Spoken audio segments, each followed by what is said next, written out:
All right, we should be on live, and I've got a 20-minute timer, which I can start. Oh, I got to open up the browser. Oh, hold on, Safari. Safari, where's Safari?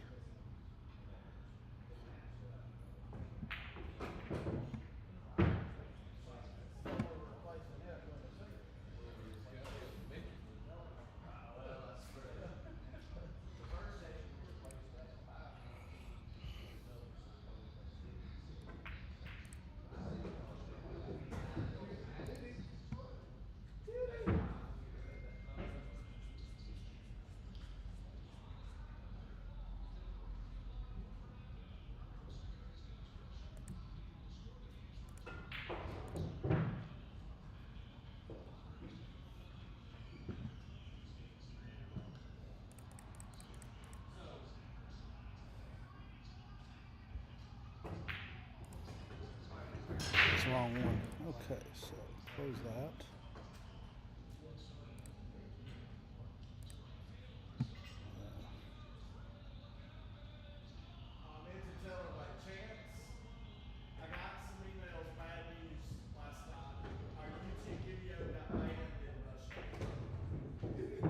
Okay, good thing Feder Gorse now lives here.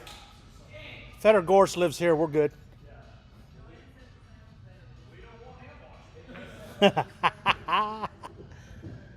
Okay, why is it not letting me? Okay, Nate, if you're with me, how do I get back to the overlays? What do you need to do? Getting back to the overlays so I can start the counter. Oh, go to Safari and that tab should be. Yeah, I got there. I clicked on the orange U, and I see a few of our screens again, but I don't see. Go to My Overlays. Yeah. Okay, there. Okay, I just must have. There must be two of the countdown screens, and I picked the wrong one to edit. Okay, so I'm on a 10-minute timer. That should be about right. 15. Okay, we can do that. Reset. Play.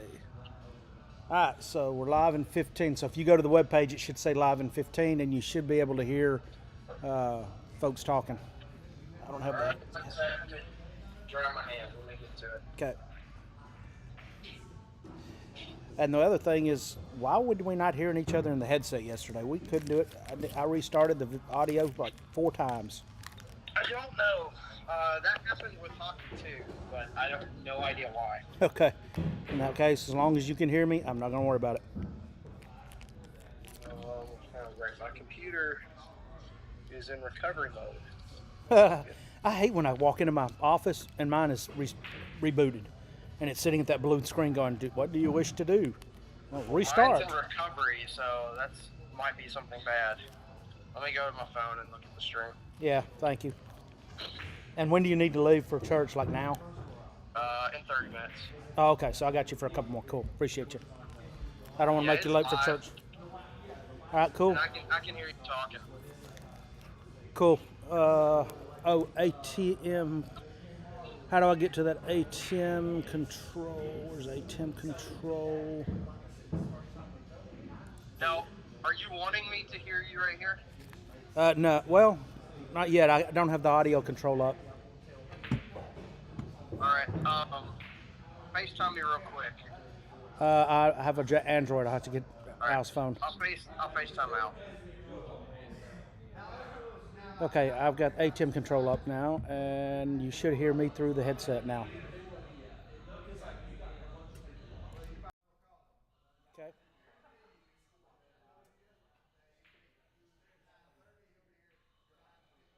Can you hear me? I can't hear you, so. You look good for church.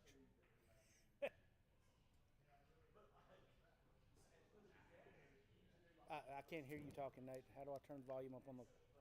Oh, never mind. I see it. Hold on. Function. Nope,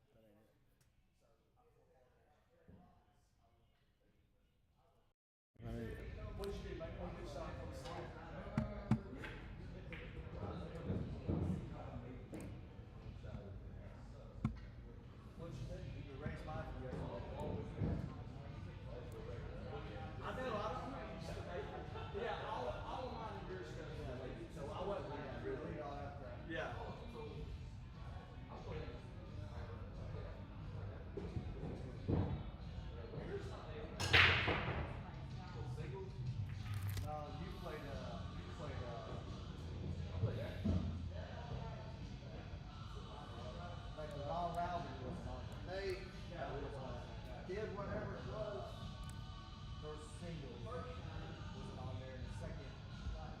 Okay, I got you on the phone, Nate. Okay, I tried to FaceTime Al, but I was just seeing the feed. Where's your phone at, Al? Because I can't do FaceTime. I'm on whatchamacallit. Hey, Al. after 4 hours, Yeah. we need to stop because it didn't save it on YouTube. It cuts off at 4 hours. No, I So- saved it. I watched the end of it yesterday. It doesn't save all 12. Yeah, it does. I watched it. 12 or 14 hours? Yeah. It's like 14 hours complete stream on YouTube right now. Cool. Are you sure? Because I looked at it last night and it was like 4 hours is all it was. It probably only processed 4 hours after the stream, but I looked at it this morning to see how long you guys went, and it looked like 13 hours or something like that. Pull it up. Are you at your computer? I'm trying. My computer's being weird. Yeah. He's trying to get. All right, Al's phone is right here if you Can want I to FaceTime. you, Al? Yeah, go ahead. I've got his phone. Okay, one sec.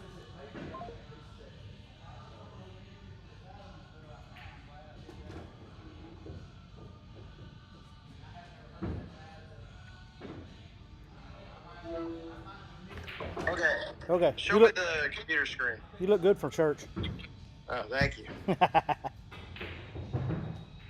That's there. Go to OBS. Let me see the OBS screen.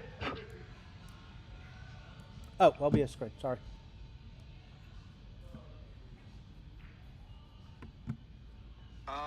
In the audio section, what does that say right there? Mic auxiliary. Turn that all the way down.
All right. Can you hear me on headsets and the players at the table? Test, test, 1, 2, 3. Test, test, 1, 2, 3.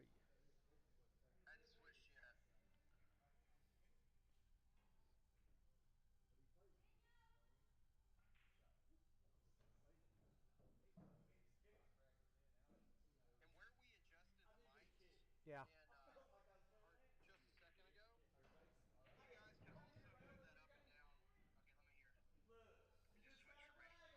Okay.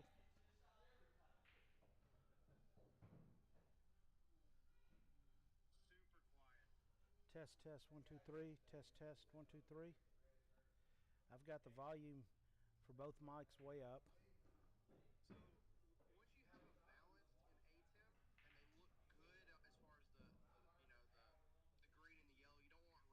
Yeah, no, I'm.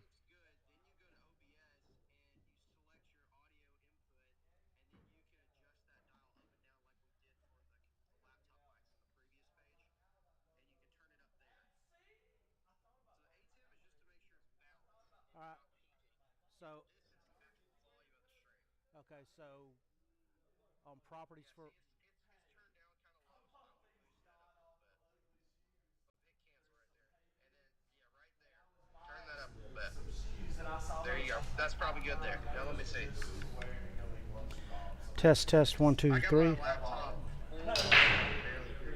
That should fix it. Test 1 2 3. Can you hear the pool balls over the table? Do you hear that click click? That's camera 3, and that should be up. Oh God.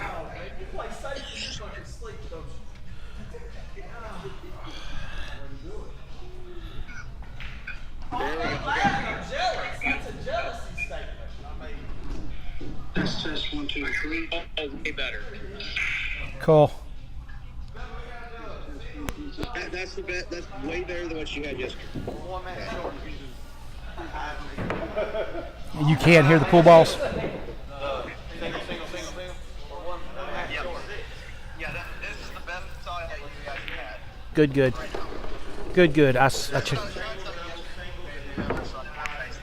Yeah. Get it balanced and A10, so you're peaking on the red, but it's And that.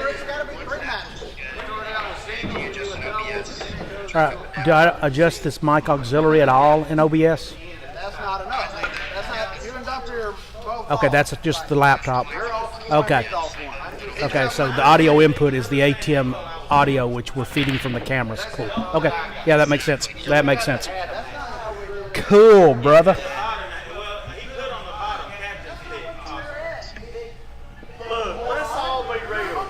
So the only thing I haven't figured out is why I don't hear it in the headset, but I'll live with that. If you can hear me, I'm good. I'm worried about what comes after 4.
Good morning, Alabama.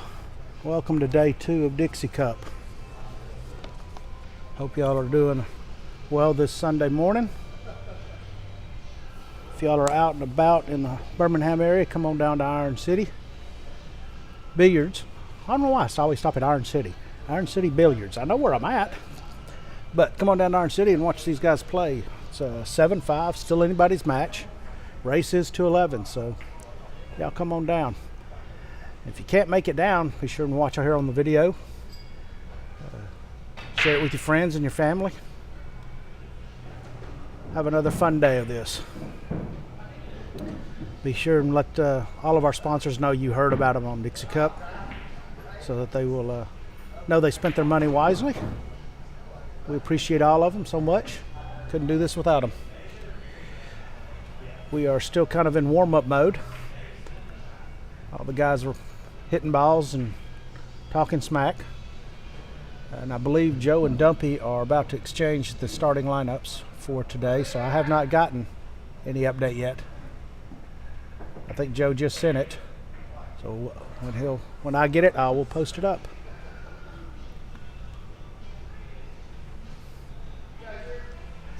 Ask Joe to send me the lineup, please. Did your headphones get working? They work, but then you can't hear inside, and he doesn't know why. He said it did it to him too. It would work, but it wouldn't. So, but everybody can hear me on this there, so I'm not gonna worry about it for now. Good deal. But we're up and ready. All I gotta do is get the actual matches on. How many we got watching? I don't know. Hold on, let me jump over here to Facebook.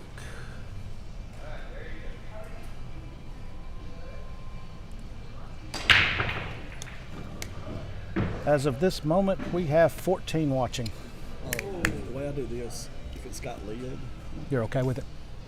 I wasn't going to assume I'll leave mine back there. I'm good. But That's the way we do it too. If it's got a lid, we're fine. everybody's not used to things. They don't care.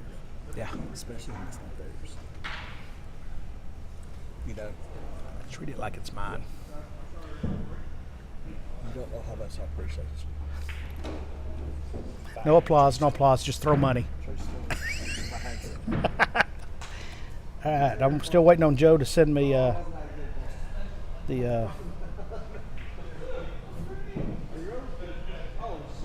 lineups for today.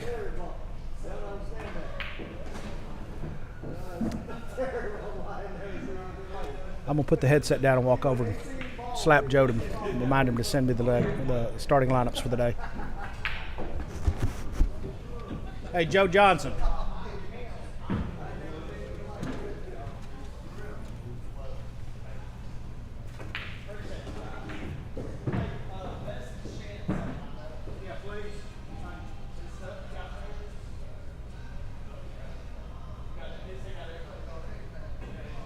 Yeah, we're already live, so. Yeah, we're live. Y'all got 15 people watching, y'all.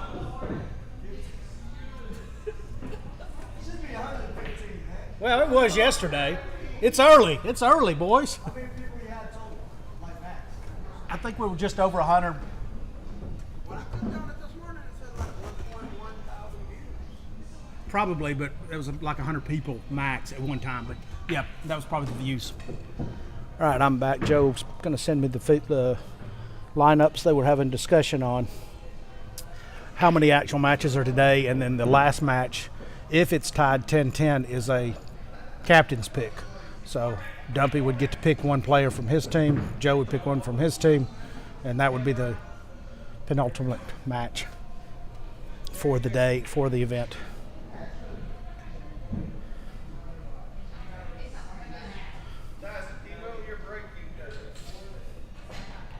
leaving right over here today, man. God, dog. I was going like a stride TA or something like that.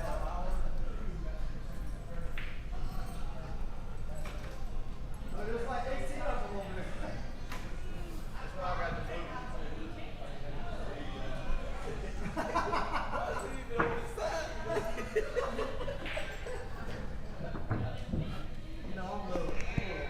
Are y'all the first matchup, Joe Terry?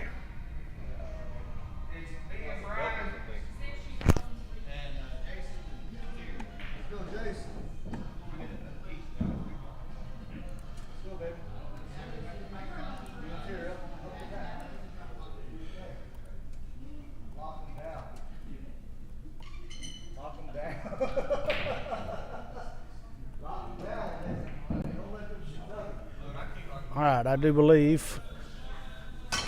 Still haven't got the official list, but Joe just told me Joe Bryan versus Jason and Terry for the starting match for the day.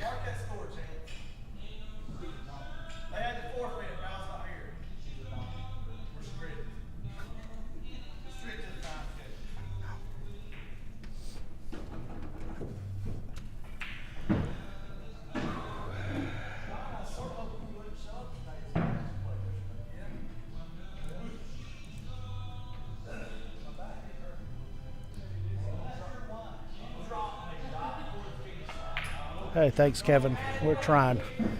Al with Hot Seat Billiards spared no expense. This equipment really and truly is the same quality that you find with Matchroom Pool. That's how good this stuff is. Been a little learning experience to get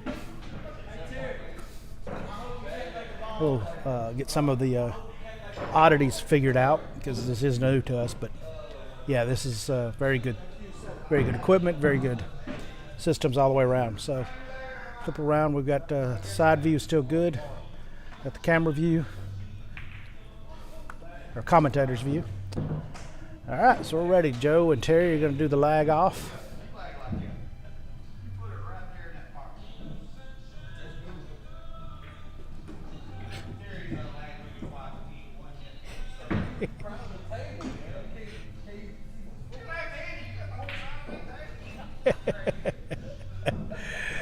Oh, me. What I find really funny is all these guys cut up a lot, but Jason, who's a good guy, is just super quiet, so he doesn't say much to anybody, and then he'll throw one-liner out that just drops your jaw, and you're like, oh, so he is involved in this.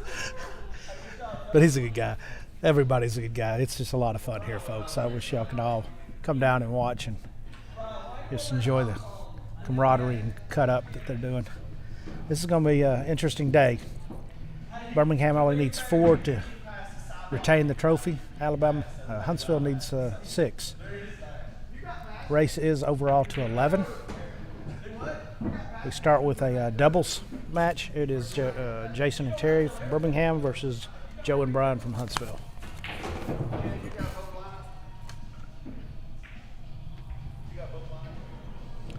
I haven't gotten any of the lineups. I just put the up right now. Sorry about that. Joe was asking me if I'd gotten the lineups. I'm like, no, I just got this starting match.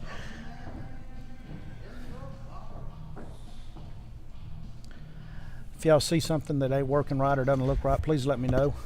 But I believe we've got everything up and going. I've even got the microphone over the pool table, so y'all should be able to hear them slapping balls around the table and talking a little smack. That's half the fun, watching these guys interact and cut up.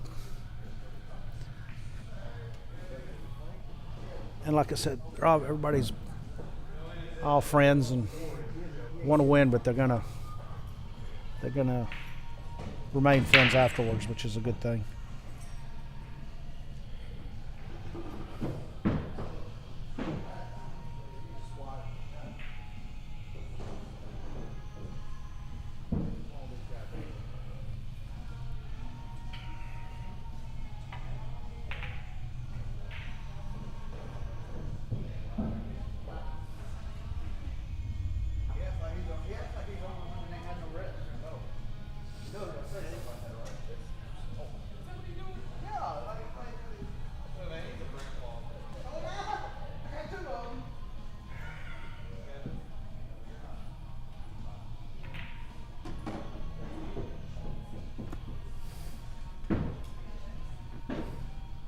All right, Jason to break.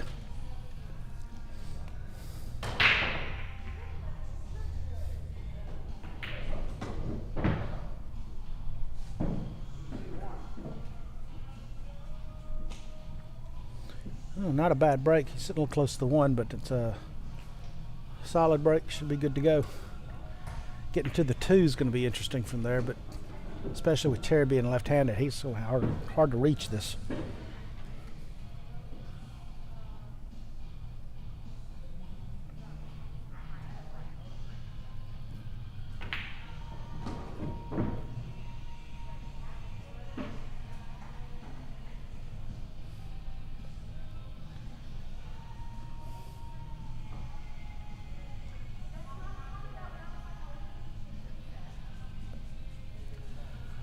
Yeah, he's going to have to use the bridge, and he's going to have to work the cue ball top left. Come bottom rail, side rail, back between the 5 and 10 to get on the 2. This is one of those shots that right-handed would be much easier, but Terry is a southpaw, so got one of the prettiest swings out there.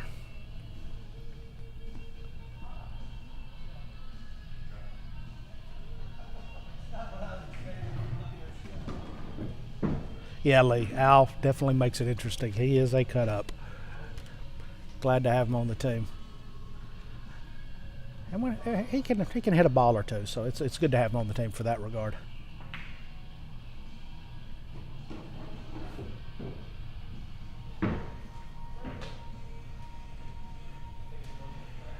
For those of y'all looking, we've got the link for this. Well, I guess if you're watching, you've already found the link.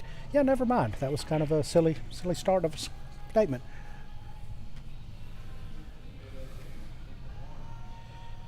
All right, so I've got the lineups for today. First match is Jason and Terry versus Joe and Brian. And I will work up a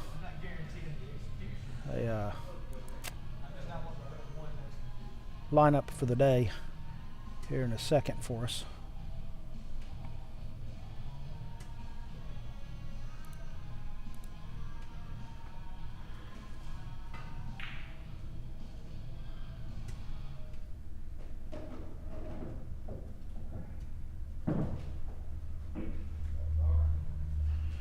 Well, he called the cross corner. A very nice shot. Got a little close to the 2. I'm thinking Joe might play D. So I really don't see a clean pocket to go to that will allow him to get on the 3 from there. Oh, that's what I want.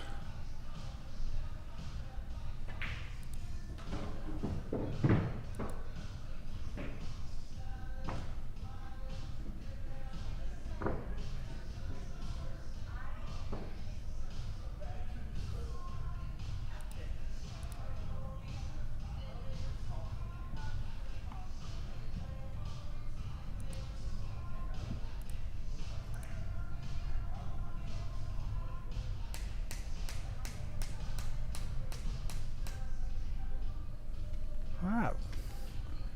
Joe played a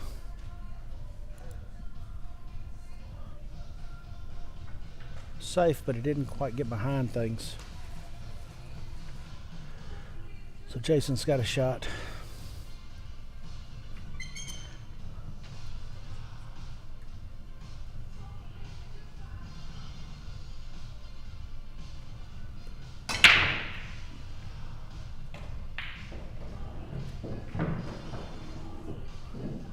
Nicely played.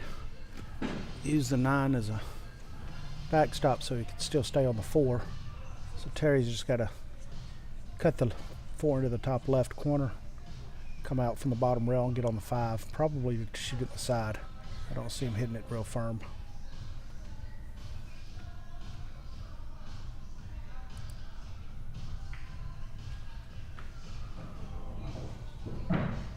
Nicely done.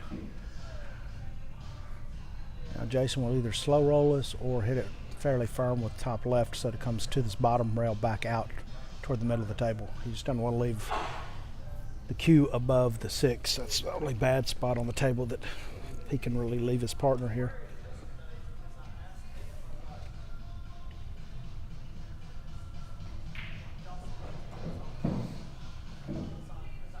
Nicely done.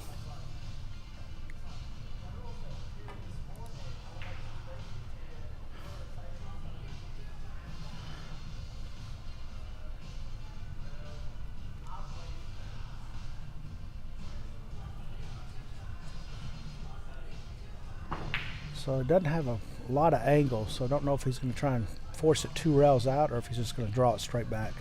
If he can reach it, he'll probably try and draw it.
All right, so Terry managed to pull it back just enough to give Jason a shot at the 7. The 8 is going to kind of be interesting. He's going to have to work it to the left side. Anywhere on the left side, he should be solid. Nicely done. I wasn't sure he could get in and out of that corner without touching the 9, making it funkalicious. But he did well with it.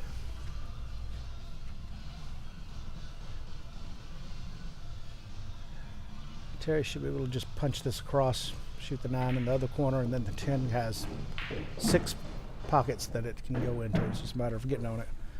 Jason will probably pull it back a little lower on the table than where he is right now. So a little bottom right. Al is joining us before he begins his day of shooting. You can hear it. They can hear you talking. So talk louder.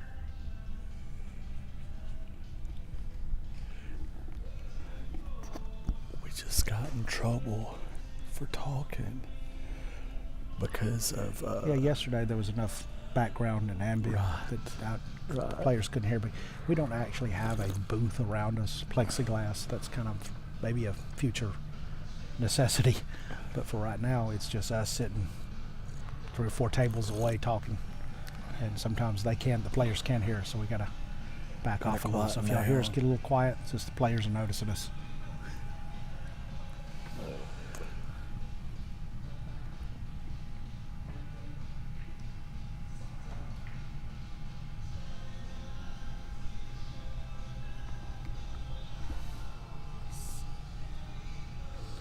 Brad doesn't have a real easy shot on the 9, so I don't know if he's going to try and get creative, bank it across and pull it above the 10 for kind of a two-way. If he'll just cut to the chase and run it down rail and leave Joe in the side.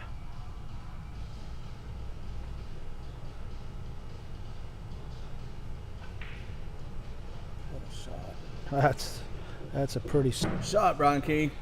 That's a pretty sturdy shot there.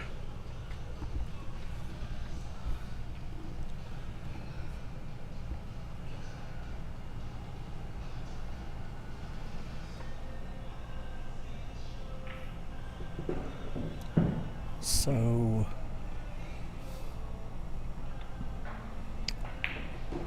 I'm trying to figure out what we can do to got the audio boosted. Yeah. So I had it set where we had it yesterday, where I was talking regular. So if we're going to whisper a little more, I bumped that one. See, y'all text us in the chat and see if you can hear us if we're talking like this. Is this too loud, or rather, is this loud enough? Yeah, let us know that you can hear us. Or if you prefer to not hear us, let us know that. That's fine too. Yeah, we're probably just gonna have to whisper.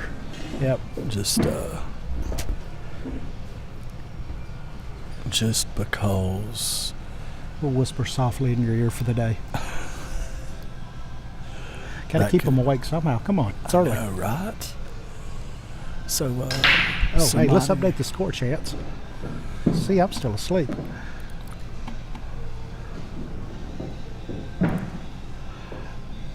Joe and Brian still that first one. That's a good thing. So, Chance, I got a question for you. Sounds good. Cool. Thank you, Lee. Good. Thank you, Harbor So, Media. That's Nate. Oh, hey, Nate. Nathan. So, what about who do you think played the best from day one?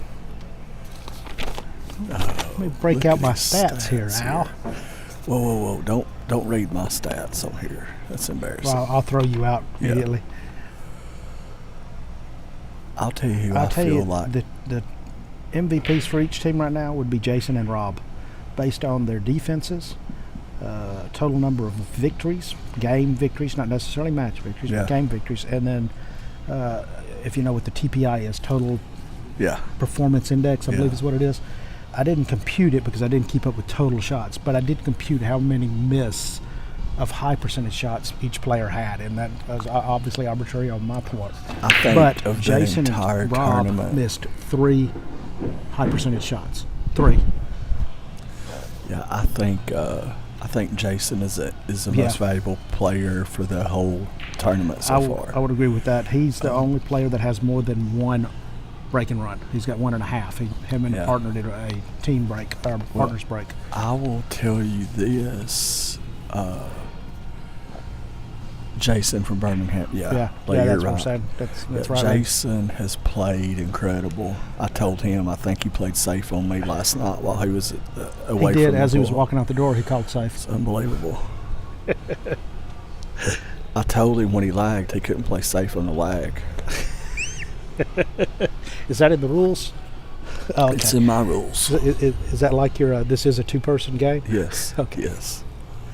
I still tell the story of you at Dixie Cup or at Derby City, playing that guy, and walking over to him as he's racking. You know, I checked the rules. This is a 2-person game. That's exactly right. They didn't listen. It was Scott Frost. I knew it was a pro. I just, for some reason, could not think of who it was. That was not a bad defense right there. That's Al. a good shot. Brian did a nice job. He did leave a jump because he's not quite up to the. Is that the 2? Yeah, I'm gonna go with the 2. It's early. My eyes can see. But the good news is that 1 and 3 is a blocker or 5 ball. Yeah, Sorry, that would be the 5. Orange 5. I was about to say the 110-5 could possibly go. So if he's going to have to make a call of a pocketed ball, that's what I would call as the 5. Because this, like I said yesterday, it is call your pocket. So if you've got a possibility of making the ball, go ahead and call it so you can stay in control of the table. Have we posted the link both in the hot seat and the hot seat page We and have. group? Awesome. And on my page, you know, for those 2 Nice. friends I have, they wanted to be able to see it. Yeah, but aren't they from Russia? Oh, that's right. We're blocking Russia. blocking Dang Russia. it. Yeah, we got a note. Al got a notification that our YouTube video was blocked in Russia for some reason. Darn, it's a good thing Fedor Gorst now lives in the United States. Hey, I'm counting down the days to Fedor becomes a U.S. citizen, so he can play on the Mosconi Cup. We were talking about that that would be a nice addition to the team if Yeah. he gets his full. Look at this. Wow. Well, Hey, I'm it gonna tell stayed you up. right here. I pull a Jason Hill, and I don't Yeah, know Chad, that the that is very safe. true. I don't know that the safe isn't a play right here. Oh no, I'm shooting this. Well, the problem is like you're not guaranteed to get shape, and Well, bottom left, he should squirt the between safe, the 10 and 10 and 8 should, at the 2. but the safe is much easier. You think? Yes, draw it back behind the 5 as a blocker ball. With where I mean- that 5 is, that makes that corner pocket huge to me. If I overhit it at all, I'm scratching. I No. like the shot. I just with the circumstances, I feel like the shape is more difficult than the safe here. Okay. And that's every But player's It is personal Agreed. preference, because some people might get on this shot Well, and love it, and some you've- people, like you said, the safe is simple, just break it up. You've got a 1-game lead. Yep. The safe is the easier play, and you're sort of the underdog in this match. Yep. So, I mean, and I'm not saying they can't get out, but I'm saying shape is hard. Words are hard too. Especially if you're from Huntsville Or and your named Huntsville. Huntsville. I've been mispronouncing that for Oh years. my word, I guess so. If y'all haven't noticed, We're so good. That's just our. okay, It's just on our feed. all right. What was I going to say? Must have been real important. You know, a friend of mine, David Fentress, one time told me that words are hard. If you know David Fentress, Yes. you'll appreciate that. Now, speaking of that shot, Joe went for the shot, missed it, but got second prize and hooked Terry. So the defense Now- kind of worked out. Now we're here for the he's got to get between the side and the 4 ball, which I'm going to see where he's looking. He's looking for a line to hit on that bottom rail. His aiming point is about the 5th diamond down, the 1st diamond past the side. Side pocket's his biggest issue right here. Mm-hmm. He hit that pretty good. Oh, he got away with it. Nice little kiss. We got there perfect. But in a situation like this, the mistake is to clip that 4 as opposed to going aside. Hey, Brian and Joe's playing good right now. Yeah, they were hitting them well this morning. Yeah, Chad, that is one of the stats I kept, was that one miss by BK yesterday cost us one game. Could have been 6-6 instead of 5-7. And appreciate you watching all day yesterday, Chad. And that is an accurate statement, and I'll leave it at that. All right, let's see if Limpy can get up on the table and make this and get back down.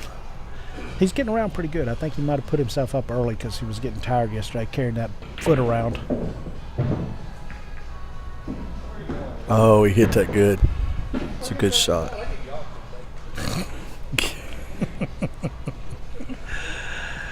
Nice shot. This is nice. He's going to cut this 6 ball in the side, and I would imagine he's going to go ahead and hit this top rail. To me, it's easier to hit the rail. Yeah. You give more, got a little more. Yep. Well, the at this speed. Yeah, most of the energy is staying with the cue. Mm-hmm. Yeah, so you might as well play to bounce through. it. Yeah. It gives you a lot more room for Only thing air. is don't get on that rail. That's the mistake. Yes, it is. And if You've it's straight, gotta- that's a double You've mistake. got to make a decision. That's to- awful straight. Wow. You got to make a decision to either go 2 rails or strictly make sure it stays off 1. All right, so Joe's looking at us like he think he's got enough of an angle to go ahead and cheat it too. And Brian right now is telling Joe, he's like, I put you here, just get me a shot. Just don't try to do nothing fancy. Just let me see the 9 ball. Yeah, because that's what exactly. you do. Yeah. When you're playing the Scottish, then what you're doing is when you make a mistake like that, you're almost telling your opponent or your partner, like, hey, look, I'll make the hard shot because I Exactly. put you here. Yeah, and it shouldn't, but you should be doing what you can do. Right. That's it. That's a great shot by Joe. Great shot. Yeah, you try to overcompensate for Yep. the mistakes, and you end up making bigger mistakes. Yep. Take what the table gives That's you. right. If it leaves you a tougher shot or leaves your partner a tougher shot, take it. That's what you got to Agreed. do. Yeah, he's going to cut this 9 in and just come off the bottom rail and shoot the 10 in the side. That way he can go ahead and let his stroke out He might put bit. a little left so it takes that side pocket out. So it comes into the corner. Ay. He did cut the corner, but he ended up missing the 9. Unfortunate.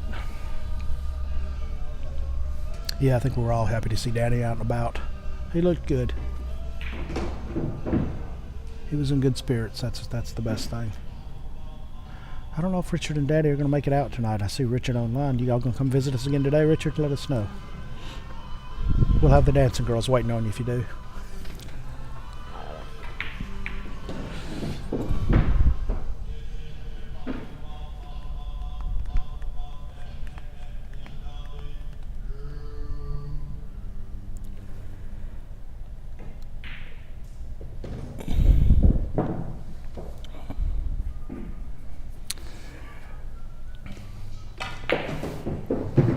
It's not perfect, Yeah, I was going to say. but I'm afraid it's going to be good enough. Yeah, it's good enough.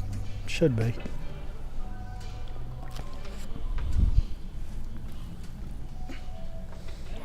Cool. Terry will use some right anglers and spins thin. Yeah. Very nicely done.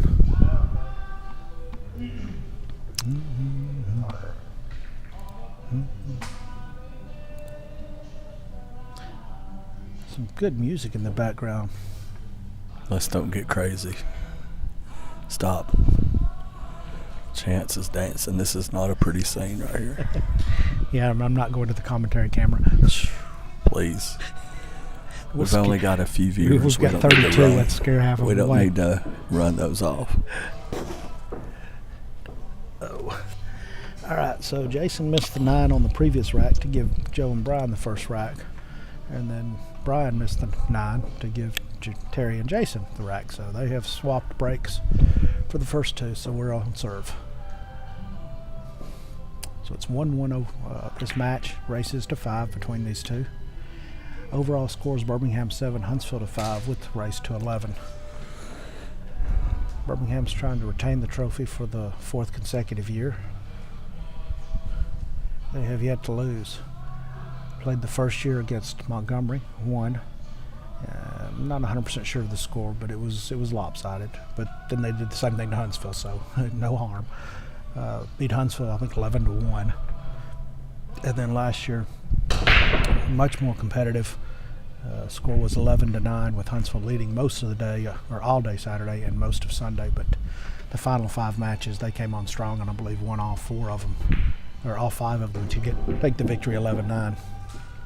Rob had an opportunity on that final match to get it to the captain's choice match on the end, and was beaten. So we didn't play the captain's choice for the tiebreaker. And it was my understanding that you were the captain's choice.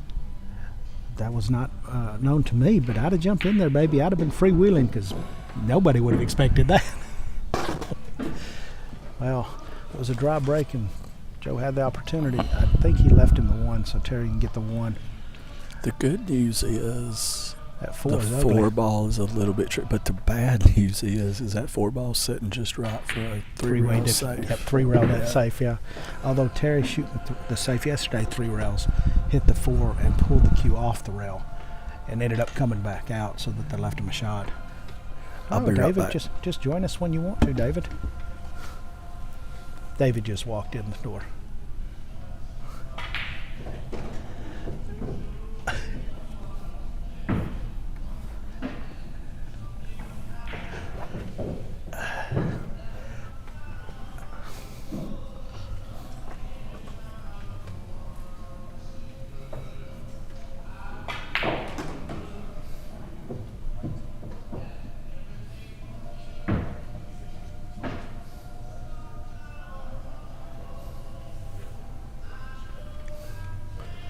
All right, so he made the 1. Let's see what Jason's going to do with the 2. I don't know if he'll play safe or... Yeah, he's cutting it in, so he's coming 2 rails out to get to the 3. He'll try and take the cue right at that 6. Oh, he played defense. Is he going to get behind it? Not quite. It's not as good a defense as he would hoped.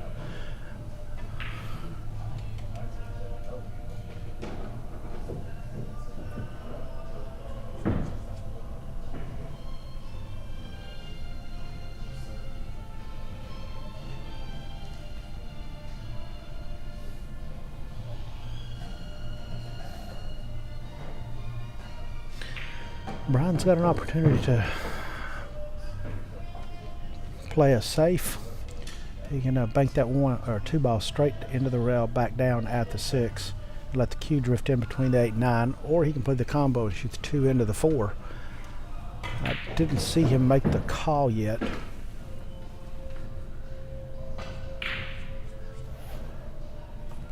And based on that hit, I'm really not sure what he called.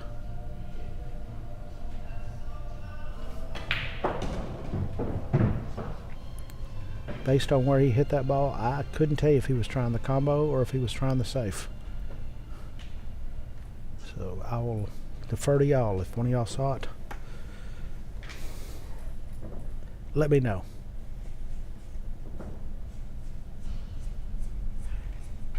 That's the truth, Richard. There is a lot of pressure because you're playing for not only yourself, but your friends, your team, your city, and a little bit of money, and a big, nice, pretty trophy. It's sitting over here under one of the cameras. We'll set it out there when it gets close to somebody winning it. But the pressure is totally different than what you're used to when you're playing in a tournament by yourself. Nice hit. Okay, so I stand corrected. The 2 and the 4 on my screen looked like the 4 was the one still sitting behind the 9. But he did drive the 2 into the 4 and left the 2 sitting there, and the 4 went with 3 rows. So he did play a safe. So I stand corrected. It was a decent safe.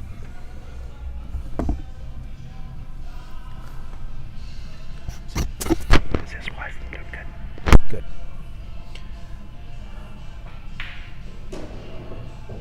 Nice. Joe didn't do anything with that because the avenue to the 3 was exactly where he could stop the cue.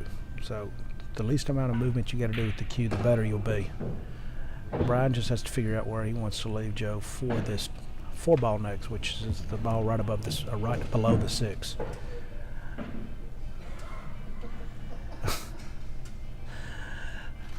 So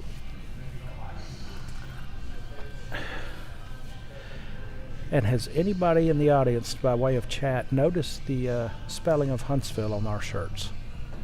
Just curious, because we didn't notice it for most of the day yesterday. Love the shirts, they're beautiful, but yeah, oops.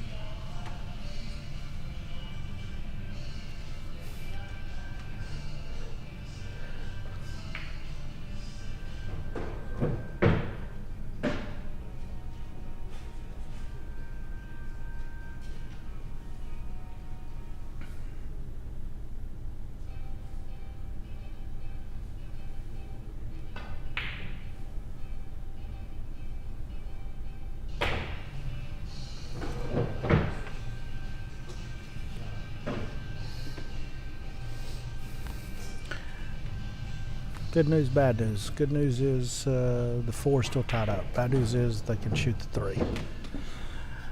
Just figure out where you want to get. I think the reason he banked that was so he could stay below the 4 for Joe to be able to shoot it in the side, which was a good choice. Unfortunately, it didn't. Wasn't able to pocket the ball. So it leaves Jason the ability to pocket the 3 and leave Terry a good defensive shot, or maybe come 2 rails out to get below the 4 like where he's sitting now.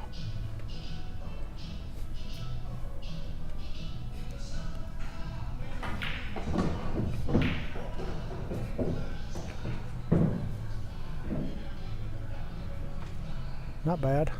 Terry will be able to play a defense or bank shot. I think that with Al sitting here talking. Yeah, it's sitting on the table. Shut up, man. I've only had 1 cup of coffee. Oh, my word. Okay, so he may go for this. He's bank fired in. Oh, my gosh. Yeah, I wasn't 100% sure it would go by the 10. Joe's giving him the evil eye. Hell of a shot, Terry.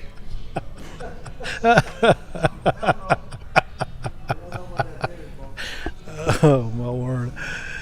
Yeah, I wasn't sure we'd get by the 10, and apparently Terry wasn't either, but he just forced it. That's good.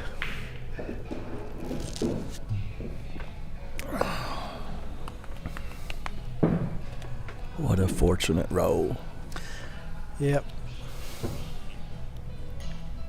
You know, it's bad when a really, really good player gets a good roll like that. Yeah, it they hurts don't need worse. them. We should ban those from the game. Oh my gosh. You know, with players like this, all you can hope for is like they're going to get out. All you can hope for is just a quick second of a mental lapse. Yep. You know that's all it takes. Because if they're one little slip up. Yep. It's a good shot by Jason, playing shape, bumping the 10 over. Yep. Terry's just going to stop the ball or roll up just a hair, and then so he'll have the angle to get I back can't over even the 10. see the practice table, but that was Lance breaking. I can tell by the sound. He just hits them different.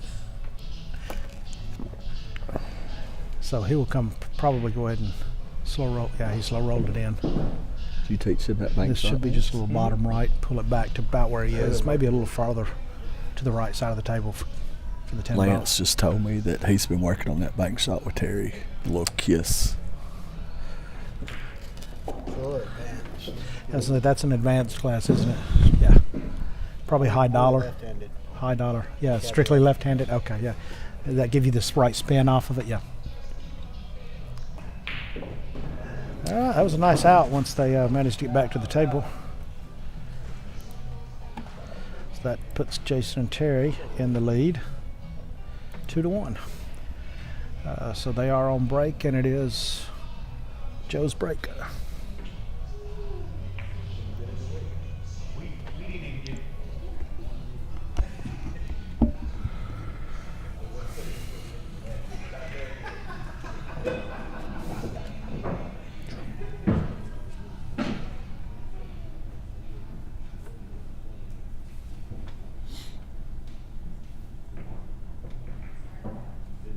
Hey, I want to thank everybody for watching yesterday. We had probably a max of 100 viewers most of the day. We probably averaged around 60 to 70, but I think I just read we had 1,100 views. Yeah, like 1,100 views for the day, so that's pretty stout for this little old Dixie Cup tournament based in Birmingham this year. Y'all be sure and invite your friends, invite your loved ones, invite your dog, invite your cat, whatever you got, put them online. Let's get a count. Be sure and thank the sponsors. Again, we couldn't do this without them. Take advantage of their services. Let them know you saw their names on Dixie Cup so they know they spend their money wisely with us. We appreciate it. We got some great billiard halls: Iron City Billiards, Chips and Salsa Billiards, Bumpers Billiards, Limestone Legends. You got IHOP in Huntsville. And I just noticed I have IHOP Huntsville. I spelled it as the shirt did on the banner. Holy crap. Okay, it's contagious. Got Engelbert Construction, Bonds Photography. What else we got here? Parrish Automotive and Glass Surgeons. Buzz Express. Be sure and let them know you saw it on Dixie Cup. That was not a good end result for... Oh, the 2's down there. That's okay. I was thinking the 3 was next. I did not see the 2 because he was standing in my line of sight. So that's actually not too bad. It's going to end up leaving a little bit of a cut shot on the 3. Joe can make the 2, put top right, come to the middle of the table, in between the side pockets, and leave Brian a cut down rail for the 3, or up rail for the 3.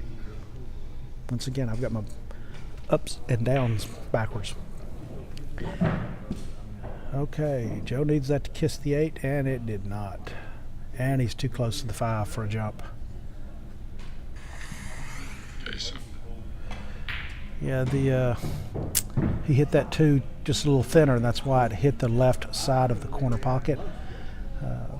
And because of that, more of the energy stayed with the cue. If he'd hit it a little thinner or a little thicker, hit the middle of the pocket, the cue ball would have died between the 6 and 8, which is I think where he was trying to leave. I wouldn't have tried to get that high up because that way I leave him a shot if I go too far.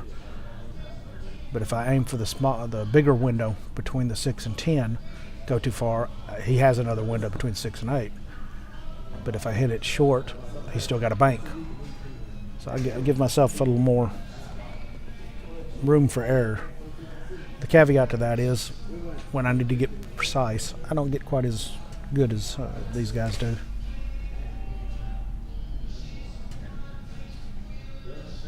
Yeah, Chad, there is a mic over the table. You should be able to hear the table. Hear the folks on the table.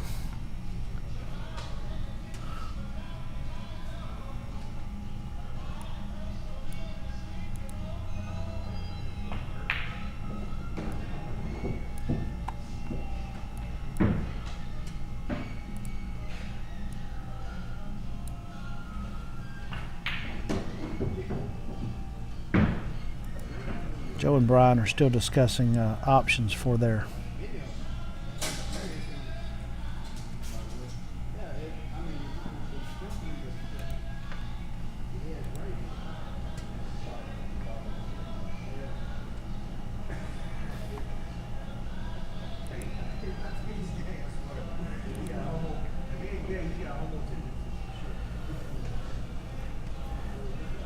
when we did our sound check this morning, you could hear the balls and you could hear the guys banter.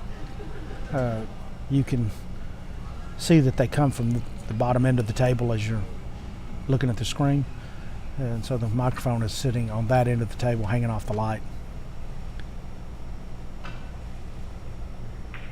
Nice hit. Is he going to get a good fortunate roll? Well, he didn't leave him straight in, but he did leave him a shot. So, but from where Joe left him, that's not bad. Not bad at all.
Not bad. So Joe chose to try and thin that. He really wanted the 3 to stay behind the 4, but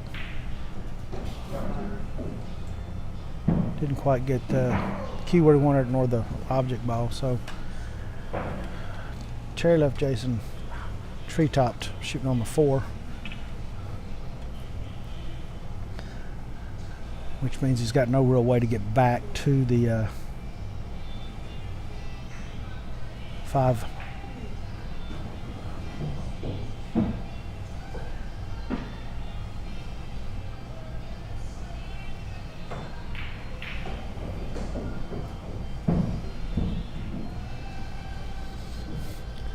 Alright, so didn't do a bad job trying to just kind of stop, draw it back.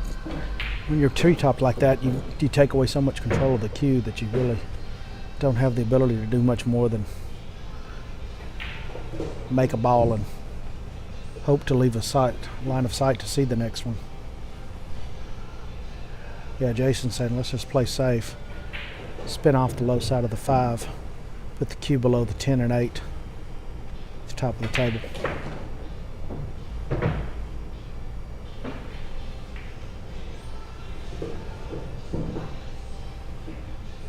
I don't think he got quite where he wanted to.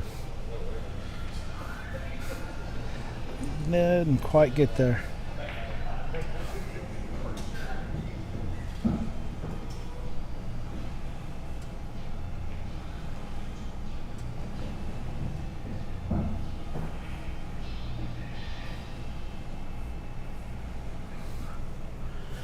This is not an easy shot, and Brian is gonna win.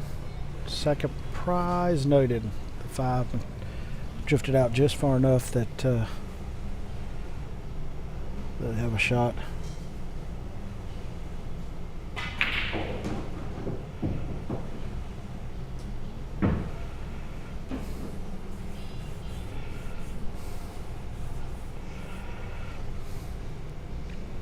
Jason's trying to figure out, does he want to go 2 rails out to get on the 6, or does he want to try and draw it back?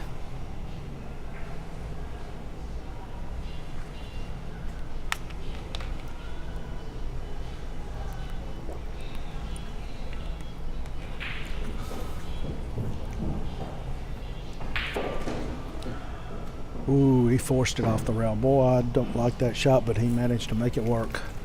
I think I'd have tried to just come 2 rails, go forward with top right, let it come off the side rail, the bottom rail, back to about where he is, maybe a little farther to the center of the table. But he made it work. He's got a better stroke than I do.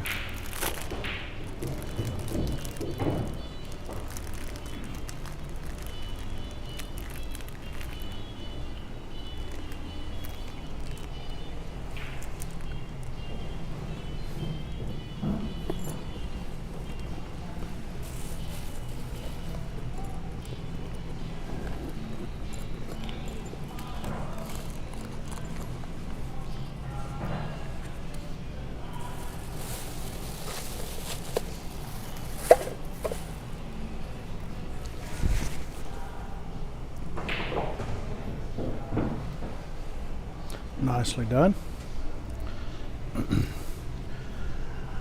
This is looking like Jason Terry gonna win another game, get it to 3-1.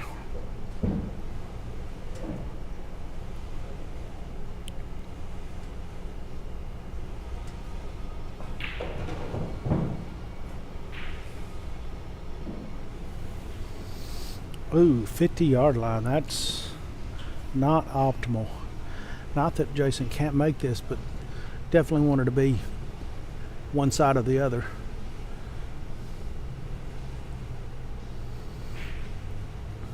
Makes this a little more difficult. Jason is in dead stroke this morning as he was yesterday. He'll make it. I give him probably a 90% shot. Unfortunately, this is where a lot of us leave ourselves, so it's nothing new.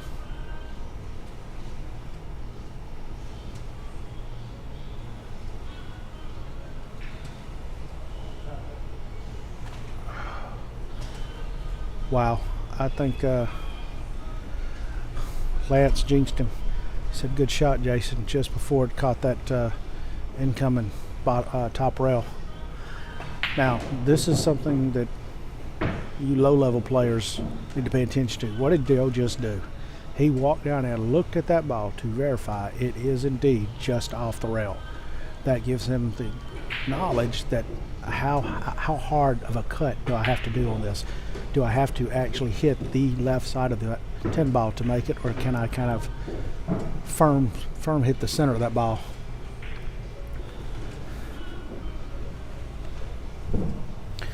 So, once again, snuck in and stole the rack. Ties us up at 2-2.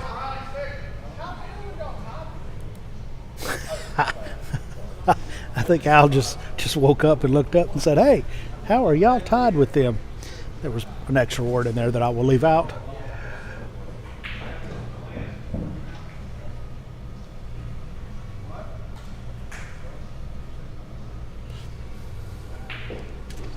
Al is on the second table over, or third table over, my bad. Third table over there practicing. I don't remember if he's at the next match. Let me look at the cheat sheet Joe sent me. Let y'all know who the next match coming up is.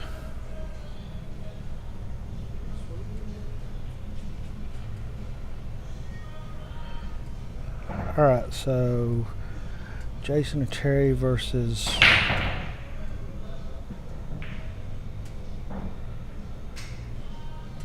Brian and Joe. The next match will be Lance versus Brian. And then the third will be another doubles, and that's David and Terry versus Rob and Al. And then after that one, we've got the 5 single matchups.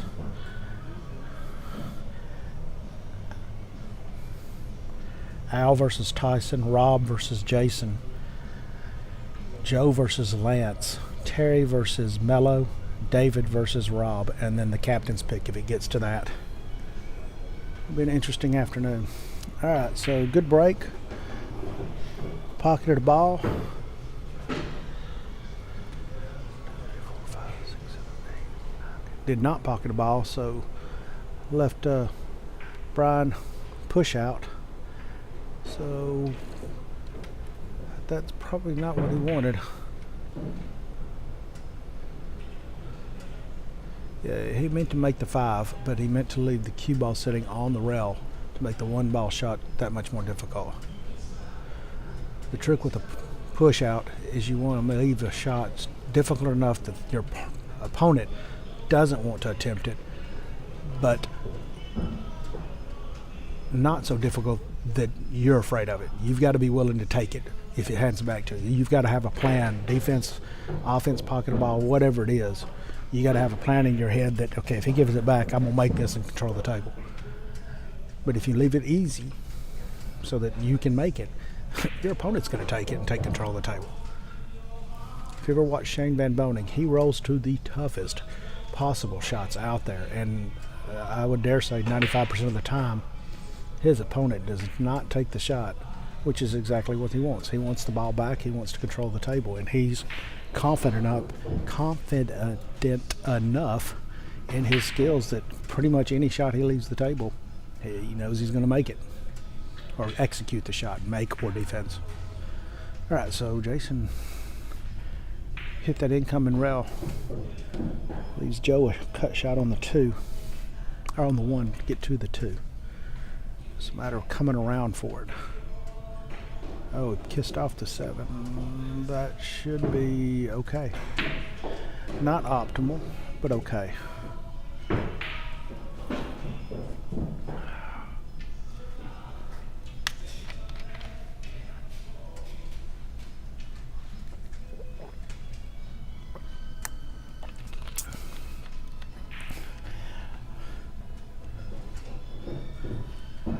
We had a good crowd here yesterday, about 20 people, 30 people when we started.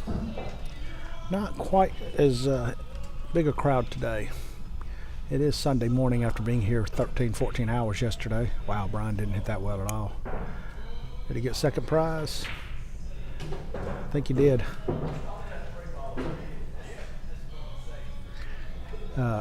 Yes, this morning I see 1, 2, 3, 4, 5 fans in the crowd. And of those, 1, 2, 3 are wife's significant others. And Chris has his mom here. And I apologize. She introduced herself and said thank you. And she enjoyed listening to the broadcast yesterday, but I didn't catch her name. I just caught that she was Dumpy's mom. So thank you for watching yesterday, and thank you for being here today. You can see her on the camera there. Pretty silver-headed lady in the white pants. I forgot to go back to the main window. See if that looks good. Yeah, you can see the 3's got Terry completely bamboozled on that 2. He's going to go kick at the 2 and try and bring it across to the other corner pocket. How did he hit that one? That's pretty good.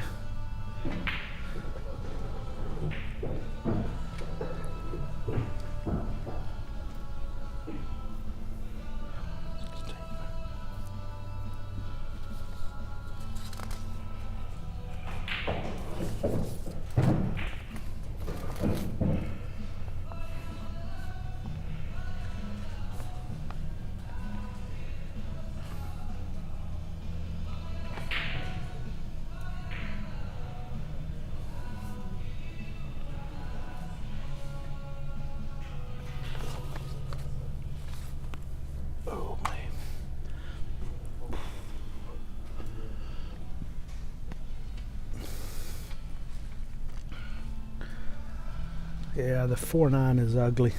Terry's going to play a safe shot. He's going to get back over here. Did not quite get there. Joe can either firm bank the 4 ball straight back up table and try and let the cue top right, just like quarter tip of right, and let the cue come right back at the 10. Or he can go ahead and go for the bank, which I think he just called,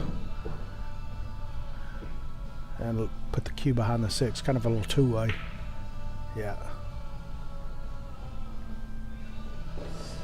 Nice shot, Joe.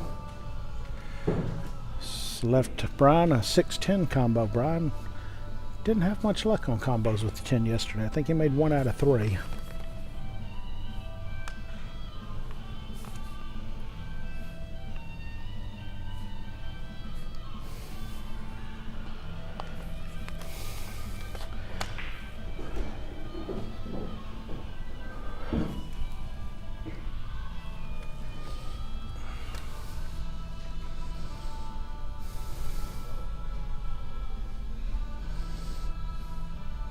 With the way this is lined up, I don't think he has much choice in the matter. It's go for it. Go for the money ball here.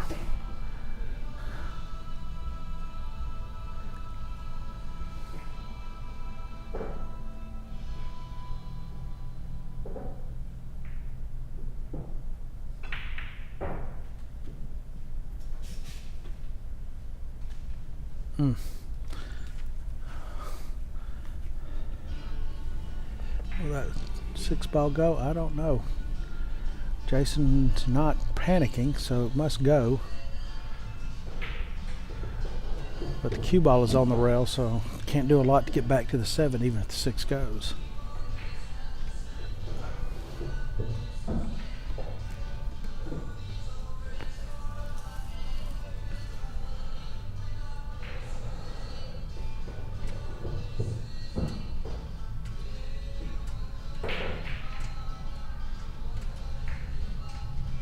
Good choice. There's no real advantage to pocketing that 6 if it did go, because there was no way to get back to the 7. So stay in control of the table, play good smart defense. Joe will either go 2 rails below the 10, or above the 10 to get to the 6, or I wouldn't mind coming up rail 2 rails, so the top left to the bottom right or bottom rail back at the 6. But he likes bridging over the 10 and swinging it off the top rail into the 6.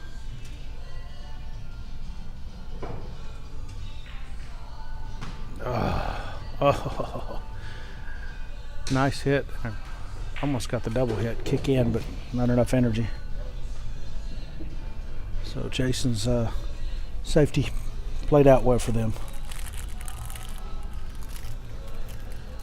And that's what I mean by yesterday when I was saying it's not a matter of making every ball, making every shot. It's controlling the table with every shot, whether that be a good defense or pocketing balls, but stay in control of the table. There's lots of times that you're playing somebody that they outshoot you. They can make every ball on the table, but they roll themselves into bad positions. They roll themselves to no shots. If they're not controlling the table, it don't matter how good you shoot.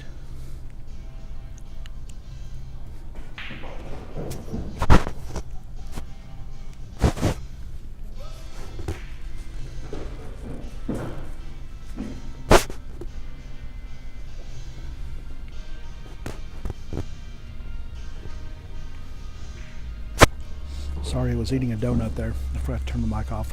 I kind of left him short-sighted on the fade, but wow, nice shot, Terry. Let him short-sighted on the 8-ball there, but that was a nice shot by Terry.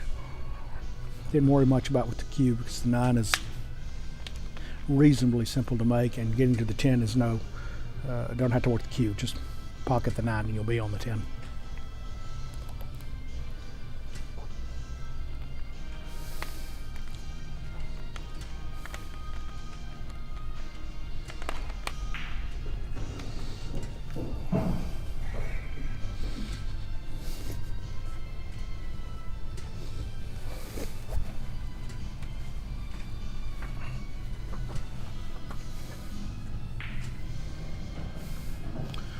Nice out, nice out.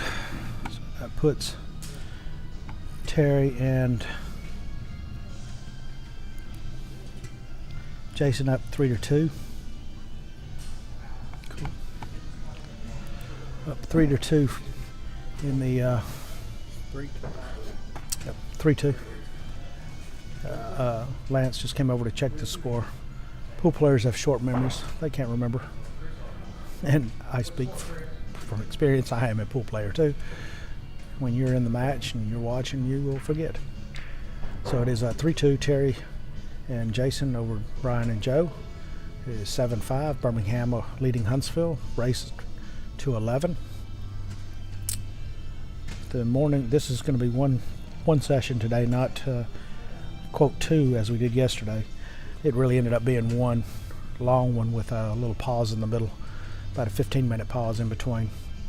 I really don't think they expected 3 of the 12 matches to go hill and 5 of the matches to go 5-3. That was competitive all the way around. So some good pool was played all the way around. Huntsville and Birmingham players were playing their little hearts out. So it was a good break. This is a simple defense if he wants to play it. Joe will probably run it on down rail and come 2 rails out of there. Oh, he's going to go forward. Okay. So he's going to pocket the 1 down rail and come forward in between the 2 and 3.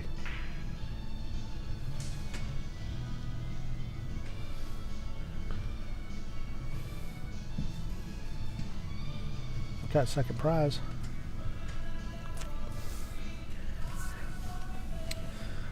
I haven't done up the graphic, but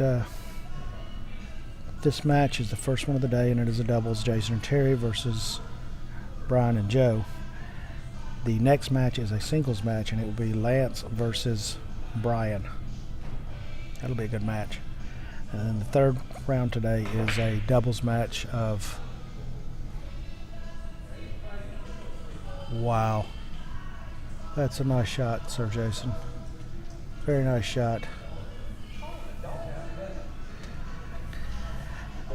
Hit that solid, caught the 1 flush. It's called a hit and stick. So you hit the rail, hit the object ball, and you hit it with high top so that when the cue ball hits the object ball, all the energy goes to the object ball and the cue stops, sticks, hit and stick.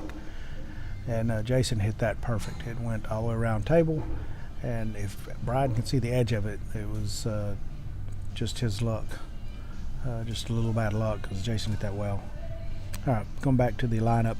Then the third match for today is another doubles, and that is David and Terry versus Rob and Al. That'll be a fun one. And if it is still not completed, because that could, if Birmingham wins all 4 matches, that's it. They're at 11. That was not a good defense. Who's up next? The next is a singles match, Lance versus Brian. And then you and Rob, David and Terry. Al was asking me when he's up next. He's warming up and walked over to grab something out of his bag. I'm pretty sure Brian was trying to cut the one at the 9 and leave it sitting there and put the cue above. Holy cow. How did that 5 not fall? There must be a hair, must be a chin growth on that pocket, because it literally hit the edge and rolled back, stopped in place. Wow. All right, so Joe's going to try and squeeze in between these and just nibble on the edge of the 1. Nice, and come back up for defense. Wow. Wow, that is so harsh. The 5 not falling and the cue getting dropping into the side pocket. That's 2 harsh rolls. Okay, anyway, so after the doubles, the singles, and the doubles, then we start the singles for the rest of the day. This will finish out till somebody wins the overall. And the very first one will be Al versus Tyson. And then Jason versus Rob. No, I'm sorry, Jason versus... Huh. It is Jason versus Rob. How did they do that? We've got Rob on here twice.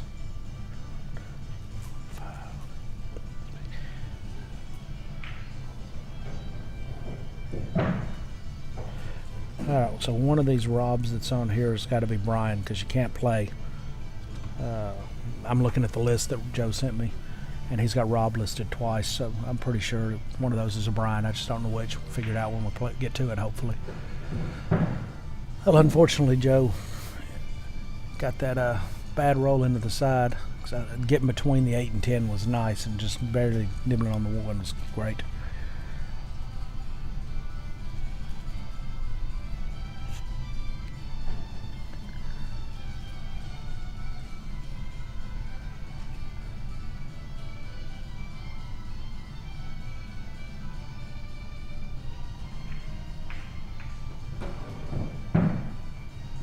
Now that may look like he did something wrong there, but that was really nice, because that 6, 8, 10 kind of cluster,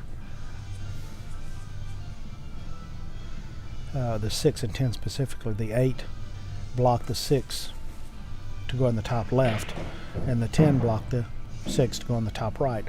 So by running that 8 into the 10 and clearing both of them, he allowed for Terry to simply pocket the 5, and now the 6 goes, the 8 goes, the 9 goes, 10. Yeah, it got a little funky from the 9 to the 10, but at least everything has multiple pockets and can be pocketed and access to the next ball in line.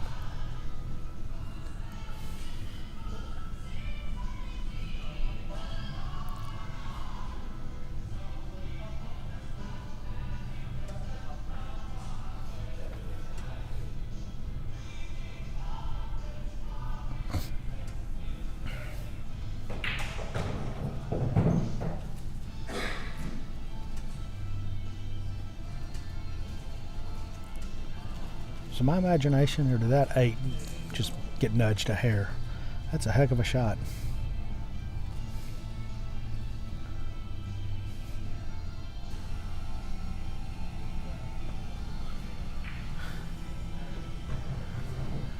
Alright, Terry really wanted to leave him on the right side of that 9, make it a nice easy 2-rail shot, and he thinks he did. I see him walking away shaking his head yes.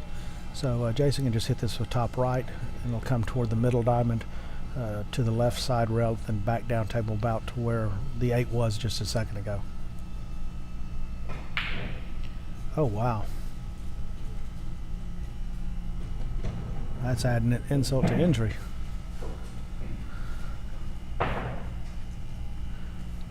I did not see that. The trick with that shot is to not hit it hard because you will rattle it. The trick with that is to hit it just a firm, nice, smooth stroke straight through the ball. Maybe lag speed because you're going to go 2 rails back toward the side rail where you want to be for the 10 ball. I'm sure Brian and Joe appreciate this 2 ball out to get them back even.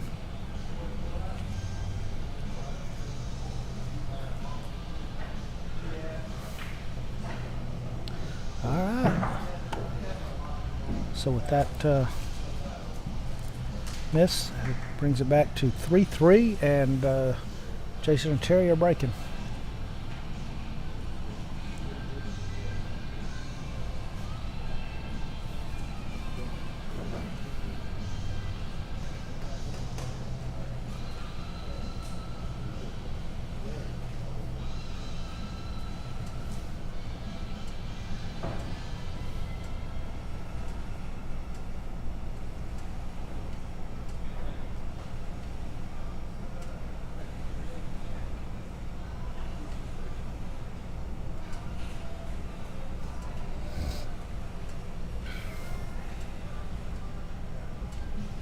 Yeah, Chad, that, like I said, I'm thinking that Terry was trying to convince himself when he shook his head yes that he left a good angle because it was probably just a hair too straight, so Jason was trying to force it to go around. And when you try to force it like that, what happens? It rattles and comes out, especially when you hit it firm. If he'd have left him on closer to the side, if he'd have managed to leave it on the right side of that shot, Jason could have very softly hit that, and all the energy stays with the cue because you're cutting it. You come 2 rails out. These tables will not forgive if you try to force it. They will not go.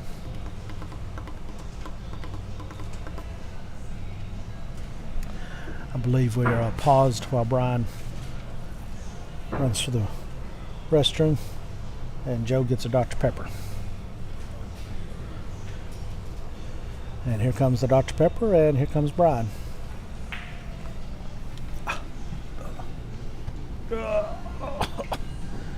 Sitting in these chairs is killing me. I'll take a Mountain Dew next time you're this way. Thank you. All right, so we're ready to rock and roll again.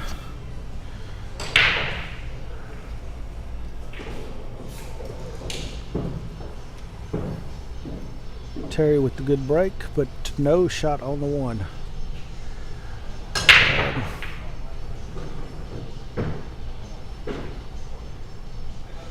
He might.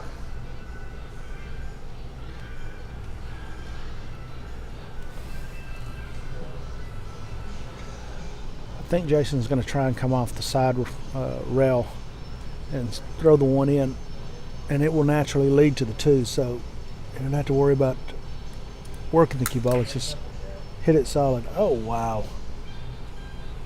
Wow.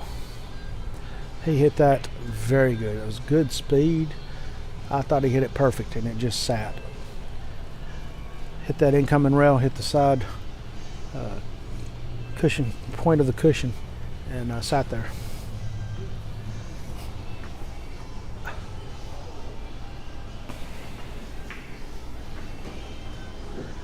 So that puts Brian and Joe back in the driver's seat.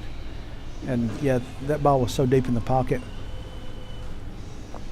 that a lot of people do choose to simply just draw it back and they don't have to worry about what speed and how much of the ball they hit, because that is a tough shot. Hitting that deep in the pocket, if you hit it thin, most of the energy stays with the cue. If you hit it thick, all the energy goes to the object ball. If you hit it hard, all the energy goes with the object ball and the cue sits there. So it's really, you've got about 8 different ways to hit the ball and have different results. So a lot of people simply choose to hit it dead on and control it with bottom English. Unfortunately, Brian pulled him all the way in to the rail, and it's a back cut leading him at the 6, which will make it real tough for him to be able to get to the to get to the 3. Wonder if he thinks he can come behind it. Yep, very nice. He was able to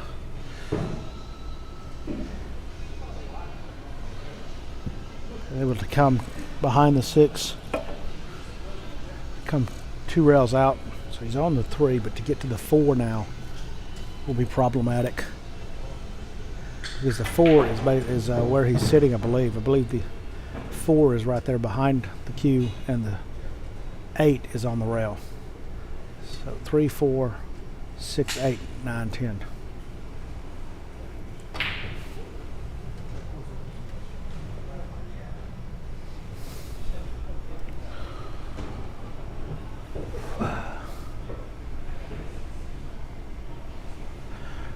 They're discussing 2 rails out. Joe thinks it will avoid the 6, and Brian thinks he's going to go right into it. We'll see who's right.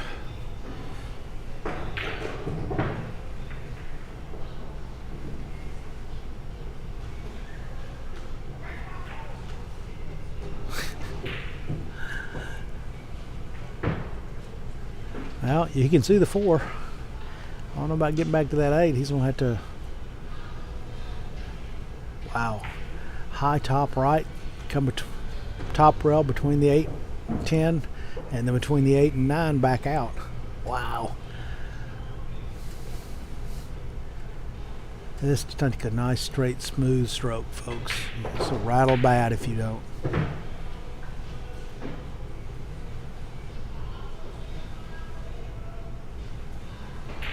And Joe won second prize.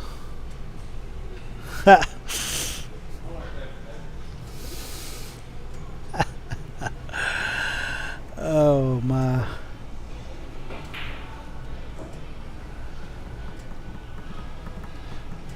And Mr. Richard Andrews has joined the fray. Everybody say, oh, well, there's lost him. There he is. He is sitting down at the top of the screen. He's got on last year's jersey, as do I.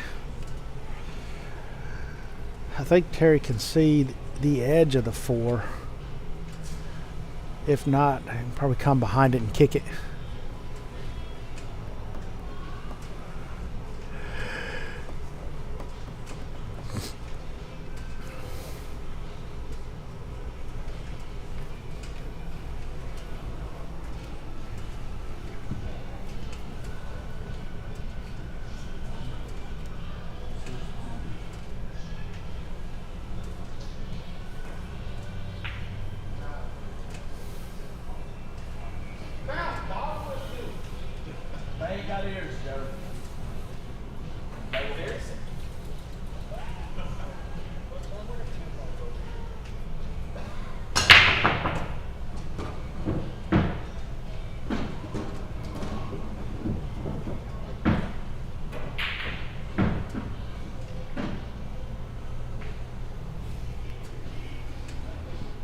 Boy, you can just tell when Lance breaks.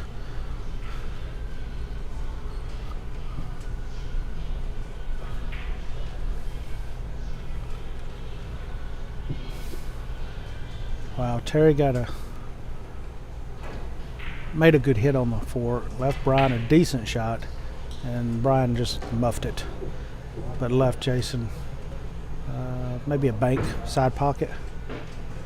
But I don't know. Jason might call it. Yep, he's calling. He's going for it. I mean, to me, that's fine, because if you miss it, you're more likely going to leave the cue sitting right there where he's at, because the 6 is next, and the 4 will stay down table. So it's kind of a nice, simple 2-way. And he nailed it, hard of the pocket. Very nice shot, Jason. So Terry has straight in on the 6. So he will probably just bump it in and leave the cue basically where it's sitting, where the 6 is setting now. I wouldn't try to do anything else with it. I wouldn't try to manipulate the cue. I'm just going to pocket that 6 and leave it. Okay, he had a little more angle than I thought, so he was able to follow it to the rail, but basically he left it where the 6 ball was.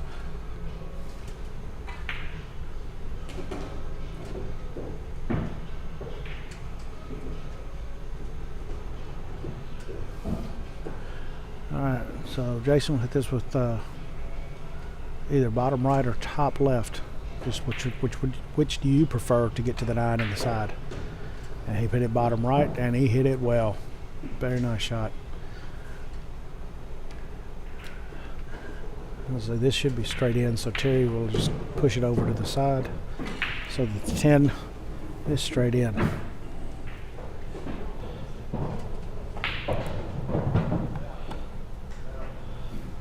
So that puts Jason and Terry on the hill.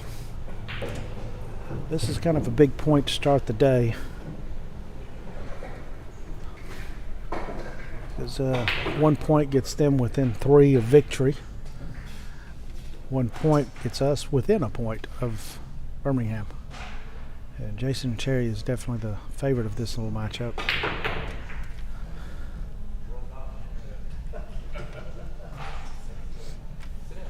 But Brian and Joe are playing well, just missed a couple key shots.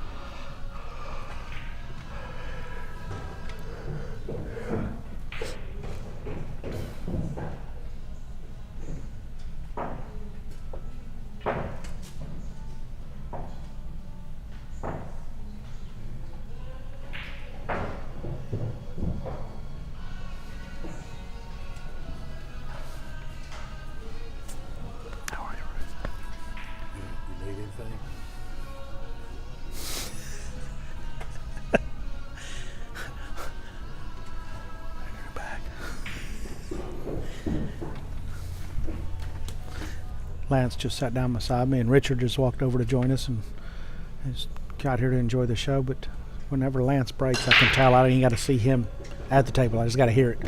It's a totally different sound, like a gunshot. All right, so Joe broke dry and left Jason and Terry a shot on the 1.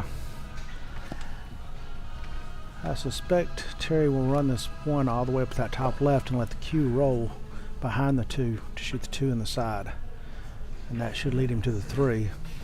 Then cut to the top left corner, but that would be the order that I would start with anyway.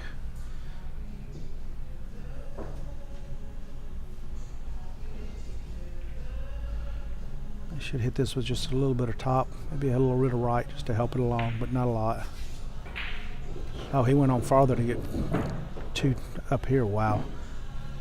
I'm not sure I like that, because now the cue is going to be headed away from the 3.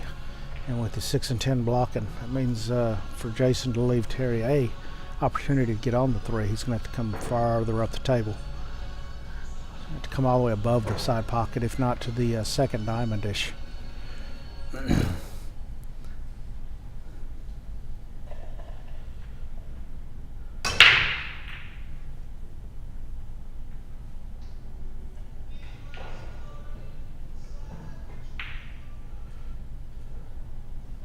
Wow. Jason didn't miss any of those yesterday. He was in dead stroke. I think he had the fewest missed high percentage shots on the day. He only missed 3 of them, and I believe Rob only missed 3 on the Huntsville side. So that is really unexpected. Mamma mia. All right, so Brian and Joe have to take advantage of this. Captain Obvious has entered the building. If they do not take advantage of it, Jason Terry will win it.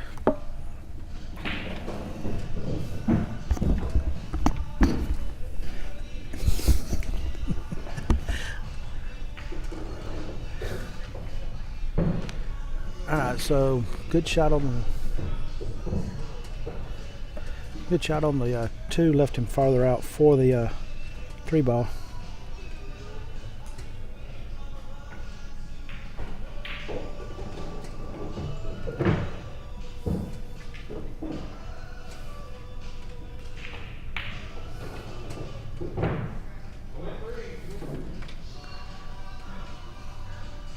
Wow. Well, as the ball was rolling, Joe screamed, "I made the 3." I don't see much of a shot on the 4. Excuse me. I think Brian can see the top edge of it. I'm kind of looking down the barrel of his cue stick, and he can see the top edge of that 4. So he'll just nudge that 4 into the rail behind the 9 and take the cue down rail. Probably try and put it behind the 6 and 10. But big thing is just get it down rail. Very nice, very nice. A little drifted too far out, and I think he can see the 4.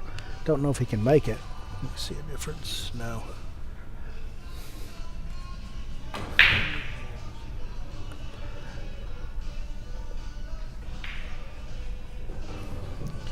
Our commentary camera has already died, so that means I've got no speaker over the headset. I'll have to change that out here. You're fine. You're fine, Lance. We've got the commentary camera with the transmitter receiver for the for that camera. Nice shot, Terry. I didn't think he could see all of that ball, but he could see every bit of it. Made a nice, strong shot.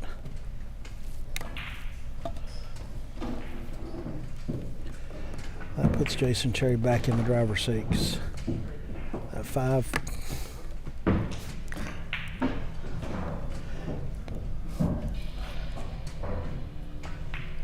That 5 should be straightforward. It's just a matter of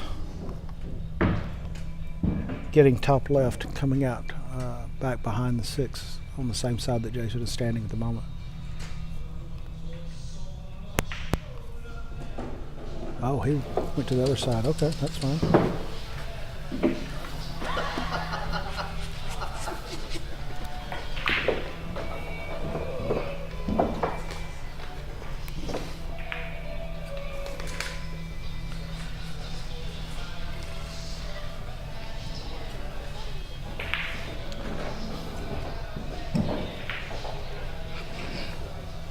Alright, other than being on the rail, this should be straightforward.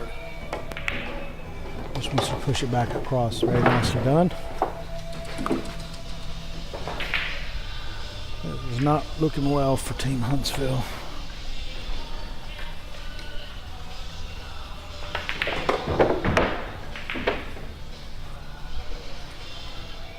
Oh, Jason is not shooting the wrong ball. He's just trying to eyeball where he wants to lead the cue for Terry to be able to shoot it.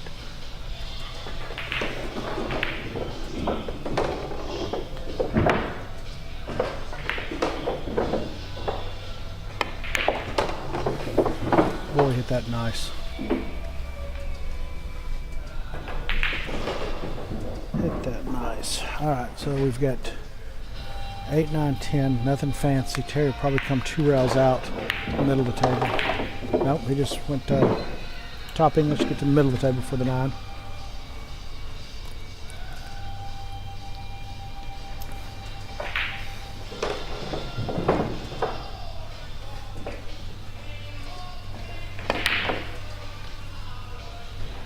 Oh wow, that is very unusual. That is about the 4th miss Jason has had today. He was in El Fuego dead stroke yesterday. All right, 2 balls. Joe and Brian, they like these 2-ball runouts. See if they can take advantage of this one. They have done so on 3 other tables, 3 other racks of this match. That's what's keeping them in it. They can do it. It gets it to hill.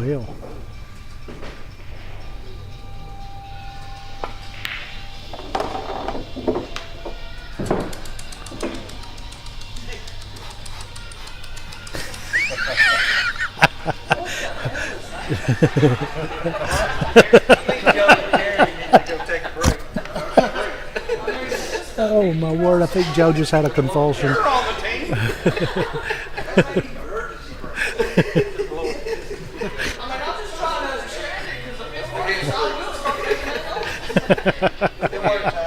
Oh my word. Alright, so a little far on that, but he pocketed the 9. And Brian can see the 10, and there are a couple options. He can put it in the side if he wants to cut it, or he can hit it perfectly straight up table into that, or down table into the bottom left pocket. I don't mind either one, but Captain Obvious, again speaking, needs to make this. Got to take advantage of that miss by them, by Terry and Jason. Appreciate that. Strong really finish. good. Great Wow. work. Alright, so we go hill. I've got Mr. Richard Andrews joining in the fray, so y'all say welcome. Hello. Got, You are on. You won't hear me in the headset. Oh, okay. It's Well, our hardware is not. That's okay. That's It's fine. set up, but you I'll are leave. on. Welcome to I'll the leave fray. one ear off where I Yeah, can hear exactly. you. That's what I'm doing. All right, so let me change the scroll real quick. Do they have an adult headset, or is this it? This is it. This No, is I'm the kidding. adult. I have to go to bigheadcaps.com to get my hats. Yes. Yeah, after 14 hours, my ears were hurting yesterday. You did a great job yesterday. You amazed me at I how have a blast. much of a trooper you are. What's funny is everybody says that, and I appreciate it, and I'm grateful. But if I wasn't doing the commentary, I would still be sitting Yeah. for 14 hours watching. You'd be sitting there watching it and thinking the same things in your Exactly. head, Trying to right? figure out how they're going to work the table. Yeah. All right, well, Jason and Cherry won the lag, so they get this final break. But it is hill. Strange Yeah. things happen. And if Lance would get out of the way, we could see the table straight on. Yeah, that's been on. And when I go to the side view, I'm usually getting somebody's head. Yeah. Yeah. Oh, let me see. Hey, we've got the camera. Say hi. Had to add that new battery in, so we've got the commentary camera and the speaker above the table is tied to that. So if that battery dies, we'll lose that speaker for a minute. So that's why I have to keep changing them. We ate 6 of those yesterday. No, 8 of those yesterday. All right, so nice spread break and made the 1. 2 ball is accessible. Could be a 3-10 combo if Jason just wants to roll forward. And he does. Could be a quick one. Oh, that's the 5. Never mind. Yeah. I got him backwards.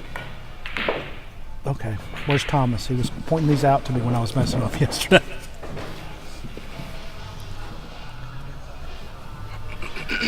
All right. We've got 3 ball. The 4's on this. Yeah, it should be easy just to follow it to the rail and back out.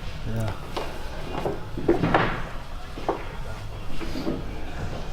So Jason will just try and back this up a little, be on the 5.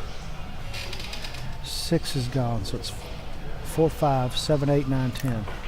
This have to be one of those a lot more draw than speeds, though, to get it back on that line, I think. Yep.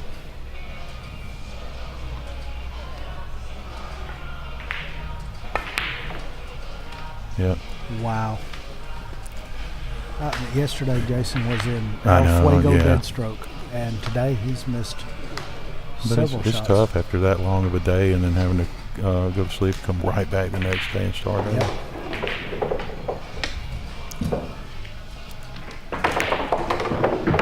All right, not much different shot, although he can use the rail to help him pull it back on this one. Yeah, he needs to get off of that rail, too, though. Yeah, he It's part does. of the issue, I think, here.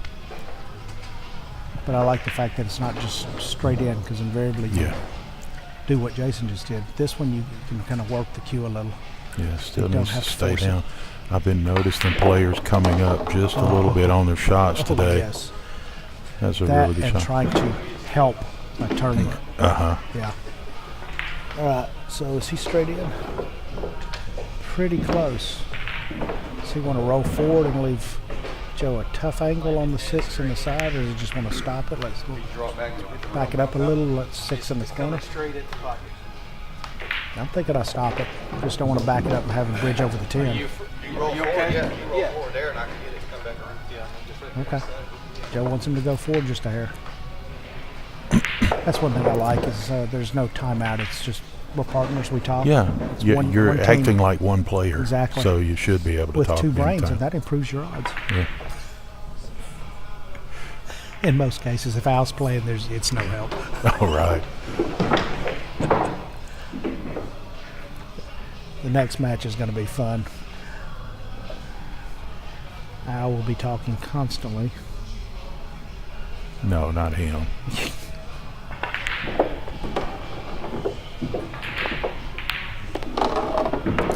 Nice shot. And Nice. That will work. almost perfect. Yep. It's going to take the cue a little away from it, but it's still fine. Don't care, just give me a shot off the rail. Yep. Nice. Yeah. I think I go around this one just Yeah. because Yeah. you don't have to worry about running into the 10 ball.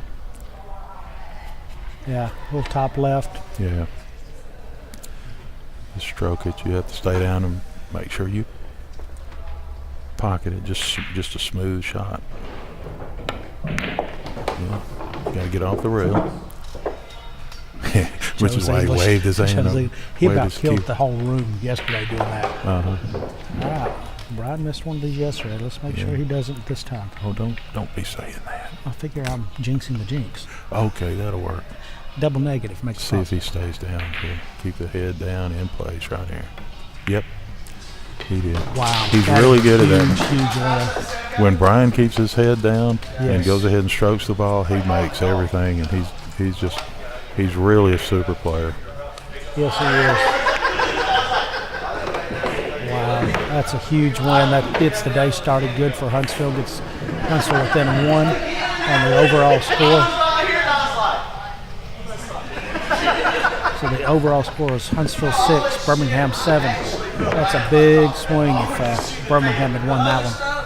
Next up, we got a singles match of Lance and Brian. This will be a good match. Both of them shooting good. Lance over here crushing the balls, practicing his break.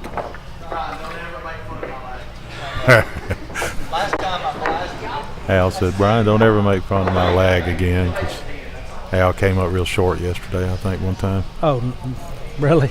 Not Al.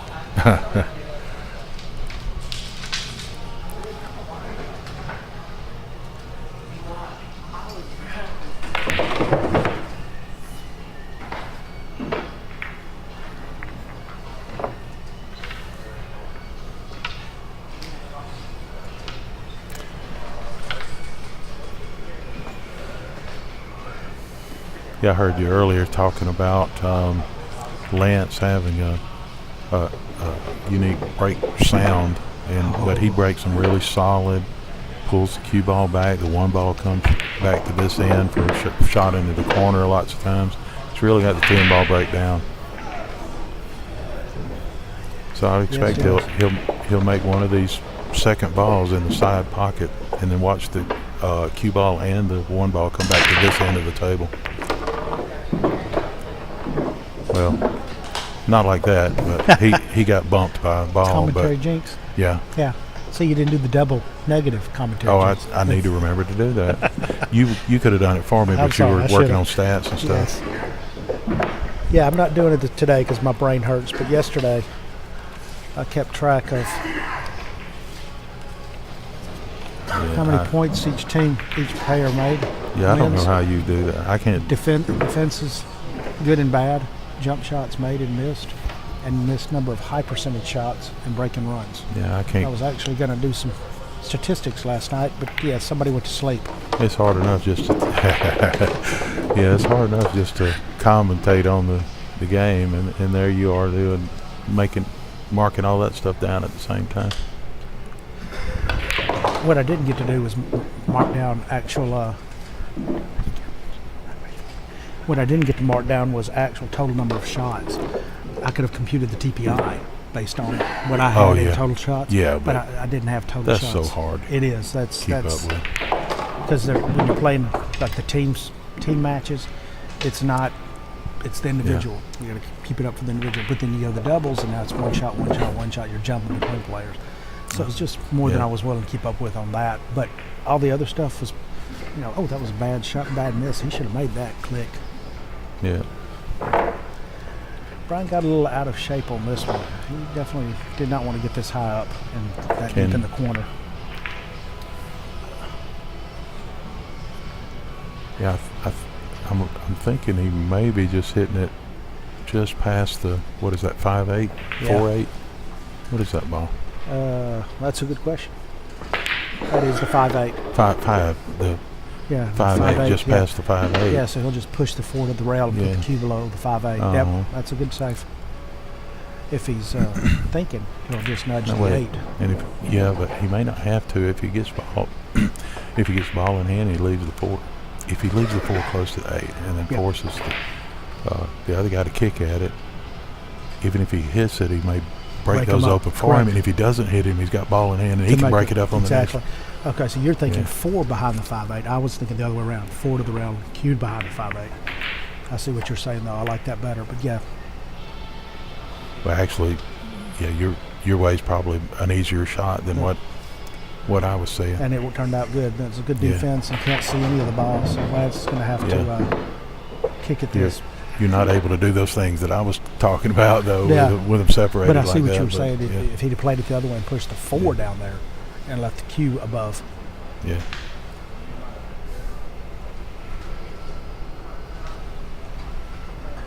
I didn't see him call a pocket.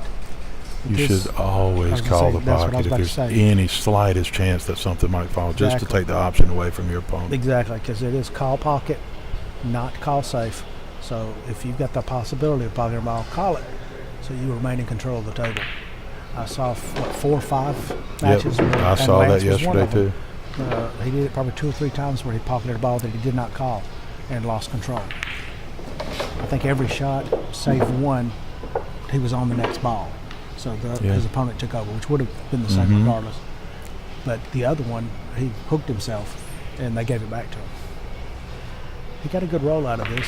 I think Brian can see only the edge of it, which would scratch him. Talking about your TPI and stats earlier, I played Turning Stone Classic a couple of times, and they had people in the stands with little laptop, not laptops, the iPad type iPads. things, doing it live on every match, Yep. every table, and so you could at any time you could see the stats live on any of the Wow, he could matches. hit more of that than I thought he could. That's not bad. It's going to roll out for Lance to see it, but that's not a bad, good speed. Left the cue on one rail and 2 on the other. Speaking of TPI and AccuStats, you know the history behind that? AccuStats started out as only doing the stats. That's why it's called AccuStats Exactly. instead of AccuTV or Yes, whatever. and Yeah. he had people that wouldn't keep up with it during the live match, so he got to where he would simply record the video and then come back and do the stats himself, because it is labor intensive, as you said. You Yes, got to be it keeping up is. with every single shot. So Lance wanted to go right behind that yes, 7, he did. and He did not get there. he so. didn't get there, so he And left. the 5 from that angle, the 5 will go in the side, Yeah. I believe. So if Brian just rolls this ball in, he should be. Oh wait a minute, is that the 4 beside it up here? Yeah. Well, if he rolls No, it that's in, the he's 7. got to make sure he doesn't go behind that 10 ball Yeah. and stay. But I think the 5 does go from there, from that side of the table anyway.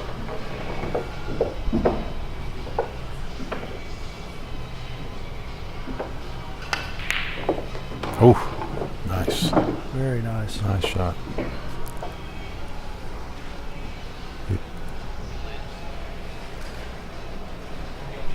Now this is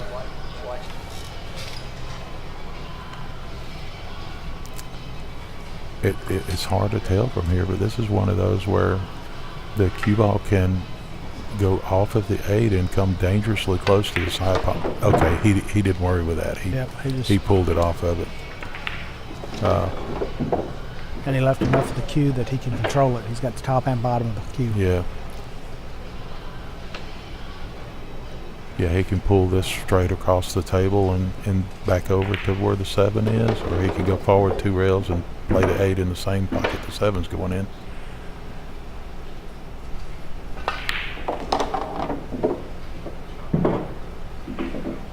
Nicely done. And I like being on. I like the little simple Yeah. back cut like that. Yeah, that's 'cause a great the cue angle. just rolls to where you Yeah. want it for the next ball. You ain't got to work it. Many years ago, I had trouble making this shot right here, and I went home, had a pool table in the garage at the time, and spent 4.5 hours on this one shot until I got it down. I don't have a problem with that shot anymore. I've been very fortunate. That back cuts are one of my favorite shots. Yeah. I see them relatively well. Now, do you roll to the rail, or do you I just play do. like a stun shot over? I roll On the this rail. one? I had a Okay. little top left, so it comes back Okay. at the 10. Like that? Yep. Yeah. He barely put any left Yeah, I on mean, it. not a lot. I'm not Yeah. talking a full. Okay. Yeah. Just like Oh, a he quarter. put or an 1/8 as well. Yeah. I mean, he barely put anything on it. A nice start But for yeah, this is Brian to get one Brian of shooting good now. them. Yes. Yeah. Very nice. Yeah, he's staying down. He's not tentative on his shots. I saw a couple of tentative shots earlier that he missed. Yes, and yesterday he was the one doing the help. He would throw that left shoulder to try to help the cue ball get through that. And that's not usual for him. He's usually rock steady. Another thing he's really good at is when he's playing safe, is freezing the cue ball to the back of the blocking ball. Where a lot of people just put it somewhere behind the ball, he will freeze it. He's very strong at the safeties like that.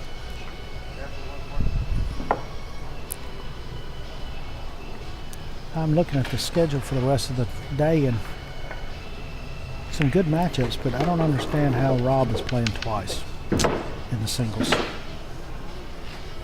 I guess it's for the day, and everybody will have played for the day so he can start back over. All right. I thought the singles matches were all 5, period.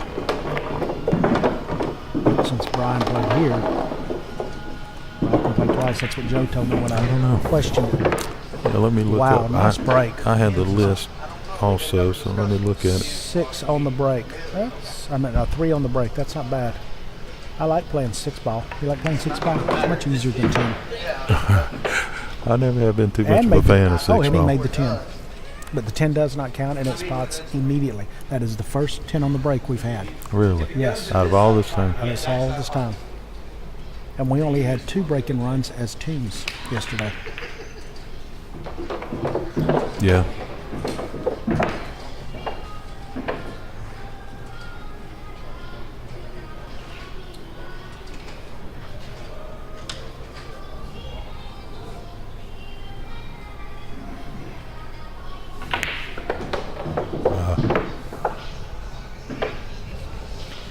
I'm not 100% sure. Yeah, he can't see the 2. The 3 is in the way, so he's going to play a push. So he'll probably push 6 down rail, set it on the top, set it on that top rail. Yep, and leave the cue on the side rail. Probably wanted that 6 to stay closer to the top rail just to make it a little easier, a little more difficult to get back to it. But not a bad shot. Didn't leave Lance a simple shot on the 2. He can run it down to this bottom right. He can bank it, and Lance is a solid banker. Don't think he can quite cut it to the side the right side pocket. And he can choose to simply play a defense. And again, object of the push is to push to a point that you are comfortable with the shot if you get it to the back, but it's too tough for your opponent to take it. So you do get it back and remain in control of the table. Although I have seen players that play push to a shot that is tempting enough that your opponent will miss it. All right, so let's see what Brian had in mind when he pushed here.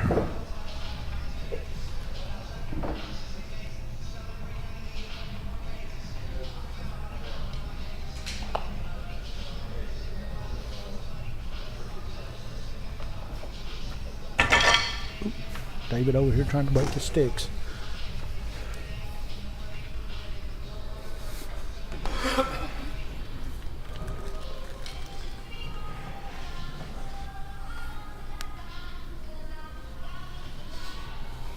It's not even lunch yet, and my phone is already dead.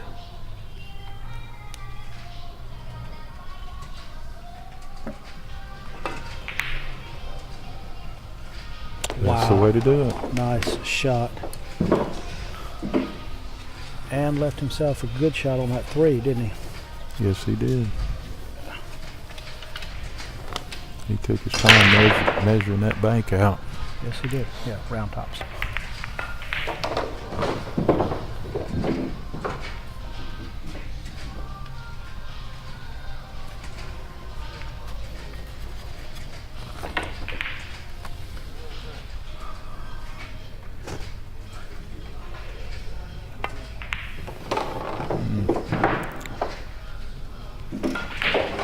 I like it. Just a little drawback. Yeah.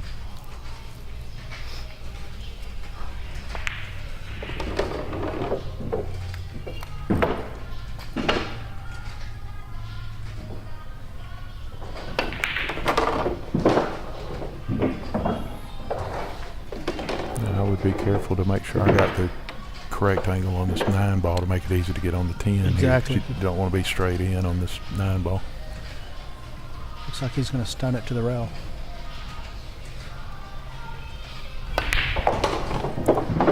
Get past And you the don't 10, want to get be past over the 10 get ball. past it. Okay, that's okay, and I Yeah. don't mind that angle. He can either top follow that Yeah. to the rail and back down, or he can bottom left come chop that corner back to the left side of the 10 as you're looking at it.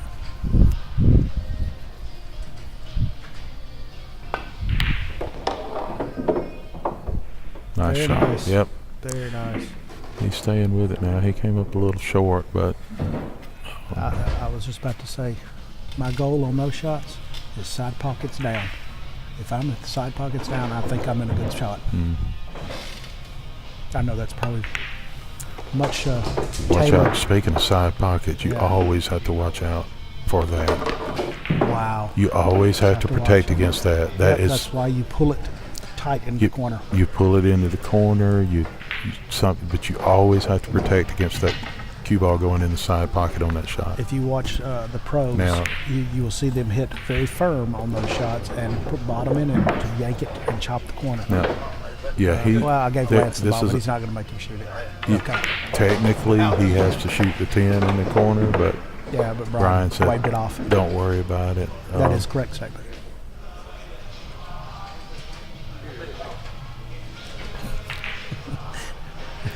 Brian confused him by putting it on the table behind him. I bet you're entirely correct, Richard. The rule of law states that he must pop. And that's why he started to do it, Yeah. because you don't want to just assume that Exactly. that it's a win. And one thing in this format also is that if the 10 ball went into the wrong pocket, then the cue ball would stay wherever it's at. The 10 would spot up, and then your opponent coming to the table would have the option of either shooting it or giving it back to you. Exactly.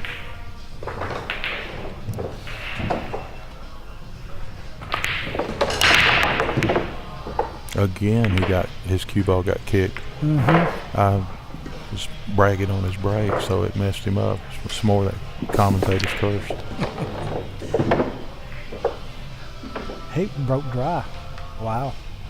He was over here practicing earlier on his breaks, and he did like 4 or 5 breaks, and he didn't make less than 2 on half the breaks. He was killing it. Yeah. But you're right. He does a good job of controlling the cue. Yeah, normally I wonder what is different now, if it's speed or something. There's some little, Yep. It's amazing how little of a difference just a small in your change. stroke and contact point makes Yeah. on the break or on any shot. You hear Mark Wilson and JJ talking on their broadcasts about the rhythm of the stroke and timing. Yeah, That's part of the shot. Yeah. You don't think about it, but if your stroke timing is not hitting where you're getting the positive, proper impact on the cue ball, it messes everything up.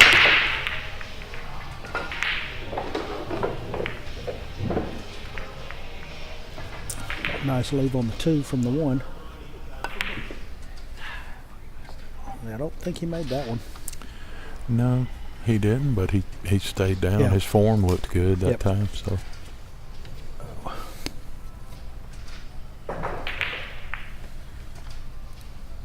the ones I've seen him miss previously, his form was just a little off, but that one looked good.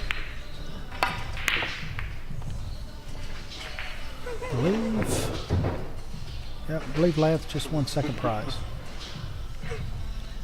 But now Brian can jump the 4 and kick the 2 in, go between the 5 and 7. That's all I see him having from here, Yeah, unless he can get Yeah. straight to the rail by itself. Can he go And- straight to the rail? That's what he's looking at. and then the cue ball is going to go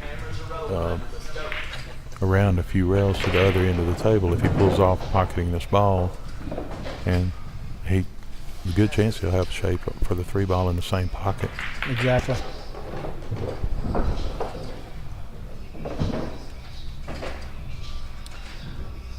Rob is putting Al to work to keep his stats. I'd like to see his stats page. I bet that's a doozy. He's been at it the entire match, or entire 2 days, keeping stats. And if he's not doing it, he's got Al or one of the other guys. And you know he's a stern taskmaster on that one. Oh, yeah. Mine were just kind of to keep notes for the broadcast. I think his is for helping the team get better.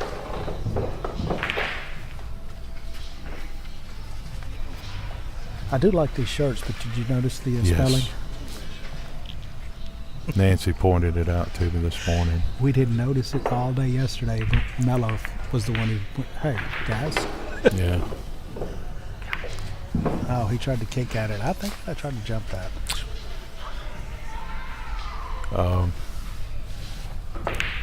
It may be that the 7, he couldn't hit the rail in the right place to come off of it to make that 2. That is probably an astute observation, sir. But he's good enough at jumping to where I think he would have done that if it laid right. Yep.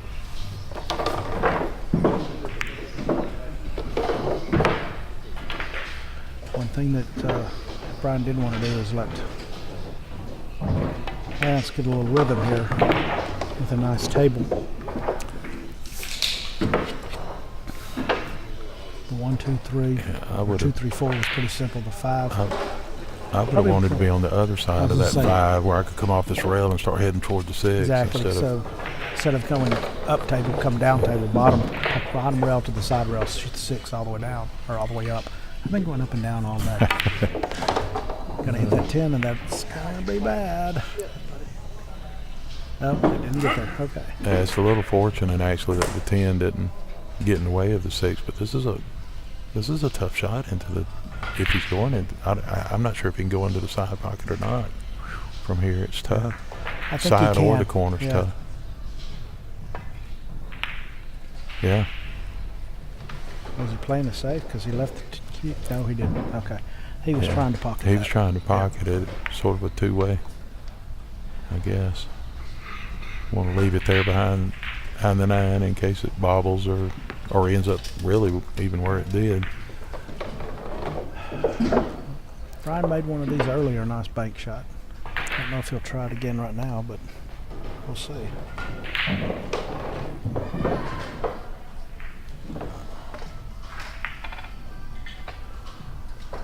Would you go for it? Would you play safe here? Since this was top, then bank it and get back to the middle of the table for the 7.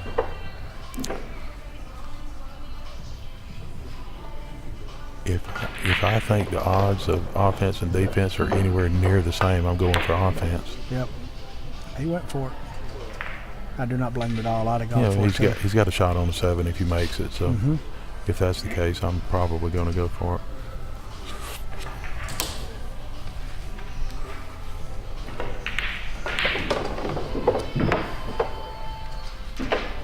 Hey, Ken, how are you, sir? You still out in California working? Appreciate you watching. We are up to 53 people from the start of 13 sleepy-eyed folks this morning. Be sure and tell your friends and family, your dogs and cats, and whoever else can get online. We need the numbers. Be sure and use all of our sponsors. Let them know you heard about them on Dixie Cup. Let them know you appreciate them sponsoring, helping make this event happen for the past 4 years.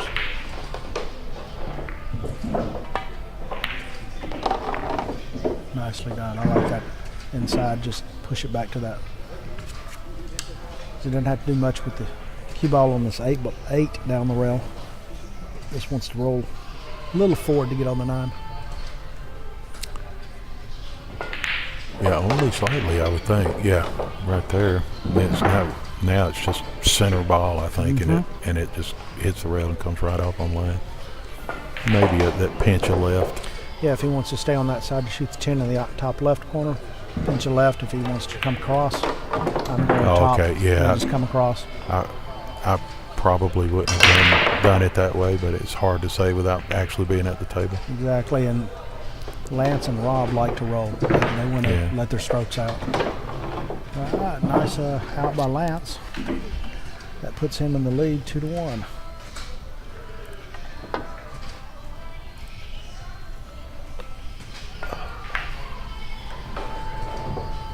Really good to see Danny yesterday. I was happy to have him here with us. Yeah. He was I funny. wish we could have both Oh yeah, played that'd in have been this. great. You know, what, 2 years ago when I played Danny in the finals of USAMs here in Huntsville to get to the championships, Yeah. I knew you'd already won. So even though I lost to Danny, I was happy because then you and him got to go and play together as Oh, a father and man. son. So that was pretty Yeah. cool. That was a dream come true for me, for the two of us to get to go to the U.S. Amateur Championship together. I'm sure it was a dream for him too, Yeah. or a nightmare. I don't know. I'm just spitballing here. Yeah. No, he was tickled too. Rob's into the point of practicing one pocket banks over there. Just saw him do a cross bank in the corner. All right, let's see how Brian does on the start of this break.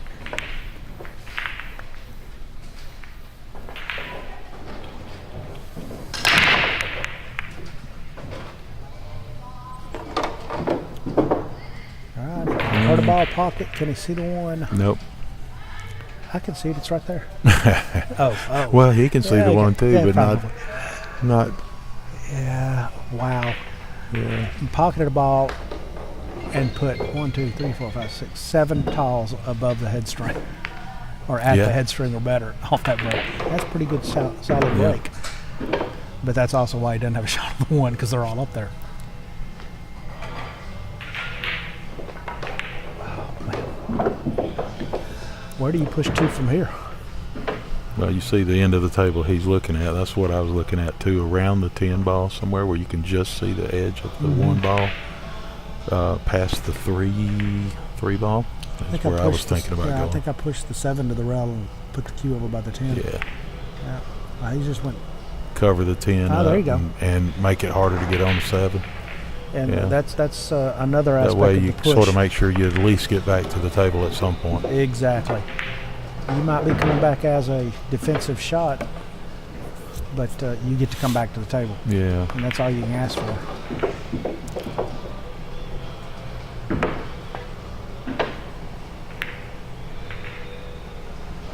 Nicely done. I don't know. He might be able to get it up in there just a little bit and pocket the one inside. Yeah. Not he's looking at the kick, so obviously the Yeah, I Jump's not couldn't there. jump that quick. But he did leave it closer to the side pocket than he probably wanted. You don't want to Yeah. leave. If you're playing a defensive shot, you That's don't want to always leave dangerous. that close to the pocket. I mean, even now, with the kick, it's. Mm-hmm. But Brian needs to call that one in the side pocket before he shoots this. Yeah, he just did one in the side. That's going to be tight on that too.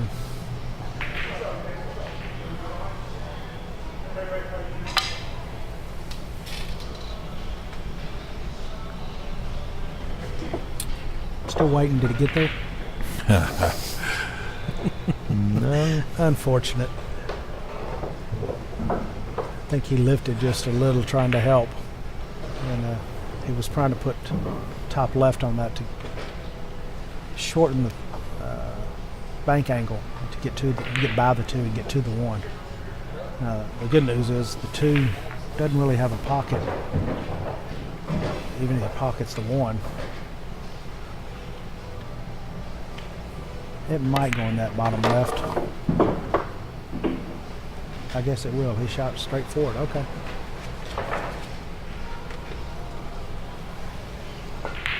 Yeah, I'm going to have to rethink this high top tables and tall chairs because my back is hurting. These are not as comfortable as I was anticipating them being. Had I get that VIP chairs that Michael is so kind to provide for all of the VIPs and family, those I think look comfortable. Yeah, those are comfortable, but you'd be too low. Yeah. Well, we had the option of bringing a couple of the short tables like the one next to this table. See where they got the cue cases. But I will admit it, I talked to Al into this setup. Well, it is nice to be able to sit up though and look at the table when somebody's not in your way. All right, 5 to the 6 to the 8, or 5 to the 6 is not too bad. The 6 to the 7 behind the 10 is going to be the decider of this rack. He can run right down in there into it. It's just how do they split? Yeah. Or you can run into the point. So Brian's strategy paid off with his push. It did. If he gets quarter inch farther, I think he just clips the top of that 10 and pushes the 8 out, or 7 out, I'm sorry.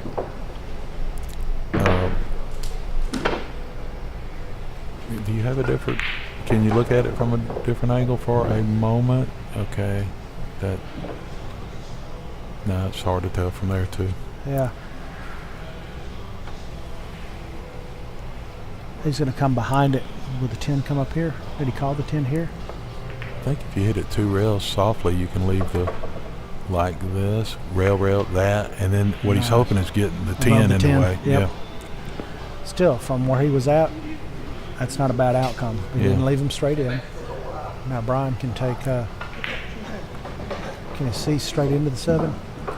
It's he can. Hard. It's he hard can to tell. push the bank the 7 straight and put the cue behind the 10. What I don't want to do on a shot like this is what I call a fake safety, where it's this percentage is low, but I go for it anyway. If you Guilty. if he feels certain he can do it, so it looks like he's trying to bank it in. And if I'm banking this in the corner, I'm pulling the cue ball down to this end of the table, and that way I leave a long if you shot. miss, you're leaving if I the happen 7-8 to miss, I might distance. even hook him behind the 8 ball.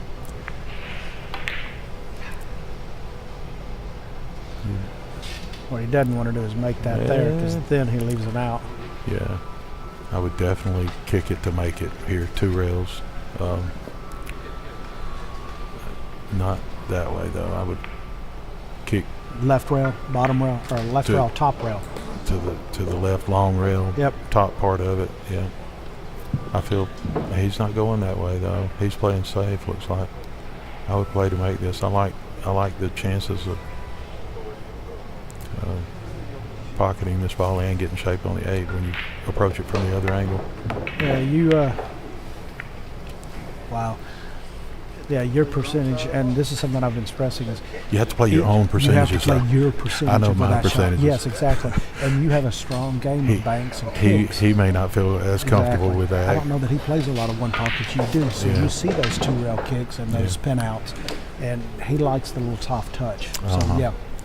And he probably will a lot of times pull off the shot that he was doing, and he knows that. He's got those percentages in his head. He hit it good. If the 8 just misses the 10, he's golden. But it just touched it, and that's all it takes to be out of shape. Brian needs to keep his head down on this one right here. There's a tendency to kind of pull up and worry about results ahead of time. Yes, he stayed down nice. Yeah. Now get up there, get up there, get up there. That's good. He might have to come now 3 rails to get back to the 10, but I'm wondering, do you go ahead and do you play the 10 back down at this end of the table? You see how or do you stiffen it up and take, if you hit the cue ball through the rail and then come straight back across this way, you're bringing that side pocket in and play with the cue ball. Yeah, he could hit it inside English and just leave it above the sides. Okay. Yeah. And that's what he did. Fine. That's nice. See, sort of close to the side pocket though. Yeah, so that was a little different from what I thought it was at first. And not quite as much inside as I would have put, because I would have wanted to take that out completely out. Yes, yeah. I agree with you. You definitely want to stay away from that Nice. side pocket with the cue ball. Ryan ties it up 2-2. Once again, another tight battle. Yeah, Lee says hope to see you both on the respective thanks, cup Lee. teams. Yeah, I was looking forward to playing, competing against Danny and his team this year. But that didn't work out, but hopefully it will next year. That's assuming I can make the team again, because in Huntsville, I don't know, not sure how they do it in Birmingham, but in Huntsville you have to actually compete against the other players that are vying for a spot on the team to see, and they take the top 5 players in the tournament. And then out of the folks who competed that didn't make it, they have a chance to challenge the 4th and 5th place folks. And that earns money for the get team as spot. well. Yeah, it does. And I donated probably way too much. I tried hard, but I'm having fun doing this too, so I'm not complaining. It was really good, friendly, but it's very serious competition. That is his 3rd dry break. Wow. The only difficulty is that 2 is behind the 3, or the 2 and the 3 block each other. And the 8 on the side. That time I think he let up a little bit on purpose. Oh, definitely he did, yes. And he let up because he had lost control the last 2 times, so he thought, okay, let's play a little bit more control on this break, and then he ended up not pocketing the ball.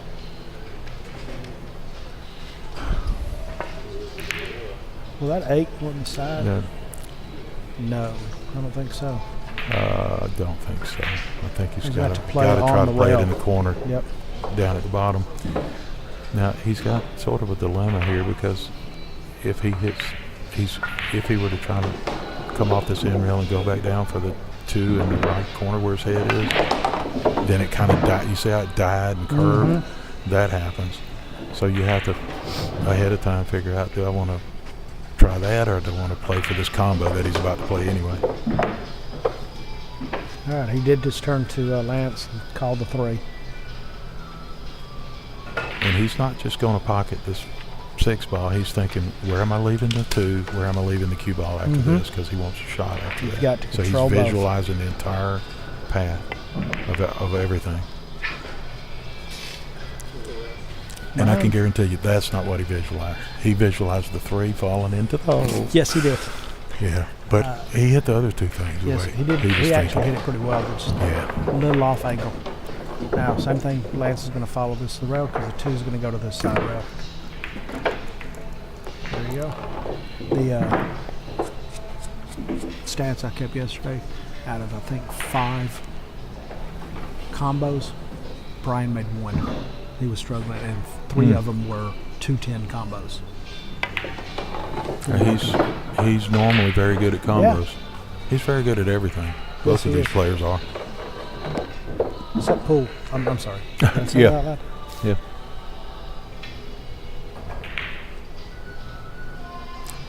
Is he going to play this off that 8 to get it away from the hole? He did. Yes, I would. Lance is very good about seeing his problems early and breaking them up. Rob does the same thing. You do the same thing. Because I've always got problems. And because you expect to run out every time.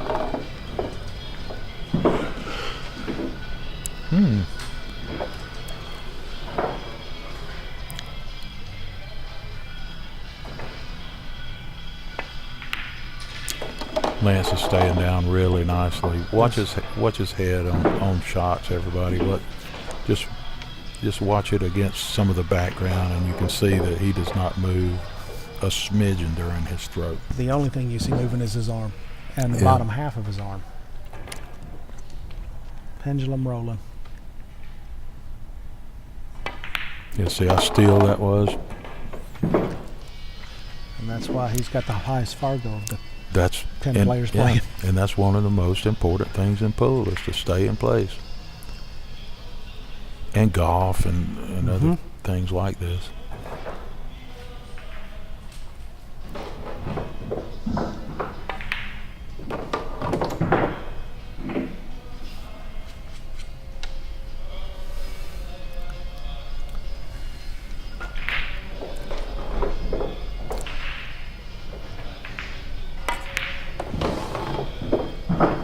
And he won't just plop down and hit this. He'll go through the same routine.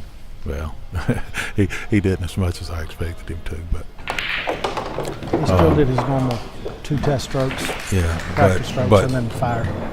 But typically, you stand up over the ball, you're visualizing what's going to happen, then you come down, take your practice strokes, the back 6 and steps through. from Mark Wilson walking through. So that puts Lance up 3-2, race to 5. Overall scores Birmingham 7, Huntsville 6, race to 11. This is the second game of the of today. The first was our second match of today. This first was a doubles match that Huntsville, Brian and Joe managed to eke out a win over Terry and Jason Hill. Jason Hill. Yeah, Jason Hill. Very good. Yes, I like it. Jason's last name is Hill, if you do not know that. So made the overall score 6-7. It's a nice start for the day and a big swing Huntsville's way. Last year, Huntsville led all day Saturday, and Sunday, Birmingham came back to win. Let's see if Huntsville can turn that around this year. That 3-ball looks solid. Ooh. I think he's blocked. Yep, 7's got him. It is kissing up on the cue ball, so I don't think he can make it.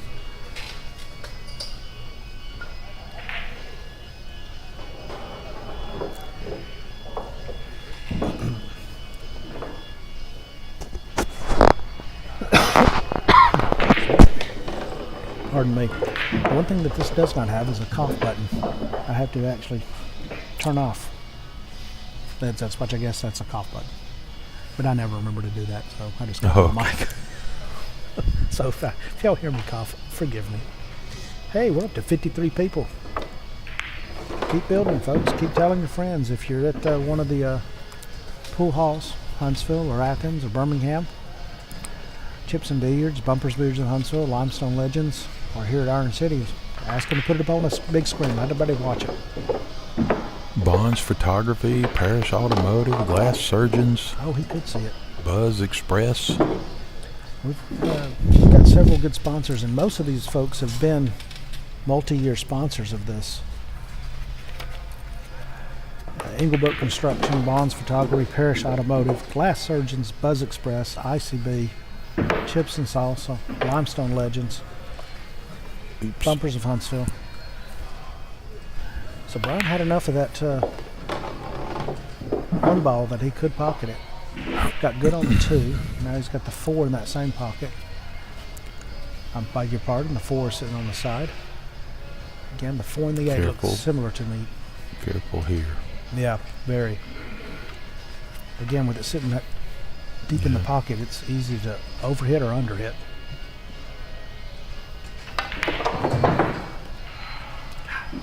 Like that.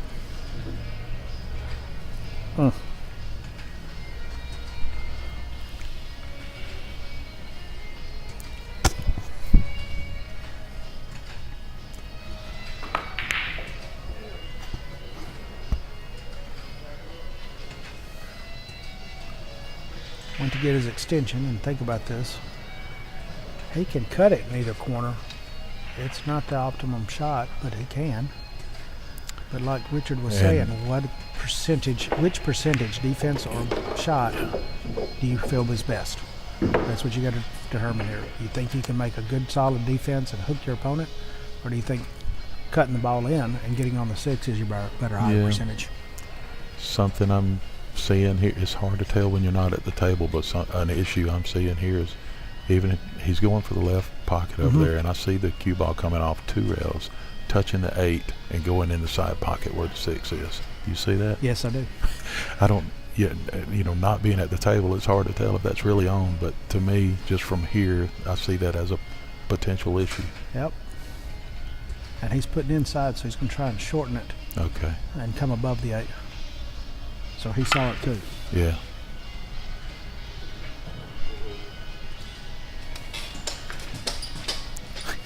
Lance got up so quick when that missed that he nearly fell off the stool.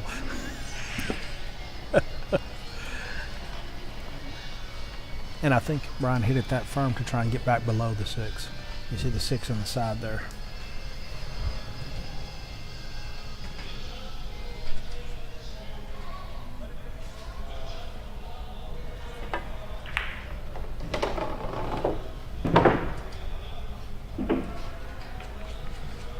He can go up rail and stun the cue out into the rail and out, or he can soft roll it in the side and just stun left to get on the 7, whichever he's more comfortable with.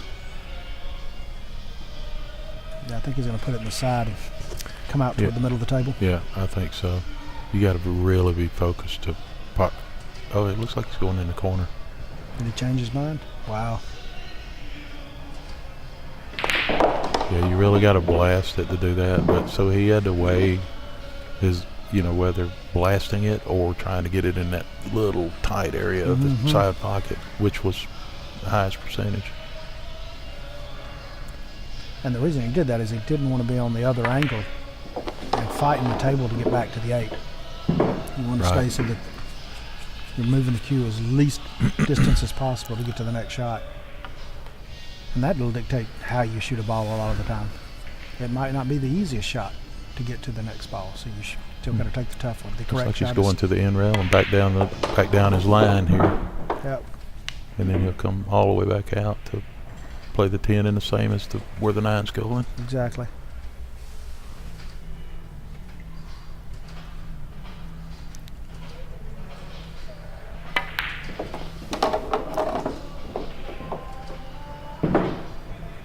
Nicely A done. little surprised to see him go around that way. You always had that option of coming out the straight out or doing the 3 rail like that.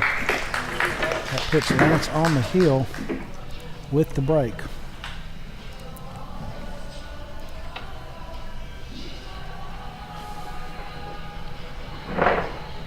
Four to 2. Lance on the hill. See, Amy's back again, Robert's wife. Yes.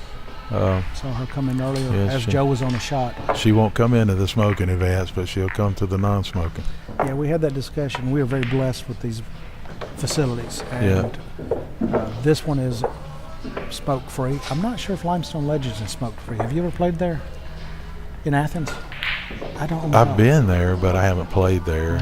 I don't recall if it's smoke-free or not. Alabama is so funny. There's not a blanket law that every place has to be smoke-free. Yeah. But Richard, you've traveled the world. I've traveled the world, and everywhere else I go, it's smoke-free. Yeah. Huntsville is not. So if and when they ever go, I will be thrilled. But now next week's hot seat tournament, come out, see us. We'll get bumpers. I'm hoping to go Cool. play in that this time. Al Visit hosts- my house for a little while. Yeah, make sure it's still standing. Yeah. If you have cameras up, that's what I do. Okay. Yeah. Next weekend is the hot seat tournament.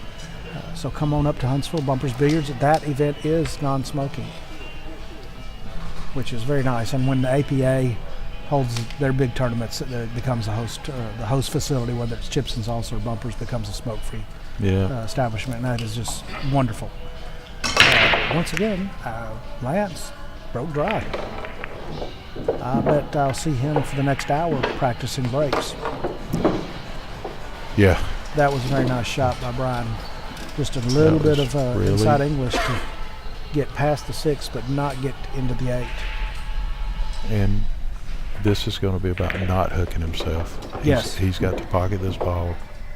And he's just got to get into the biggest area where he won't hook himself.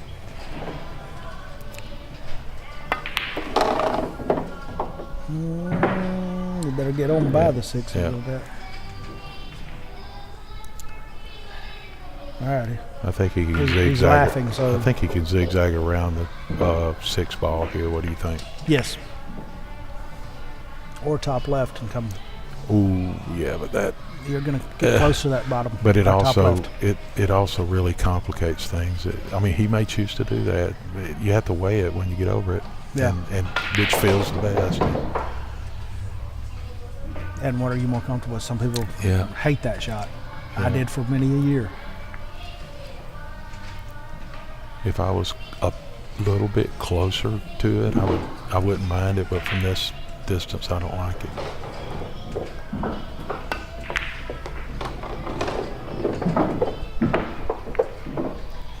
Ooh. You hear the background music? Yeah.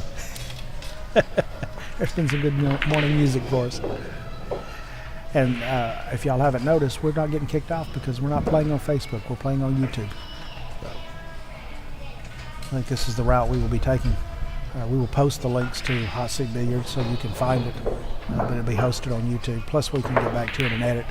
Al, I think, is going to take these Hot highlights that I've been marking down and make a highlight reel too. Oh, nice. But what does Al know about editing videos? Not a lot. Ooh, No. Don't let that go. He will be really frustrated with that. Yep. Because now the green 6 is hooked by the 9. Yep. He wanted the 5 to be sitting there for an easy next shot.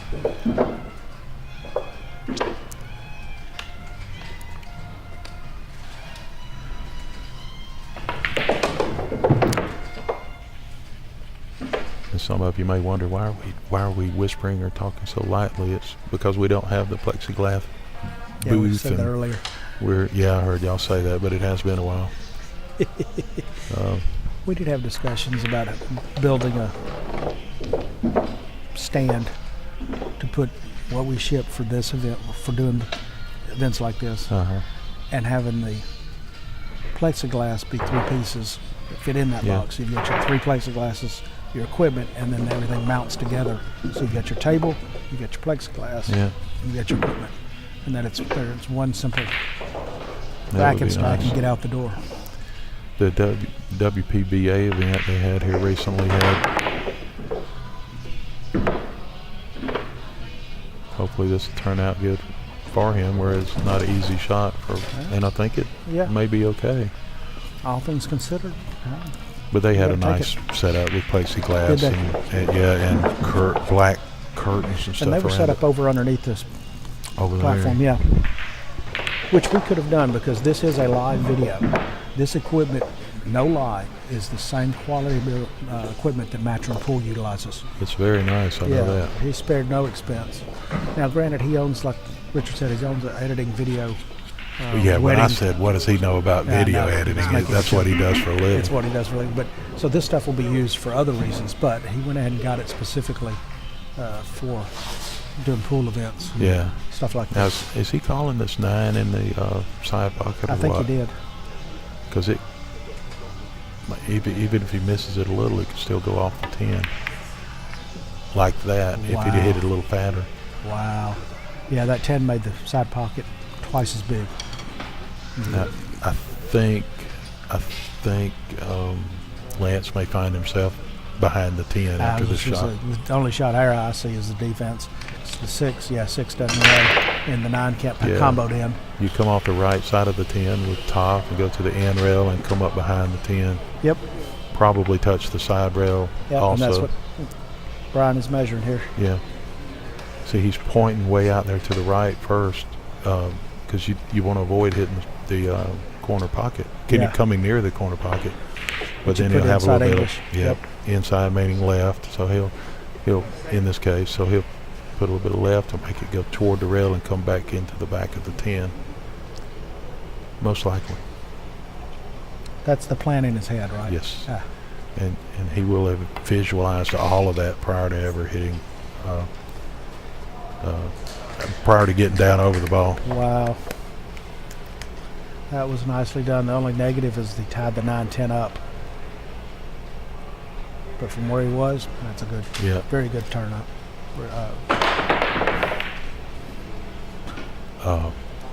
But on the right side, when he gets ball in hand, he may be able to get an angle on the 7, make the 6, get an angle on the 7 to where he can come down and then bump those balls, and he's got the 9-10, and he's got the 8 on the other pocket. 8 right there. Yep, that is a true statement. So plan ahead a little bit. Wow. Heck of a shot. I think he called that ball in the side pocket. He did. Okay.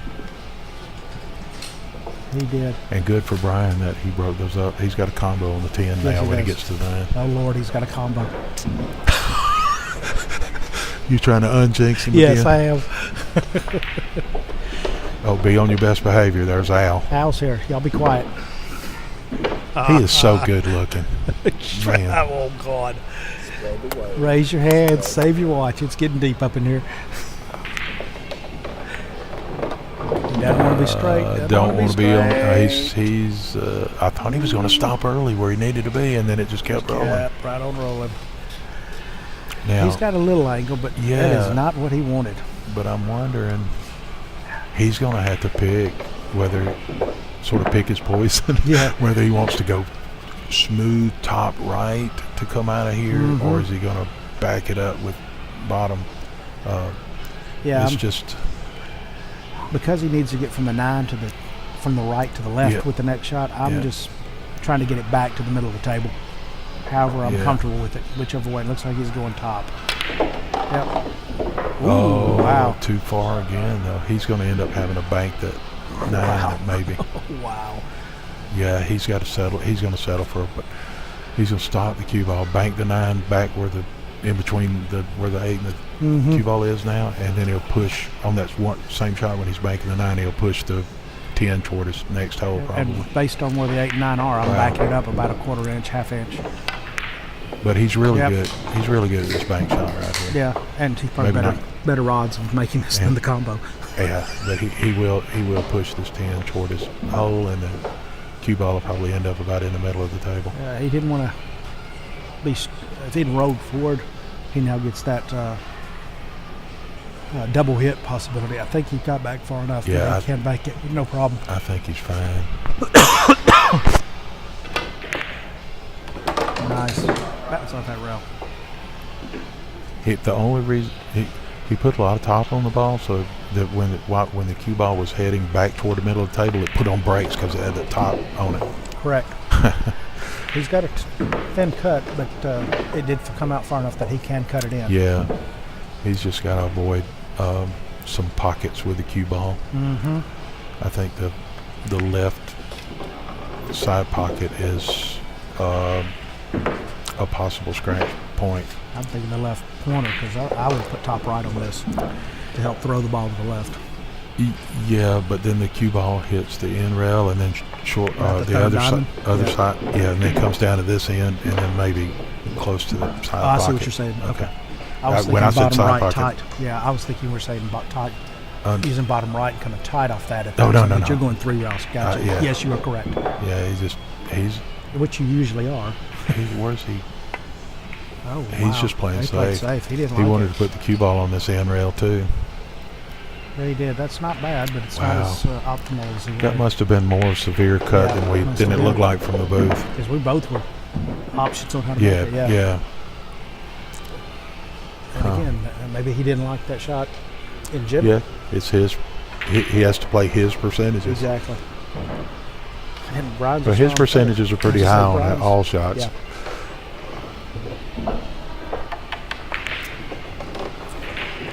There's not too many low percentage players in this group. No. You'll see the same type of action on this one of the one that Brian banked across side. He'll be putting a lot of top on this ball, so the cue ball will come out and then stop and go into the corner. Wow. So he had a lot of top English on it, so it hit the rail, and on its way back, it started wanting to go forward again, and it was going left, so it went straight to the corner. I'm going to have to step away for a minute. I'll be right back. I'll be here. You always are. All right, so Lance gave him that ball.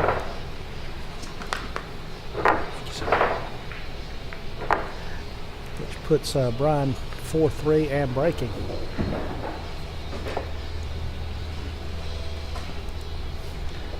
That was a big miss. It keeps Brian in the match.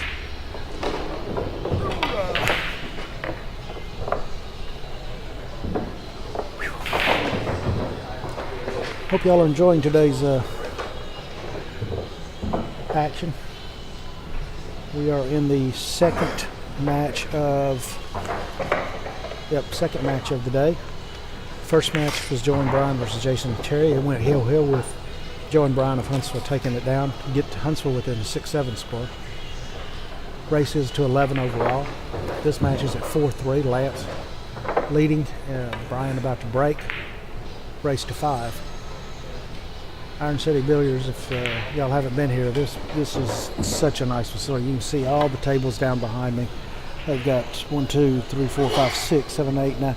Got 9 tables behind me that are in action. 6 7-footers, 3 9-footers, and these are tight pockets. On the other side, he's got, I think, 14 or 16 more 7-footers, and they use that primarily for all of the regular league, APA, BCA, nap or whatever's going on. Last night while we had this match going, they had a tournament. He's got the nice LED lights that just light it up. It is spectacular. I still want to take them home. Y'all don't tell him, so he doesn't know where they went. Thanks. The facility just is bar none, one of the better ones around. We are very spoiled here in North Alabama. Got Iron City Billiards here. You've got Bumpers Billiards in Huntsville, Chips and Salsa Billiards in Huntsville, and Limestone Legends over in Athens. So be sure and thank them for supporting the Dixie Cup through the years. We appreciate it. You've also got non-pool, Engelbert Construction, Bonds Photography, Parrish Automotive, Glass Surgeons, and Buzz Express. If you're in the Birmingham metro area, go see them. Mention you saw their ad on Dixie Cup broadcast. Tell them we appreciate them and take advantage of their services. I believe all of these are pool aficionados or actually play. This is the Birmingham group, so I'm not personal knowledge of them, but Dumpy and crew, this is who they managed to get support, and most of these I recognize from last year. Just say thank you and keep the Dixie Cup going. All right, so Brian's back from getting a bottle of water, and it is his break. He's down 3-4 if he can make this one. We have not had a break and run today. Just thought about it. If he can make this, take this rack and get it to Hill again, and that would make 5 Hills throughout the day.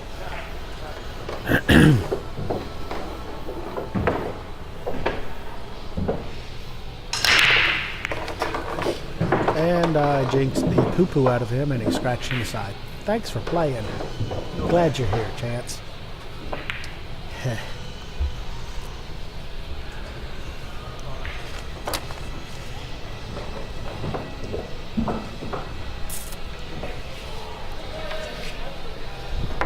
Just make sure you don't suddenly scratch your head in the middle of Brian's shot while he's facing straight toward you. Suddenly scratch your head. Oh my word! I don't know how I do it, but when Richard's playing and I'm sitting in his line of sight, it's like my head goes itchy. You were pretty close to our table too. It's not. This is far away compared to where you were. At the time. In Huntsville last year when we were doing this, I was probably one table away. I was literally one table away.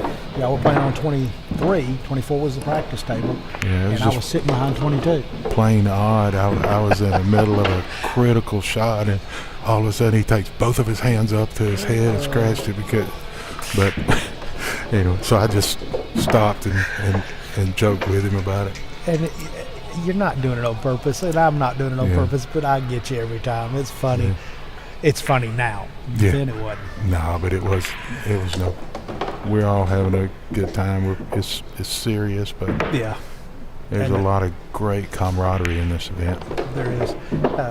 Same lines. I'm sitting and keeping the score at hot seat, and we got the tall tables, and I'm sitting there, and from kids, I keep my legs moving, my upper body stays still.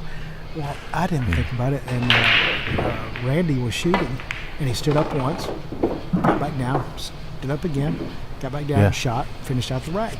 So when he was racking, he walked over to me and said, "Hey, when I'm shooting in this direction, can you do me a favor and stop your legs?" And I went, "Oh." Because it is so hard to take it seems like you should be able to just block it out, but it is hard to block something like that out. Oh, wow. He almost got hooked. Wait. Oh, yeah. But it is. Yeah, he when would it's have been right sick. there in your vision, sometimes you just can't get your mind to focus on the table. Yeah. And it's your job to make sure that you're focused before you pull the trigger. Yes, it is. I don't see any stumbling blocks on this rack.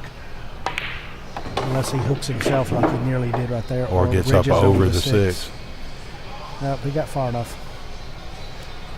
But even sometimes being close to being hampered by a ball like that will make you not play your shape as well or something. Just a little hesitant, especially if you're playing all ball foul. We're not doing that here, but all ball foul, you're concentrating so much to not touch the ball. I've played very little all ball foul because that was a nice stroke. Typically all ball foul in the U.S. anyway is It's just when you have a referee. Exactly. It's tough. Over in Europe, they do it all the time, so Yep. they call it on themselves. Yep. But There'd be arguments and US, fights here. yeah, I didn't touch that. It moved Yeah. 4 inches. I didn't touch it. Unfortunate that Brian scratched on this break. very nice. Lance is going to run this one out. Is he going to just draw this straight back? I'm hitting it with top right. Coming off that side rail back across. Okay. Like that? Yeah. All right. And when I say top right, I'm not saying a full Yeah. 2 tips. I'm Just a talking quarter smidge. tip, just a smidge to keep it flat straight across. Mm-hmm. Now, I'd go up side rail and back out, but he's just going to slow it. I would have come all the way, so I've got a little straighter angle. Not that he ain't going to make this, but Yeah.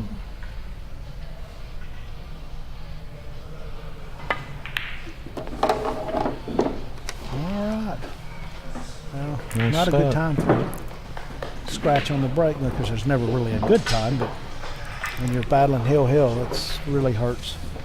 All right, so 3-5, and that makes the overall score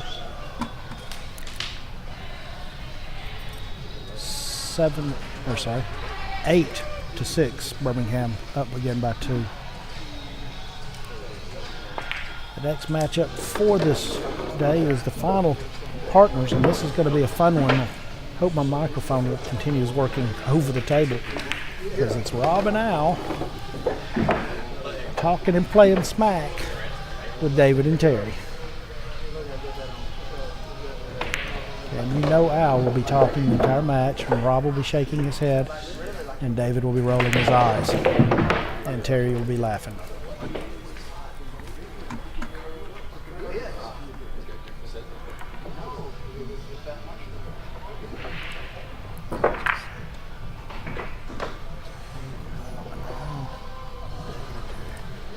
All right, folks, we are still sitting at 53 crazy individuals participating with us on the Dixie Cup.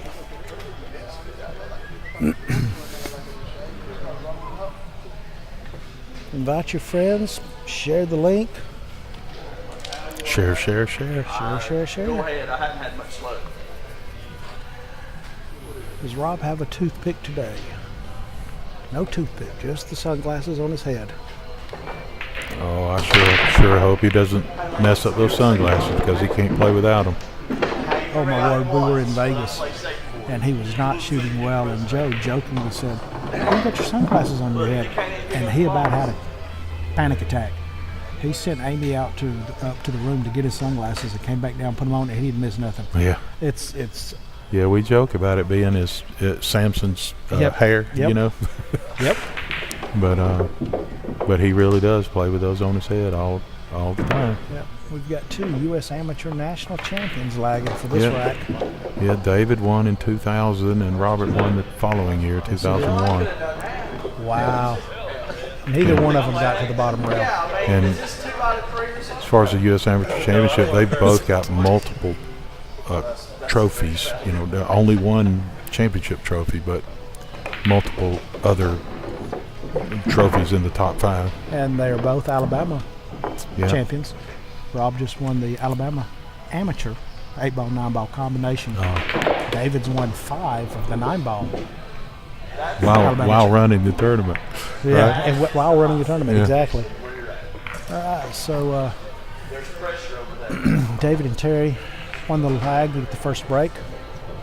Lance has won a couple of the 9-ball He's won Alabama 2. 9-ball championships. Jason Jason's Hill, won 3. Terry Edwards. He's just a nobody, isn't he? He's always in the hot seat. I see pictures all the time. He is a hot seat champion. In his defense here lately, he's actually had to take on a real job and work, so he's not playing quite as much. Yeah. But he is still a very good shooter. All right. David's been breaking well, Yes, he has. so He was abused last night. He had 3 solid great breaks and got hooked. Balls just rolled funny. His cue ball went forward. Yeah, it did. He Usually expects it to come sits to this end, yeah. Usually has it to the sit in the center, middle. or come back a little. Good break, no shot on the one. Because he did roll forward. Had he squatted in the middle or backed it up a little, they'd have a shot. So he made 2 balls in the break. He got the 1, 3, 4, 5, 6, 7, 8, 10, 9, 10. Yeah.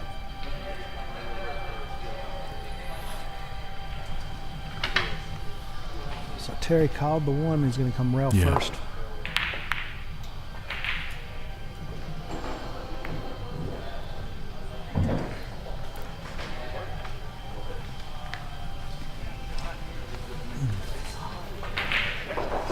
This is a tough shot to get it staying here on the 3 because you got the 8 and the 7 that are going to affect the cue if you try to pull it across.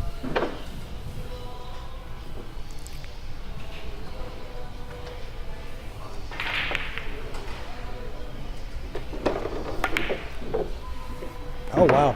Did he win second prize? Yeah. He did. I didn't think it would go in between those, but I guess I should have looked again.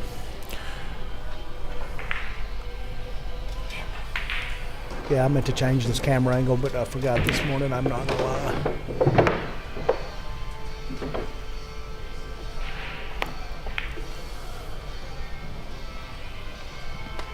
A little hard, maybe. Yeah, he wanted to stay. I mean, he's still hooked, but Yeah. it gives him, from this angle, it lets him hit the end rail there and come back at the 1. Where if David had not hit it quite as hard, it would have forced more rails. Yep. His intent was to leave it behind the 3. Yeah, exactly. The 10 just was the helper there. And I think Al just said the 1 is off the rail, so he can come softly into it and leave it sitting I there. wished I shot that other one now. Or he could go hard and try and call the 10 in the side, which I think is what he just did. Because if he hits it, the 1's going at the 10. And as we said earlier, if there's any possibility, call it. Yeah.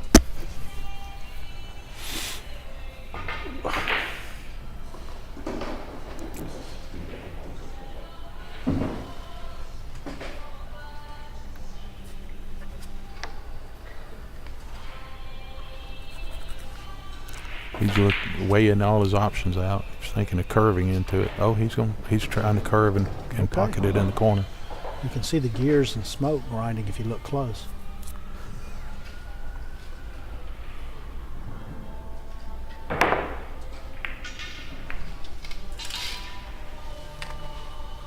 A bit unfortunate for it to hit twice like that and hold.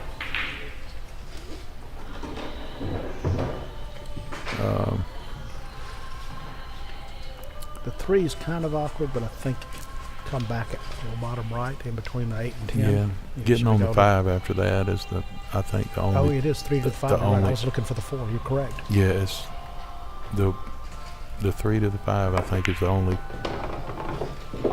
He came back Holy cow, did he come way back? too far.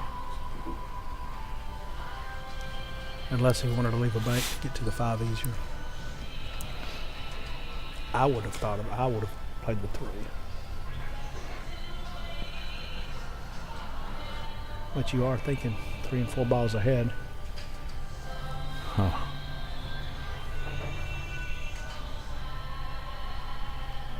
David has a very nice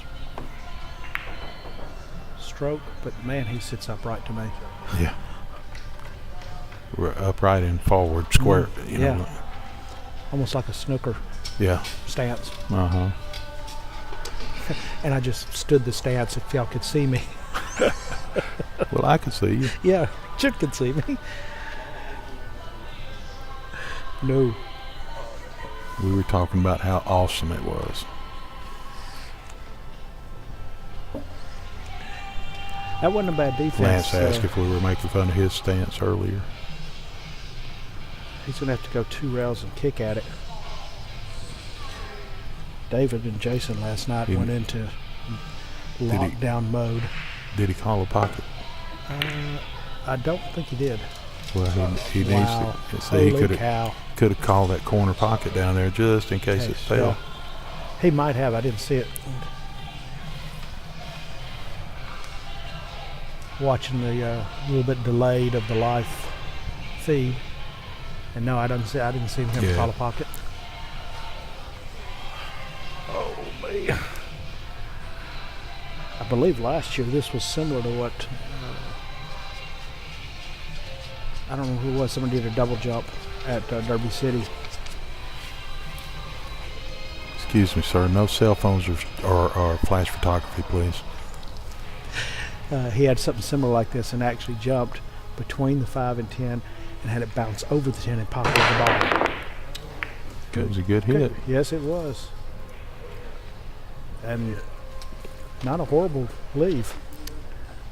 By leaving it on the rail takes away a lot of options for Al to get to the 5.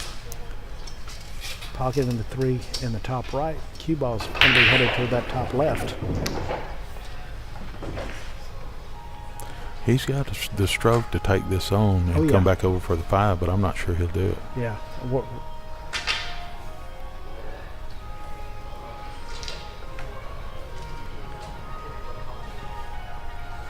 Al got his fresh haircut yesterday, or day before yesterday, so he's got the nice hair looking good there, doesn't he? Oh, yeah. Told him when I was walking, I said, "Got your haircut?" He said, "He had both of them." Al's a nut. Every one of these guys are I great. can tell really from spending a little bit of time with Al that he used to have a really good sense of humor.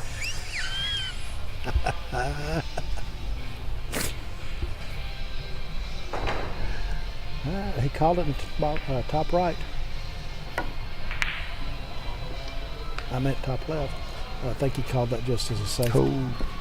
Rolled out. Yeah, I too far, kind of didn't he? figured that he would not go the aggressive route on that one.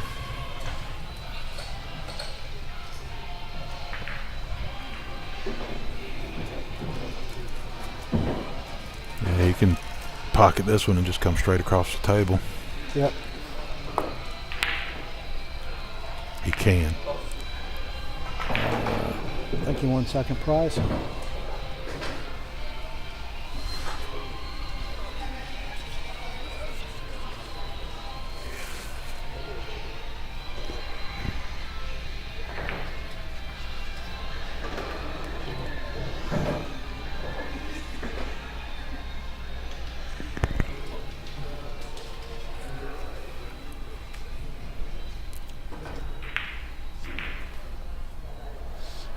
Can you see the edge of it, I suspect? Yeah.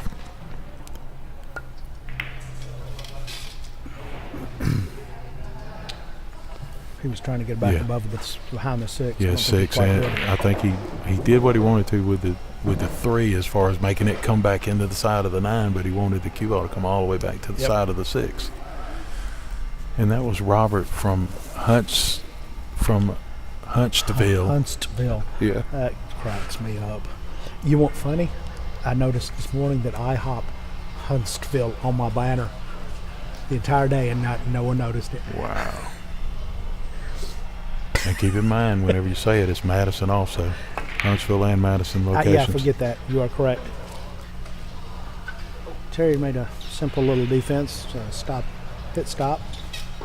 Left the cue behind the 9 and let the 3 come 2 rails. Probably went a little farther than he meant to. Probably wanted to leave the 8 and 10 also blocking, but he still got him covered. But where he left it, Al can go 1 or 2 rails. Left side rail into the bottom rail into the 3. Yeah, I like going 2 rails into this, hitting the rail, the And bottom calling rail the bottom just right, just in before, case. just before the 3. That way the cue ball goes to the other end of the table. Correct. The 3 goes here. I would call the 3 in the bottom right corner. Yep. In case it falls. This is a real common one pocket shot. Yeah. You pushing it over to your opponent's side, to your side, and the cue ball runs back down. Yep. It's fairly common. He's calling it in the side pocket. So he's going to go side bottom, kicking the 3 away instead of the cue away. Huh. Trying to leave the cue Yeah. where the 3 is. I just That's don't think good it's hard enough. because when it misses, when he misses if the three Easy for you to misses say. the side pocket,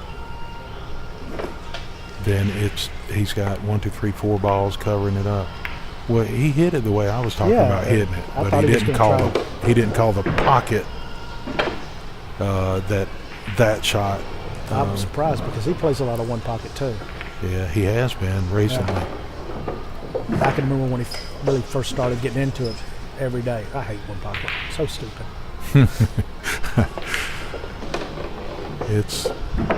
It's my favorite game because there's just so much to it.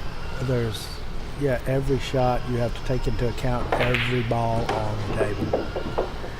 Well, unfortunate for Al, left the thin cut on the 3. Oh, wow. And I say, oh, wow, not because they missed, but because I'm surprised they missed. These guys miss so few times when I'm playing them that I never expect them to miss here. There's just a lot of pressure in this event. Some people might not think there is or should be, but there is. You're playing for your buddies, for your city, Yep.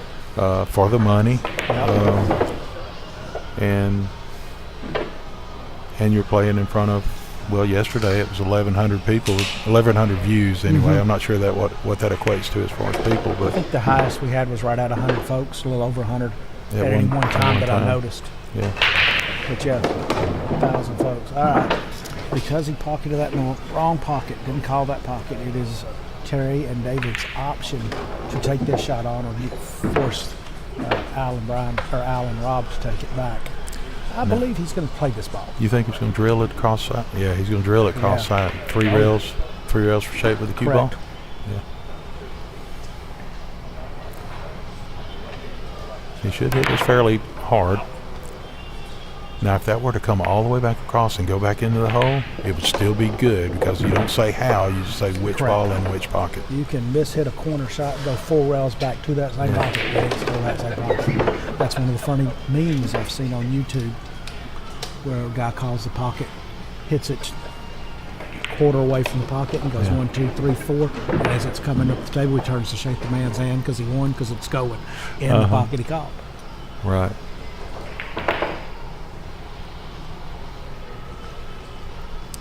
He got fortunate in that didn't leave Al much of a shot. Is Al going 3 rails like this? He is. He's good at this, though. No, he is. And again, remember we talking about which you have to play your own percentages, and he's good at this shot, so he went ahead and played it. I don't know who said it, but I heard as it came off that third Al. rail, how did he hit it? Was it Al who said it? Probably. Probably, yeah. I just heard somebody say, how did he hit it? Yeah. It was a nice attempt, and Al was probably one of the few that would actually take it on and feel fairly confident with it. Yeah.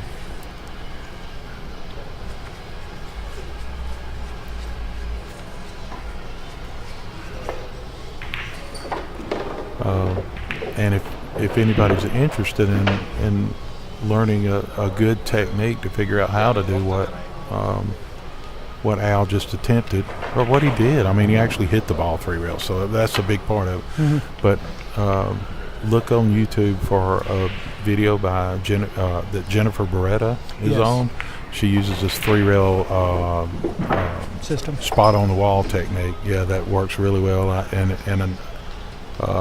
I use the same technique on that kind of shot. And now, I don't think Al does. I think he uses more of the diamonds. Yeah, I use the somehow. diamond system, but I have seen Jennifer Beretta, mainly because I like Jennifer Beretta, and I actually met her many years ago before she became the number one in the U.S. female, and played her in Vegas. I practiced some with her in Turning Stone in I sat and New played York. 20, 30 games with her. Yeah. Beautiful lady, really Yeah. sweet, great pool player. But she's got some really good videos and techniques. Very that she serious. does. Yes, she's very She's serious about staying fit, too. Yes, She's she was very a fit. bodybuilder, Yeah. fitness competitor before she became a pool player. I think her husband and her own a gym and own the pool hall that she shoots out of. Oh, really? Not a very good shot. Well, that would have been a bad defensive shot because he wanted to be behind the 8. Yeah. Again, it was right speed on the 6, but he did not get behind the 8.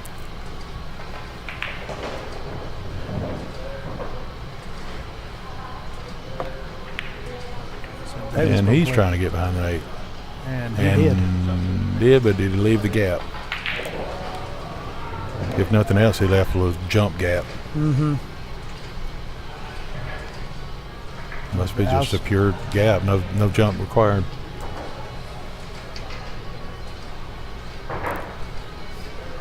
Wow. Seems like they've been playing for 30 minutes, and this is the first game.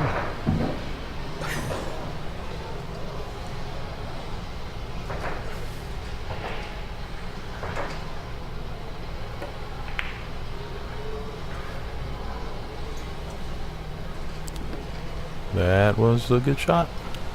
Yeah, he I left think he's the got edge of the 6. He's got the edge, yeah, but still, it's a long ways. You have to be very careful with it. There's a potential of the cue ball running into the 7 ball, and stopping and setting up for yeah. him. Yep.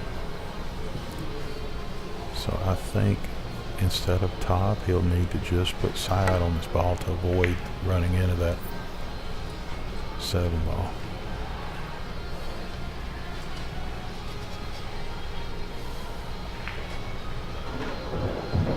But the fact that it's on the rail makes this a difficult shot because he'll play another defense and he'll try to use that 8 again. Yeah, 8 He'll again. bank the 6 up down rail. Just protect against. You don't want the cue ball going near that corner pocket. No. Near that corner pocket. I think that's more than near. That's in. I know. Yeah, that was the issue with that shot. Commentator curse. He see how far over he cut the 6 ball that's way over there. Yeah, it if should he'd have have put it come right more at the into the yes, more into the center, he would not scratch. Yep. And that's what he was trying, but it was a long shot against the rail, like you were saying. on the rail. Added difficulty to it.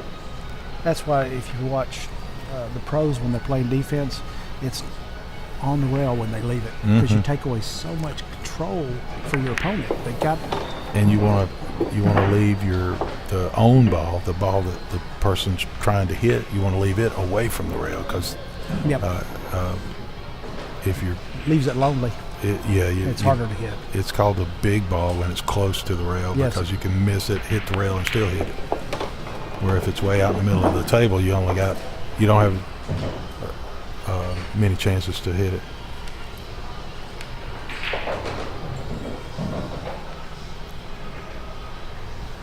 Al, you coming to get your glasses so you can see what you're doing? He don't want to play with you right now.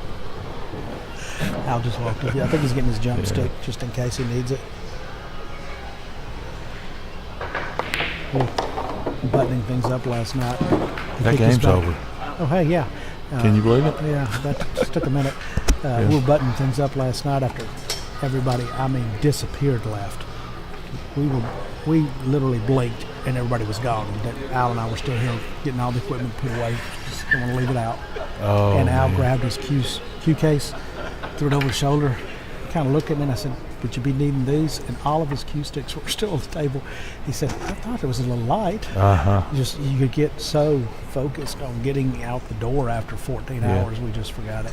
But anyway, yes, David and Cherry finally won that one. Nice little finish run out. It's nice when you have ball in hand to start it, but nice finish. But that was their break, so it's just staying on hold, staying on serve, sorry.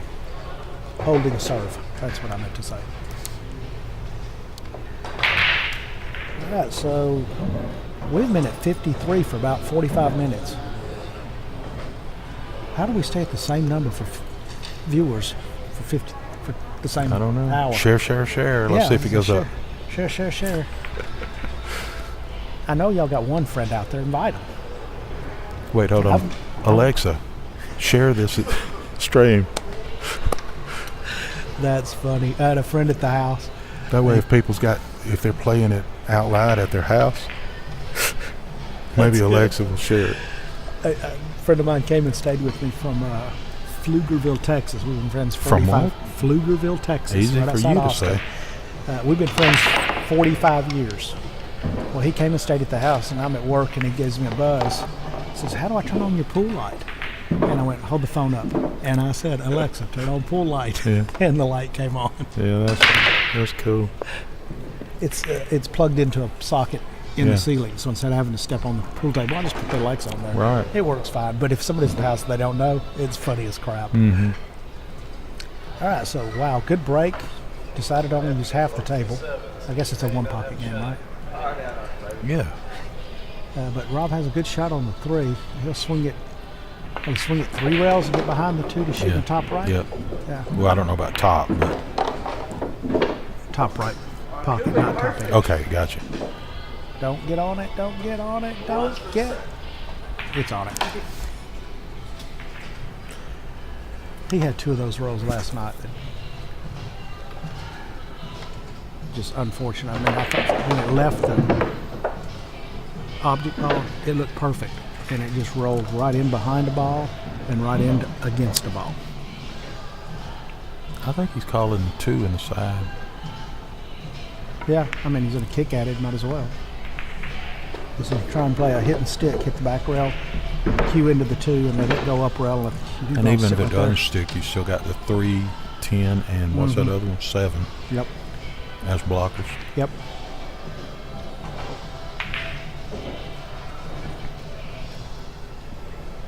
How about these lights, table lights here at Yes. Iron City Billiards? I Are think they he noticed I nice walked or out what? with one. I'll strap it to the roof of my Jeep. All right, so Rob has jumped up to discuss this option with him. And they're playing as one, so there's The no way timeouts. They're just working together as one. Yes, The sir. way Robert's approaching it here is, I was thinking of looking at it this way as well. Just at least to see what I could do if you could just barely graze it on the way through. Just take the cue ball up table? Yeah, if Yeah. you, yeah. You don't do that. I just don't trust it. I'm gonna call 2 right here. So he's going to go with what, and again, you have to play your game. You can't Yeah, play. exactly. You can take advice from your partner, but you still have to go with what you're comfortable with. Exactly. No, too far, or is it? No, I think he's okay, isn't he? Yeah, he's covered up. I can see looking straight at the table Oh, yep. from here. Yeah, we're sitting on the Half ball covered. If you're looking at the table, that bottom right corner, we're sitting about a table and a half back off that corner. So we're looking right down that 270 cue. Yeah, you look at David Ryle's cue. Yeah, it's gorgeous. It is gorgeous. He does make some quality Yeah. cues. David Ryle plays with Ryle cues. So. They'll jump houses. Speaking of, jump stick. This is tough because you're going at a long distance and at the side rail with your object ball, so you gotta He's, control the cue. I would say, Terry may be the best that I've seen in this group of people at jumping the. He's really, I think he has a very high percentage.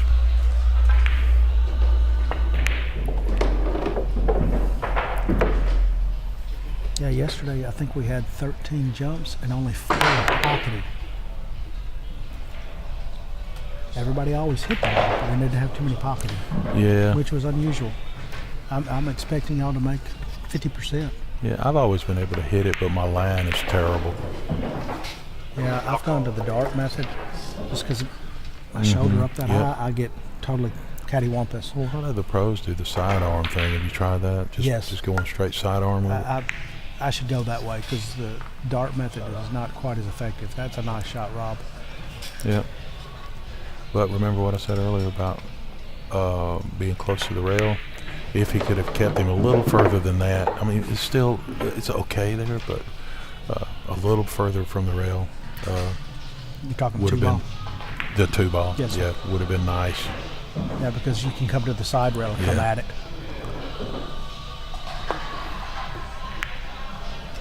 Like that. Oh no, that was a nice hit and a brutal roll. Now, with ball in hand from here, guys at this level, you would expect to run out. If they were playing singles, for sure, almost certainly they'd run out. But when there's something about playing the Scotch doubles format where you're just not quite 100% on your game. You don't get the exact position you were expecting. Yeah. And then you don't leave it exactly where you were and then back. And it keeps compounding. you're outside of your normal rhythm where you That's shoot, huge. get up, shoot, get up, shoot. You've got that pause every time. You may not like it when I shoot it. Al was going to shoot the combo because he doesn't like getting back to the 3 from the 2. And Rob was like, no. This, is he playing that in the corner and drawing it? I think he's stopping. Oh, stop. I was looking at the Yeah. 5 ball. I was thinking the 5 ball was the 3 ball. Yay, I'm not the only one who does that. Until I saw the 3, I thought the 5 was the 3. I still like it. Well, that explains why he wants to make the 4. Mm-hmm.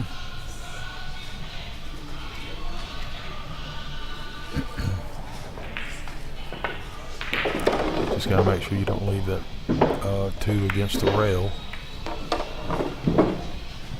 Did that well. He's good, yeah. Oh, hey, I refreshed the screen. We're at 64 viewers. Much better. Thanks. Invite Great. your friends, Thanks. folks. The share work. Thanks, Alexa. Now he's going to go to the rail just slightly out, I would think. Almost right at the 10. Oh, he's going to shoot it right Right there. Okay. Yeah, that's the way I would have shot that Okay. shot. Now Yep. you can just follow it up to the 5. Yep. Otherwise, you'd be going across your line. The next line you want to be on for All your right, shot. you want to travel down that line. Yeah. Much easier.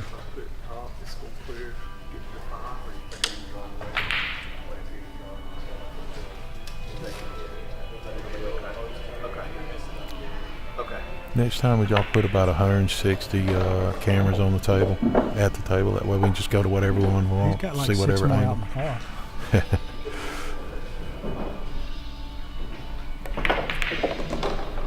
Al stayed down very nicely good. on that one. That was a nice stroke.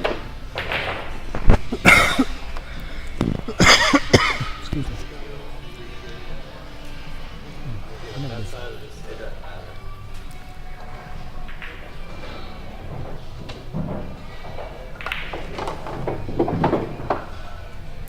Nice draw. Yeah, I don't know if you noticed, but Robert, you probably seen it before, but Robert, when he's going to put bottom on the ball, he aims at the center, comes back and then hits the bottom on his way, final delivery. Where I've always been aim exactly where I plan on hitting the cue ball. I do the same. Wherever I want my tip to touch that cue ball, that's where I aim on my address. What's the last thing you look at before you shoot? Cue ball or object ball? When I am shooting, it's at the object ball. For years, it was the cue ball for me until I went to the Mark Wilson class. Yeah, I've never been a cue ball. I look back and forth until I'm. Oh. Did you see that 8 sit there he was for a second? playing. He played with all that pocket. But yeah, you can look back and forth. But I think right before you get ready to pull your bag, you have to put every bit of your focus on the object ball or whatever your target is. Yeah. It may be a rail, Yep. but whatever it is. Because where you 100% look focus. is where the ball is going to go. Yeah. Yep. And then I try to drive my tip to that point, whatever that target point is. Yep. And that is. And I don't keep just go referencing it, to the cue ball. I go through the cue ball all the way. I extend it all the way to that point. Yep. I mean, I don't follow through that far, but I'm sort of feeling like I'm sending my tip all the way to that. Even if it's 9 feet away, it's That's following one my of the tip stress to that points point. of, thanks, Thomas. Thomas just said he found a friend to get more people on here. Oh, great. That is one of the stress points, and I keep referencing Mark Wilson because it's such a great class, and he was a Moscone Cup team member and captain. But Yeah, is he a sponsor? We might have to bleep this out if he's not sponsoring this That's event. true. I have to talk to him on that one. God, I had fun doing that Efren Reyes match with him. But maybe we'll get him next time. Yeah, that's one of the stress points is the cue ball will go where you're looking. Yeah. So that's where you want to always finish your last shot. And I'd never heard that until here. And I was a good player, but that definitely has helped. Yes, I didn't. All my life, I never took a lesson until I took his clinic. Yep, same here. Last December or whenever that was, I don't remember now. It was right before Derby, though. That's a fun event. Definitely Derby. helped my game. Yes, definitely. That is like an unusual amount of dry breaks. These guys are usually pocketing 2 or 3. Where's the 2? 2's in the middle of the table. Okay.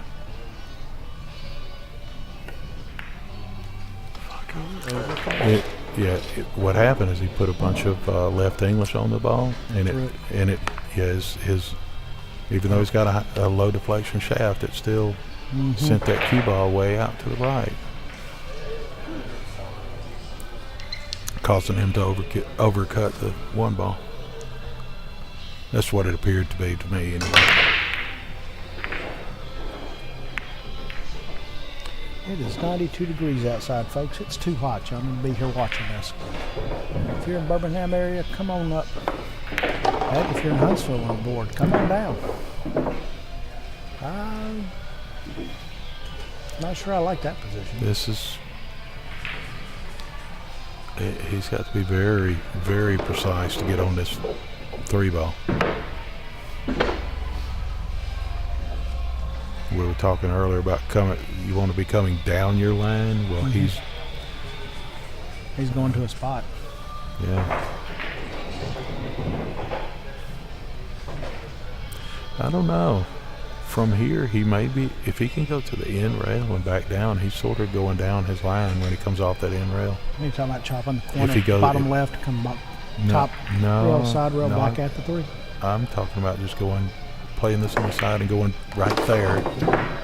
He just hit it too hard, but yeah, go into there and come. Once you pass the 4 ball coming off that rail, you're in line. But Gotcha. I think he pretty much had to try to come down to where he's at because the window was so small. The landing point out in the middle of the table was too small. That's why I thought he might put left on it and try to cut that top left corner. So And it's then coming come off into the that. side rail, coming at the 9 and 3. Yeah, that might have been better. Might have made his shot harder. I'd have to look at it again now. I think he liked the percentages of leaving David the opportunity to hit the ball and play defense than trying to get on the 3. That's He's what going he to ended do up doing. he was trying to make that, I think. Yeah, but with where the 4 is, I thought he was playing to get behind him. But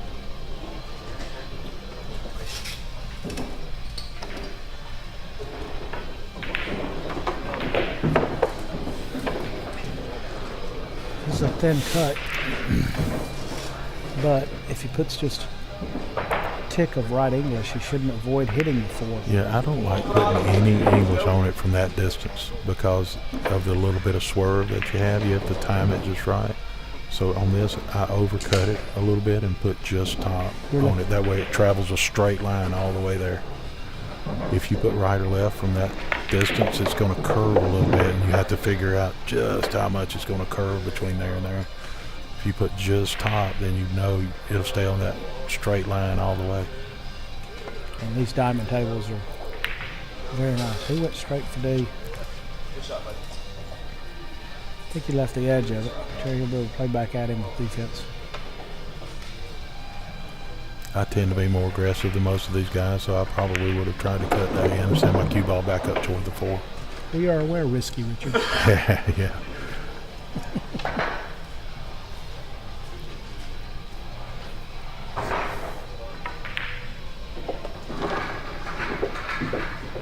I think he's looking to see if the 3 goes cross-eyed, because he's going to be hitting in that direction, even playing defense.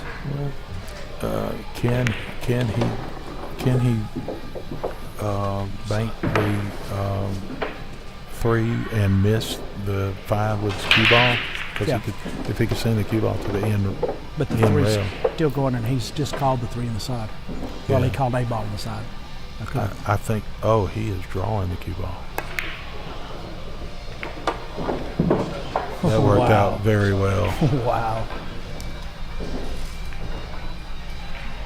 Yeah.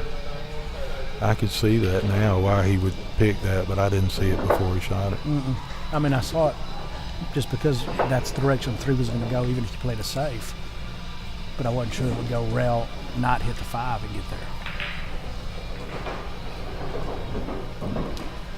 And I don't know that if he was playing to kiss the 4 and kick it out of there. I don't know if that was just fortuitous or excellent planning. Yeah.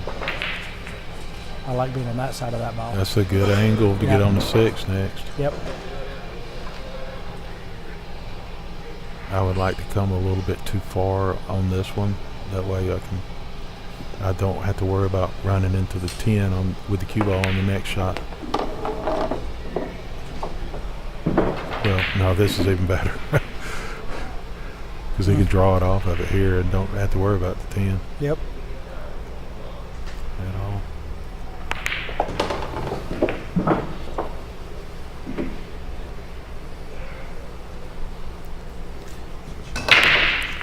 David and Terry is a stout team. Last night, David played with Jason to finish up the evening and absolutely on fire. Ended up winning 5-0 over a good Rob and Mello team. And they didn't get an opportunity to play. David and Jason, I think, ran 2 tables. Actually had breaking run on one, and then Rob and Mello broke dry, and they ran that table too.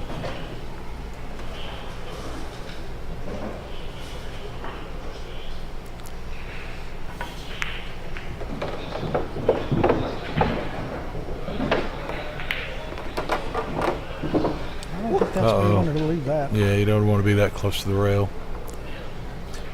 You can see where he wanted to be, in the middle of the table. So Terry's trying to figure out where's the optimal place to leave him without So he'll crazy with the cue. He'll just make this and probably hit 2 rails, coming slightly off the second rail, the one that he's on now. Right. Probably about the 3rd diamond. I wouldn't go any farther, 'cause then you bring the sides into Yeah, play. you don't want to. Yeah, I think it's right in there, just off the rail a little bit, but he missed the ball. All right, come on.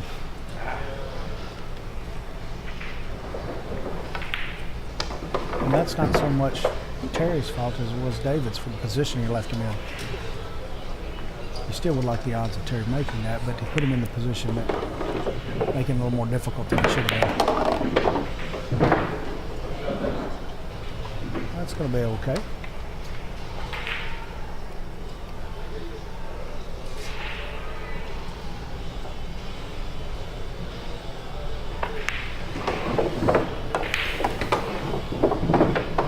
So Rob and Al jump to the lead, 2-1.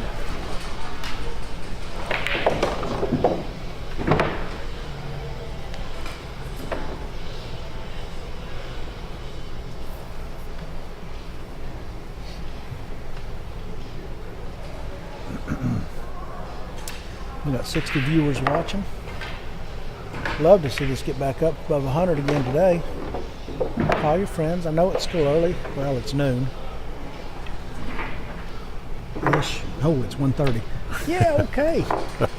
Man. 1:30. Wow. Started today at 8:30 again. It's been a long day again.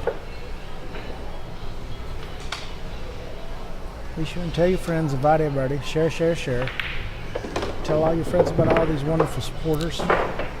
Take advantage of their services. If you need car work, if you need glass done, if you need a Coca-Cola or a Mountain Dew, go visit Buzz Express. If you're shooting pool, got 4 fine establishments as sponsors. Iron City Billiards, Chips and Salsa, Bumpers Beers of Huntsville, Limestone Legends. If you're hungry, you got IHOP of Huntsville. And Madison. Right. And Madison.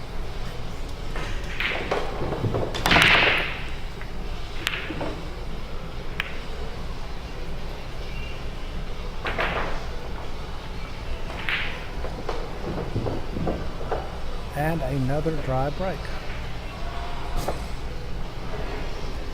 That is really hard to imagine these guys this many dry breaks, especially off a template. Yeah.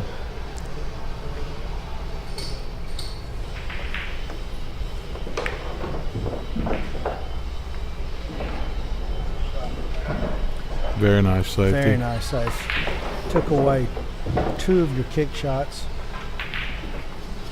He's going to have to do a 2-rail kick. He's going to have to bridging worry about over the that 10. 4 ball. Yep. Looks like. Yeah, maybe it's not in the way. Looking at it from this here. Oh, that's a good view. Can you see the 4? Not with him and not with Robert. Robert from Huntsville in the way. Yeah, Robert blocking our one view. Now he's got to hit the top of this ball, so that's going to open the angle up a little bit, so he has to account for that. I wonder if he called that side pocket that it almost went into. Almost called it there. It was like, Very there's nice. no way I'm Very going good to attempt. Very good hit, Yeah. period.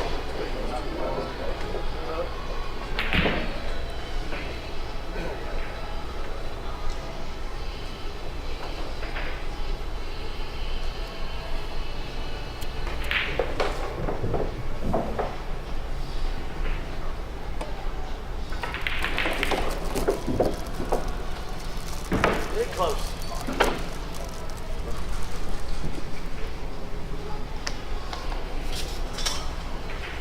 I think he may have gave him a piece where he can come in 2 reels behind this and kick it out, kick and stick. Mm-hmm. You see that? I'm not sure, but it looks like he can. Yes, and he Going called around the the 5. one in the side, so Okay. that's where he's going to Yeah. kick out. Yep. There's a slight chance he could go in the side, but he's really hoping to go to the end rail up there by Lance. Yeah, he's got the window open between the 8 and 9, or 7 and 9, or 4 and 9, whatever that ball Hit is. it really full. Not that full though. Did he get a rail? Yeah, 3 did. Okay.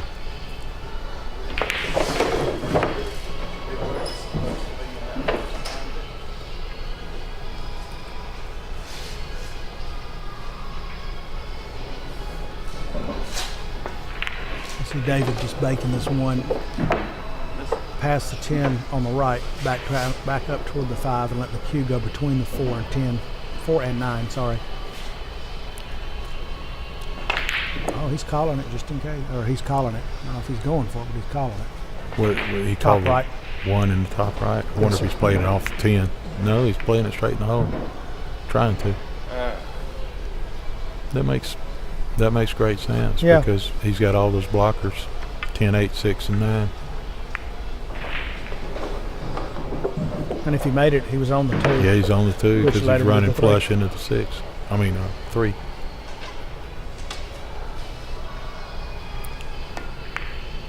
Robert stayed super still that time. It was great. And yep, Al's still sitting in his chair exploring the option of that shot. yeah. You're going to see a lot of bottom juice on this, where he could cut the 2 in the side and have the cue ball will be spinning backwards and holding itself up to keep from going in the corner pocket, Yep. and then it'll come back straight to the 3. 3 ball. Thanks. That's what I see anyway. Maybe he does something else. I but agree with you. That's what I see from here. And you have to hit it kind of soft to make sure that that bottom English takes. takes, yep.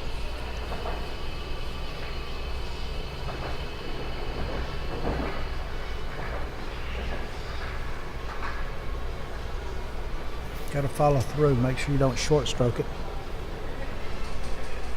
or de-accelerate. Probably a better word. You were looking away, but he got up and slung his arm around, kind of loosened up and all, but he didn't replace his feet. I think he should have started over.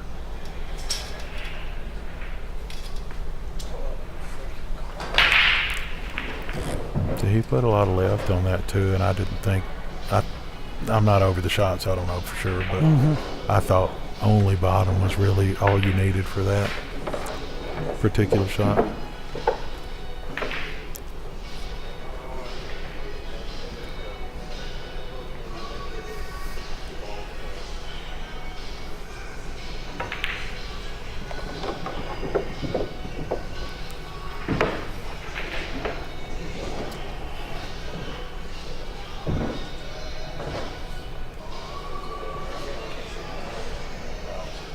That 2's in a funny position. Don't know they can run it to this bottom right. Don't know they can cut it in the right side.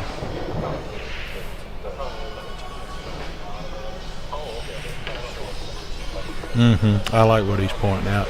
You go Four 1, rails. 2, 3, 4 and then land on the 5th rail with Yep. with the 2 ball and follow the cue ball up. I didn't think there was a way to pocket that too. So yeah, I agree with you, and with him. Yeah, he needs to also leave the cue ball at this end of the table. I don't think he wants to leave it where it's at. Yep. And he called the top right just in case. Yep. Should. If there's any chance something, he did too much follow. Look at the 2 Yep. though. He put that 2 right where Yep. It was too much force David. follow. Yep. it's a touchy shot like that.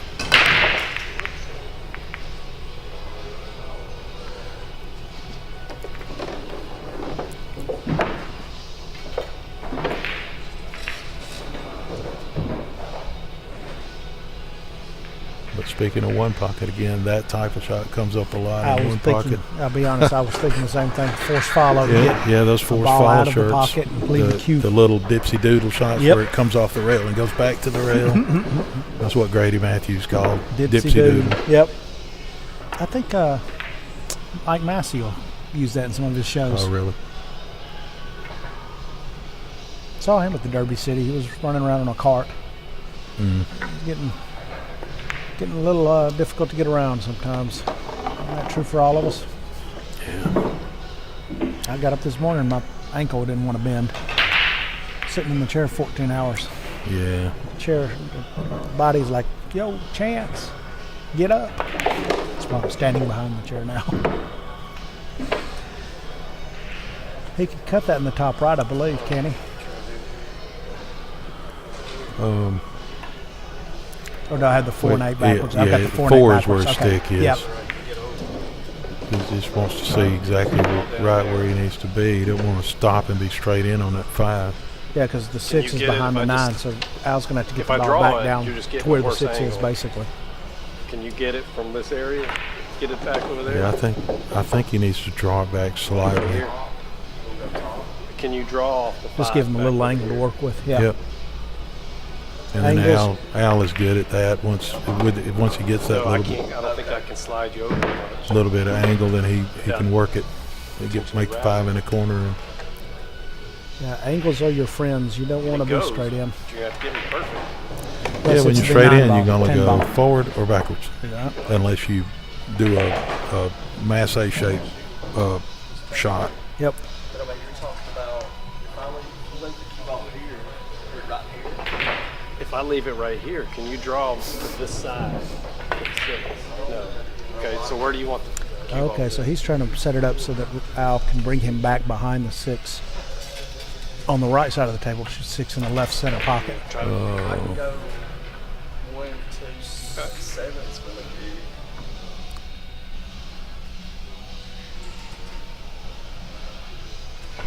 Let's do leave it here, come here, try to get here. If I overrun, just let's say, I like that better than dark.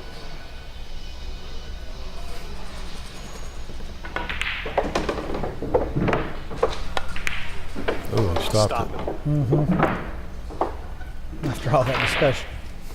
I can go.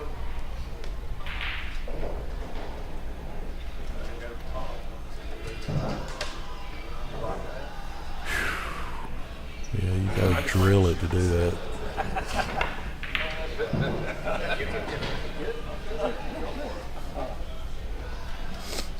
No, I think he can stun this to the rail and back up. I think he's going He's going around, isn't he? Yeah. Boy, he hit that good. He hit it really well. Yes, he did.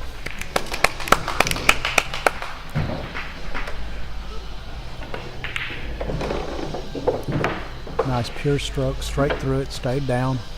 Is the 10 in the way of the 6 to send it to the corner where his stick is?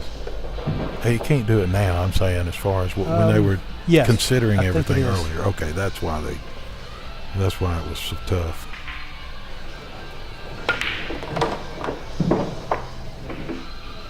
Off the rail. He did want to touch that 9, but I think he's okay. It's a little straighter than he probably wanted. I remember earlier today when I was listening to you watching from home from the apartment. you're talking about living with what the table got you. I think this is one of those times where he doesn't need to try to do too much with it. I think he tried to do too much, really. Yeah. Robert is an excellent shooter, pocketer, all the way around, good shooter.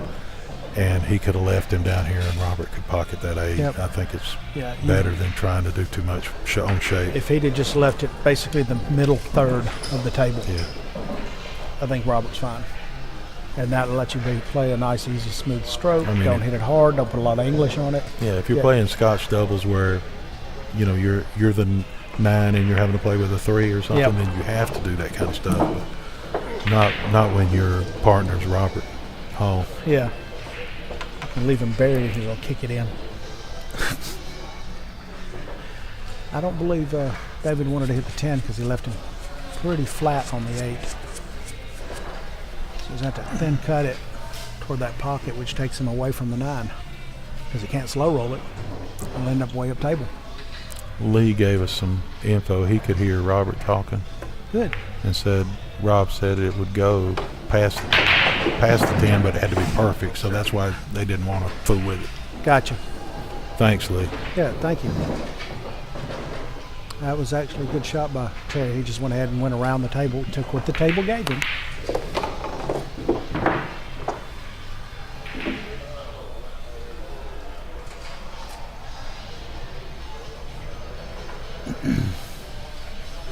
This 10 to tie it up 2-2. There we go.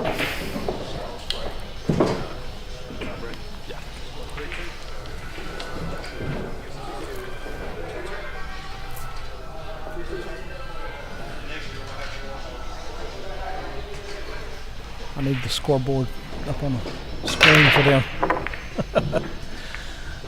I'll add that to his list of necessities. Or just put that screen on the stream, the delayed version of it, cast it up onto a big screen somewhere.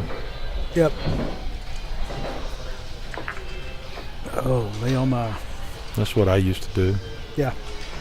I think I did that with you once.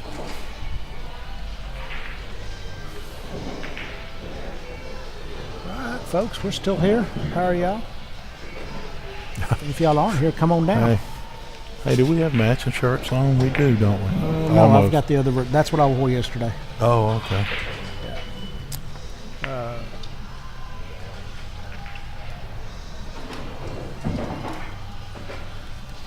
I think Brian went to. Brian. Rob, you want us to wait? Al went to the bathroom and he went to get a bottle of water. He's coming back. Yeah, he's coming back, so David can go ahead and break. Oh, something I was going to mention earlier is that notice the 2 and the 3 are in the back corners. Yes. We're still doing that, but the large body, what is it? WPA, not the women's thing, but the World Pool and Billiards Association. Now I think they went to where you don't do that anymore. You put everything but the 1 and the 10 at random. Yeah, that's like Texas Express used to be the 2 in the back, and everybody's gotten away from that. It's supposed to be the 1 up front, 9 in the middle, and the or 2 the 10 somewhere and random other than the everywhere back. else. Yeah.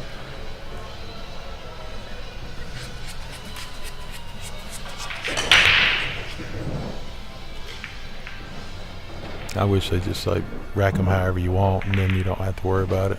Because I'll have the same advantage when I'm racking as you have when you're racking. True. And if you say it must be at random, then only the people who are cheating are the ones who benefit from not randomly putting them, because the honest people are doing them at random and the other people are not. I don't think that's the outcome Terry had in mind. He was trying to kick the 2 down rail, but he got it too thin. Ended up rolling into the balls. That's going a little too far. Okay. Where is the 4? Is that the 4 in the middle of the table? Yeah. Yeah. I think he's going to have to go forward with this and I don't want to say anything else because he's so close to us right now, but it looks like he can just go, instead of pulling it back, Yeah, he goes forward off the end rail about where he might actually touch that rack, the template, and then it starts coming down his line of the 4-ball where he wants to be. And this is maybe just top. Yeah, see, that's why he's moving that, because I think it would have touched it. Which isn't a foul, but it can affect the run of the ball. Yeah, he wants to be very, very high on the cue ball here.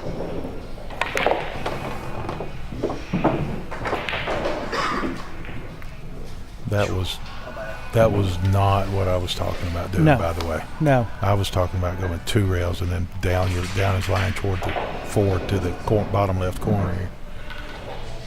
He was playing for the side pocket, for Robert to play the side pocket next, I guess.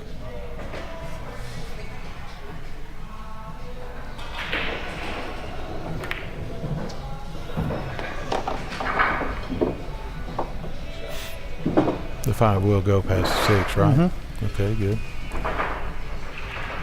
So the difficulty is the 6 to the 7. Yeah. It's and probably the going to be 7, I don't think the 7 will go past the 8 into the corner. Can you tell from your angle looking at the table itself? From here? Well, yeah, no, it won't. Okay.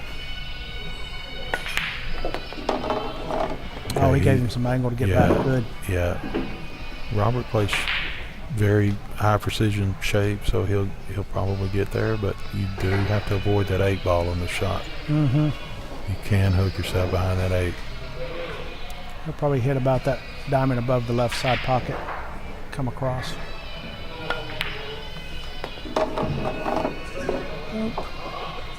Nicely done. Yeah.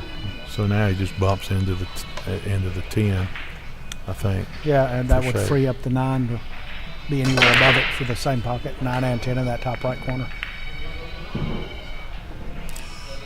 But we have a tendency to think about, when you pull the trigger, thinking about that 10, but he banked the ball.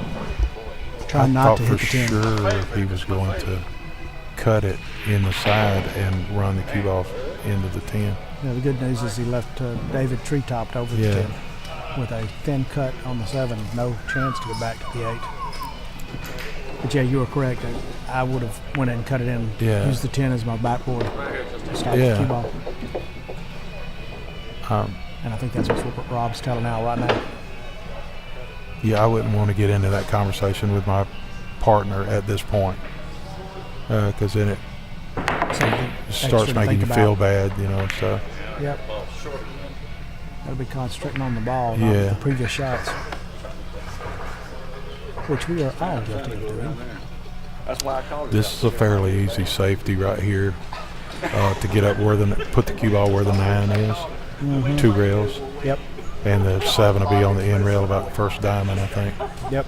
Just got to be sure and hit it thinner than you think you should. Yeah, it's really thin with a lot of right English, if he's doing what I think he's going to do. It looks like it. Because if you hit it too thick, you end up with 7 over here by the bottom right pocket. If you hit it super thin, you leave it there. So you got to get it off. A lot of right English, so the English is what should make he hit it much harder than I was talking about hitting. Way hard. Wow, did he get behind the 8? So he was trying to do something obviously different from what I was seeing. But I was just thinking he would. Yeah. Almost all the English would take him 2 rails and then bump into that 9, and he's sitting behind the 10 ball with the 7 on the end rail.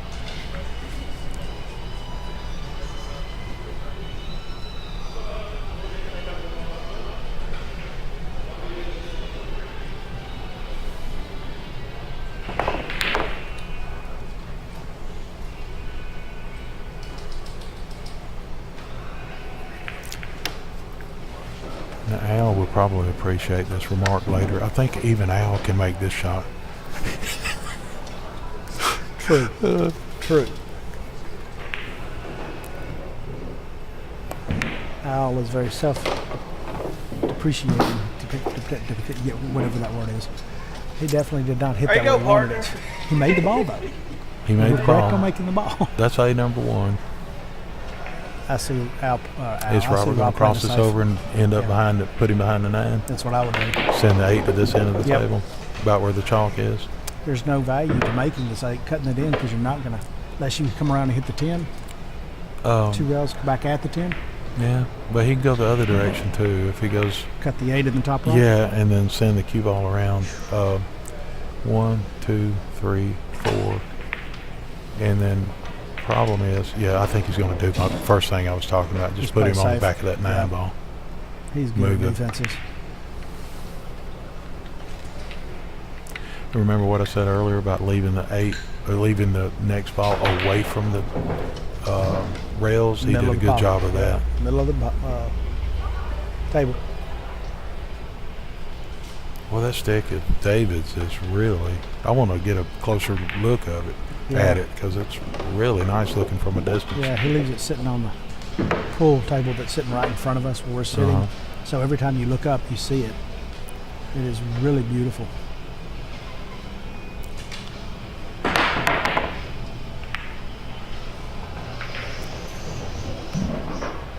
That little second kick was a bit fortunate. Yes, it was. Left both balls in a funny position.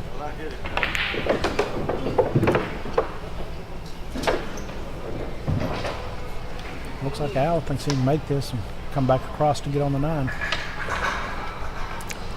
This is one where you tend to jump up a little bit. You got to stay in place. Let's see if he keeps his head down and all of his body in place until after the shot.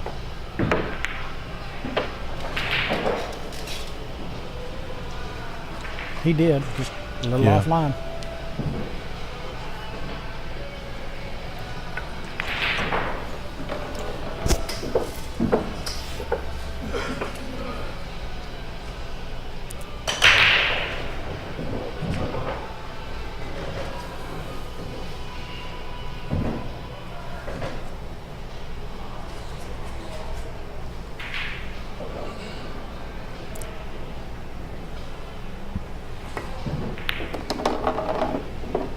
I like that.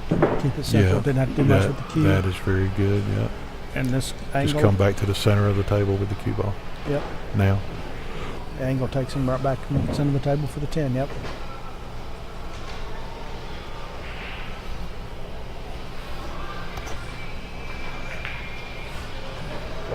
Partner getting me. Well, I'm looking right at his foot.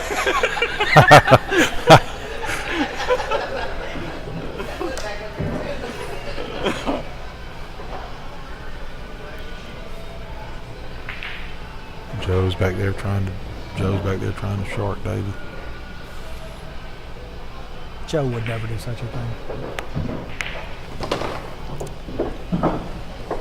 Good shot. Good speed. 2 straight. Don't miss it. Okay, maybe not.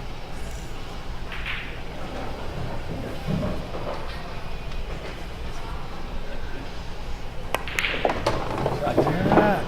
Another long match, or another long game. David and Terry now jump back into the lead. Robin Allen. They've really had some long games Yeah, they have. this time. Does this stream have any sponsors? Yeah, they're running across the top. Oh, if you running wanna across read. the top of Yeah. the screen. Is that what that is? Yes, it is. Iron City Billiards, chips and salsa. Have you ever been there? Many a time. You have. They've got Way too some much. really good food. Don't Yes, they? they do. Bumpers Billiards of Huntsville. IHOP Huntsville and Madison out on University. I should probably change that. Limestone Legends. Hot Seat Billiards. What is that? That's the host that's doing this video. Oh, okay. That's Al. And here, I understand there's a tournament at Bumpers next week? weekend Yep. called the Hot Seat. And there's you can go ahead and get signed up for the Alabama 9-ball championships right now Yeah. if you want to. That's It right. started, that opened up yesterday at noon. Can I get to that? Yes, I can.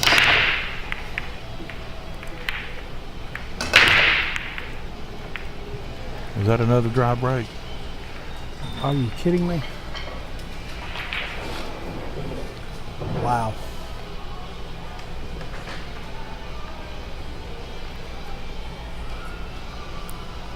Not a good shot on the one. Well, he's got a shot on the one. Top left and come behind the 4 and 9, between the 9 and 7 to the 2. say both. Oh, okay.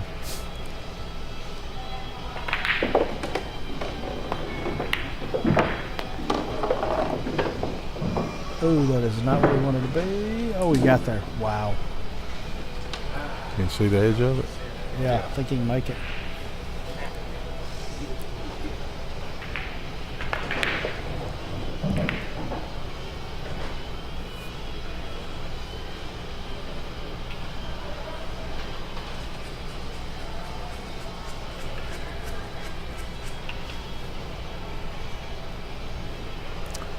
This is a natural path.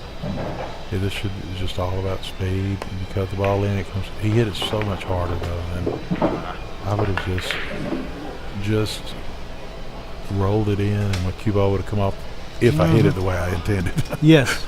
Which under this pressure I might have not, but just and then once it comes off that end rail, it's in line for the three.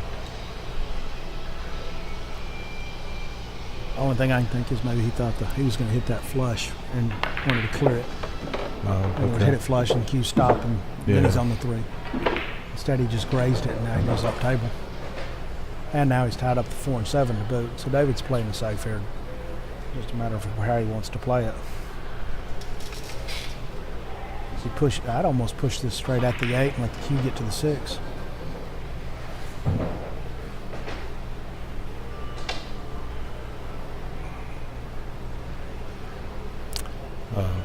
One thing that's the 4 down. Where's the 4? 4 and 7 4's are on on this the right. Yeah. So with that in mind, Yep, exactly what I thought. yeah, that's a good shot. But another thing, I'm very aggressive, as you know, but it's kind of hard to point it out. But I would have played the 3 off of the rail and then off of the 8 toward my pocket and sent the cue ball over here to the right side. That way we got if I make the 3, I'd call it in the corner. And if I make the 3, then I got the 4 in the side. And if I don't make it, the 4-7's blocking the 3 down there. Right. So it's a aggressive offense defense type of thing.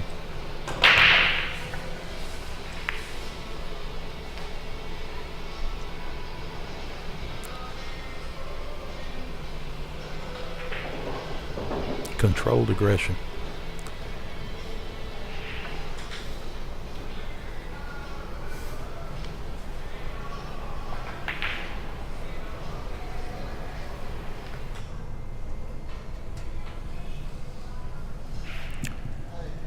Is he going to try to hit the top rail and into it, or is he going straight at it? Should be the top. Should be 2 rails. That way the cue ball comes back down to this end. He didn't. See, I thought he measured it to go straight. Oh, really? I don't get that, because the other way, if you hit the end rail first, then the cue ball's heading back to down getting a lot of good instance. separation after that. Yep. And the 5's, the 4's down. The 4's next, so that might have been why he was trying to go straight at it. Yeah. With where the 4's sitting.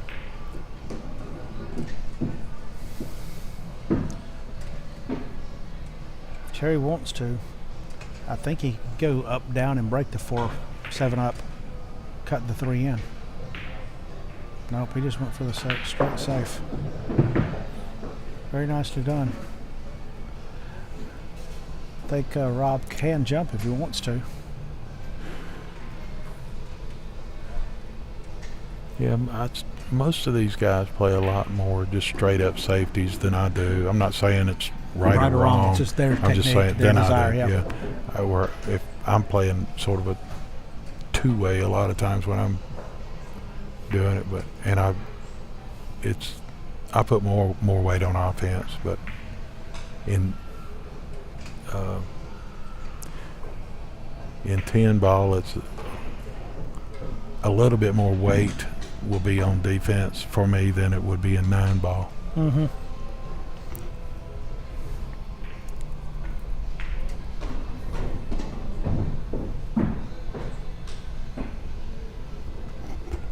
I'm surprised he didn't jump at that, I'll be honest. I thought he had enough of the clearance going over the chin. And he's a good jumper too. Yeah.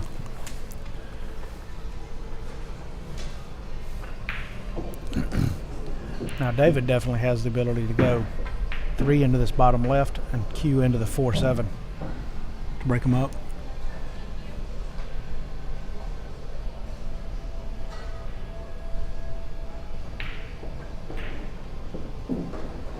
Oh, just missed it.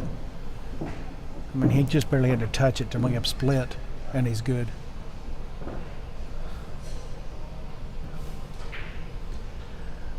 What would you do? Bottom right, thin off the 4, spin the cue 2 rails back behind the 9, 6, and 10? No, I'd probably go the other way with it. Probably bottom left, send the just let the 4 go back and forth and back and forth and back and forth down here. Gotcha. And send the cue ball around where the 8 is. Gotcha. And then Okay. I've got 4 balls that I don't- are potential blockers. That's what I'd look at. I don't Yeah. know the chances of that happening, but that would be one of the many things that I consider from here. Like that. That's what he did. Yeah. But so he's got the spin on it, but I would want my He got the left. 9 to block, so I would have pulled it in behind the 8. to more that way. I think he lost his spin by the time he got there, though.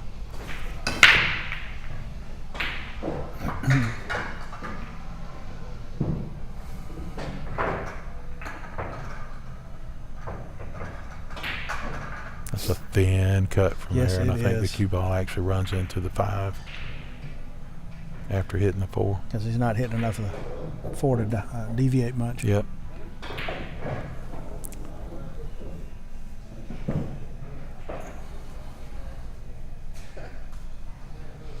He might not be able to see it. He's looking at going 2 rails at it now, I think. Yep. Another option is to come to our left of the 9 ball and then English, left English back into the... Yep, throw it back.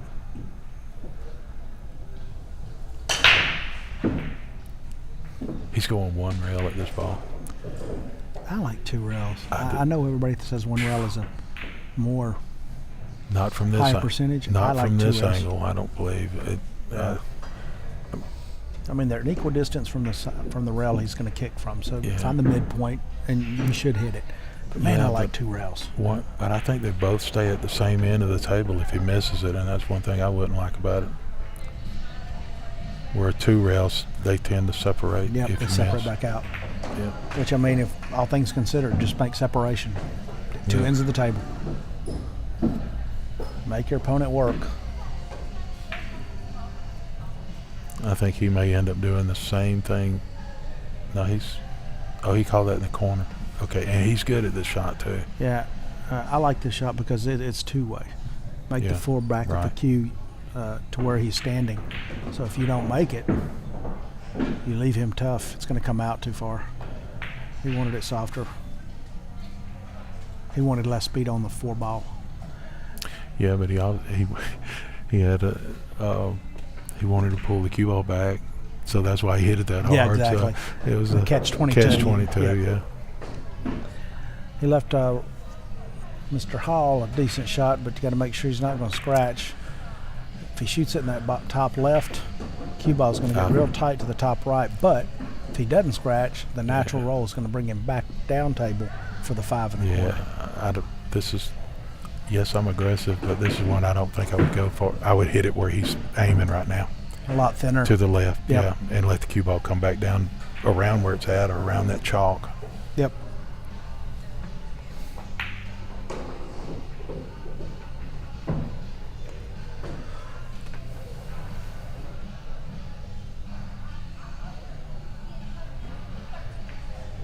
Ooh, he hit it really thin.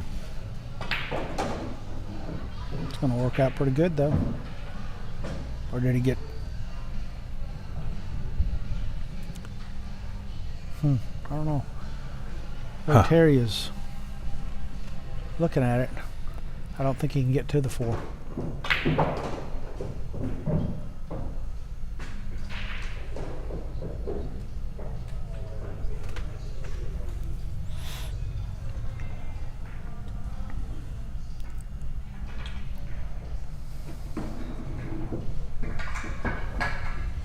You see Jake Weaver playing over there. He was on Last year's Birmingham team last year.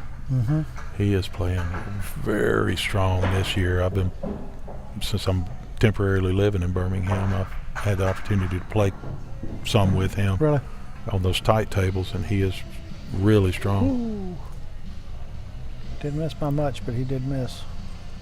Don't tell him I said that. I don't want to get a big head or anything. Never. I would not share such information. I gotta go to the bathroom. I'll be right back. Okay. I'm kidding. Uh-huh. Go Sal. Yeah. I know I can't trust you. All right, before Lance, if you stop snoring, we're gonna have to move you. Lance just curled up on the little comfy couch next to us. I should have set up the studio there. Al's gonna go for the combo, or is he gonna play safe and just nick the thing? Nope, he's going If he's for it. playing the combo, he's got to get shape somehow.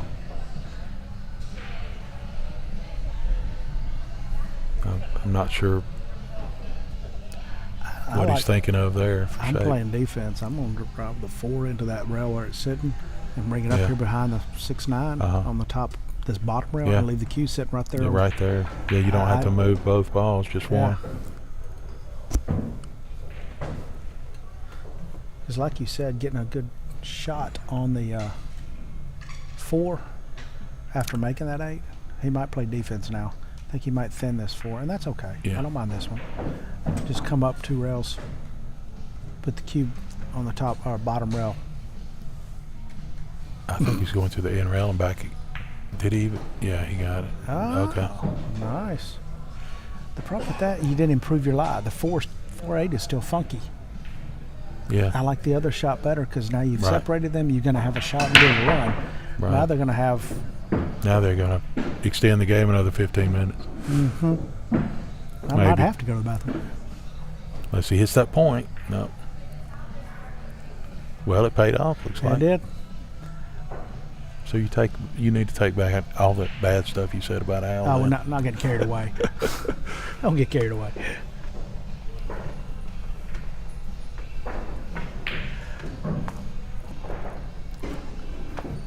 That was such a touchy shot, and he hit that well.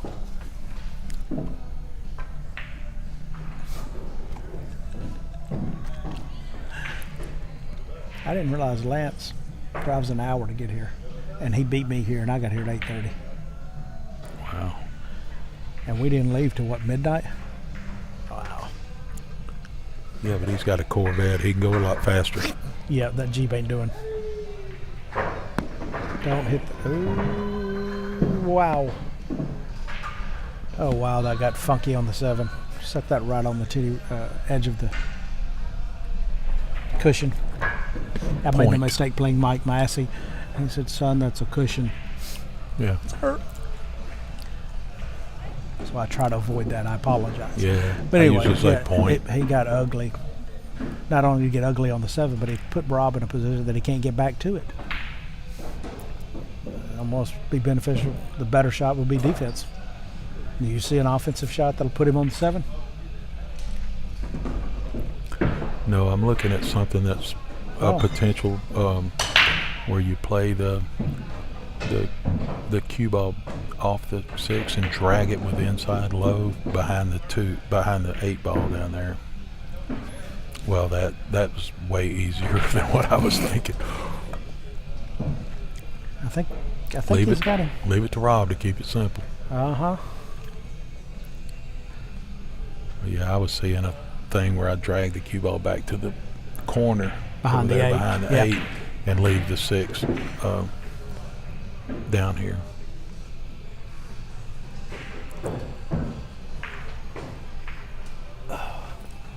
Raw. Oh, I lost my camera again.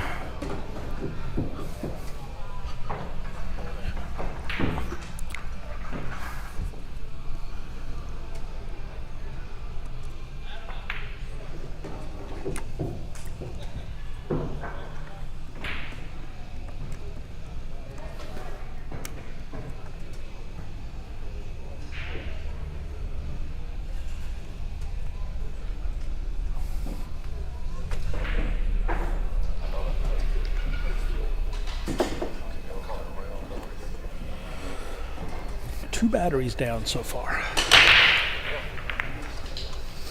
So They won't work off power at all? Off? Yeah, but he didn't have another set, so we're just using that. Same thing for this. This actually usually runs off of a laptop or a video source. Yeah. But this doesn't provide power to it. But it's got these, and they last a little bit longer than those.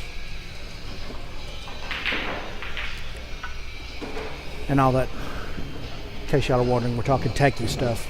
Richard used to run SeriousPool.com and is interested in this stuff. It stayed up. Huh.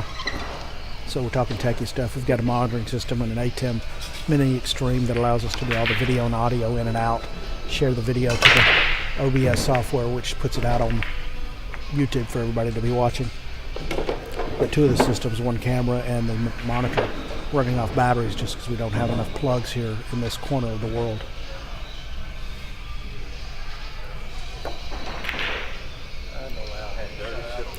Very touchy shot. Oh, yes, and I'm not sure he got there, did he? No. I think he can see the 6. But even if Birmingham makes this, The 7's still ugly. Yeah. Yep. That's one thing he didn't want to do is push that 7 up. Oh. Makeable.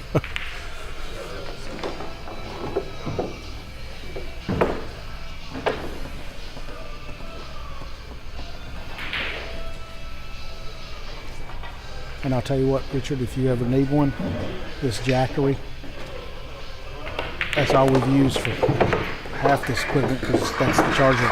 That's it. It's all we've got. And I want to say, I don't want to hit it. Last night we were at 99%, 100%. When I started, we were at 5% at the end of the day, and we ran 14 hours. Nice shot on the 6, and he just got to the right side of the 7. just have to avoid the point on the way down to the corner. Because the 8 is no work with the cue. You just hit it soft and you'll stay good on the 8 ball. Oh, he hit that sweet.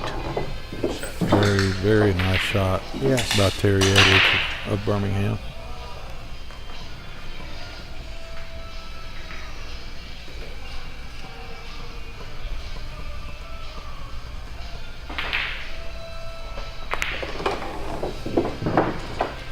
Nice shot. Can move it on the rail.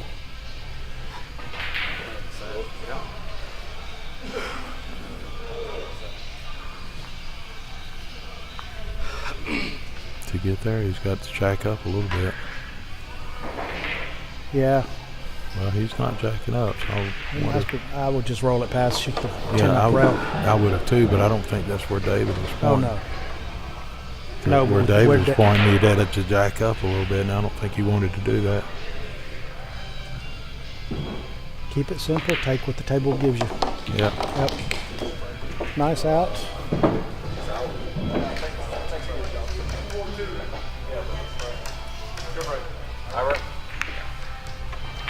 That makes it 4-2 with David and Terry on the hill, race to 5. While they are getting ready to break, I am going to run to the restroom real quick and let Sir Richard handle it for a minute. All right.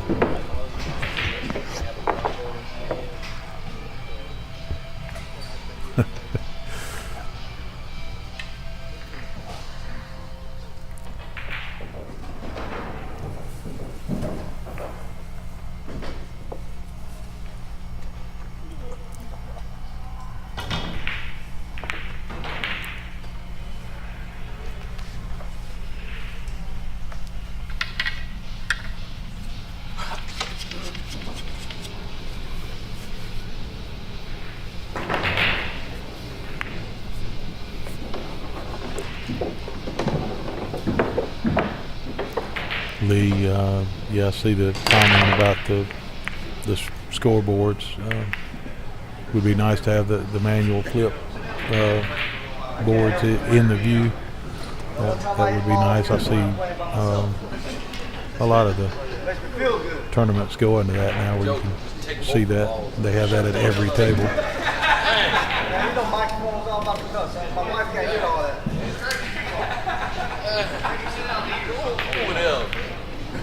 Microphone on, man. Microphone on. My wife can't hear me cussing.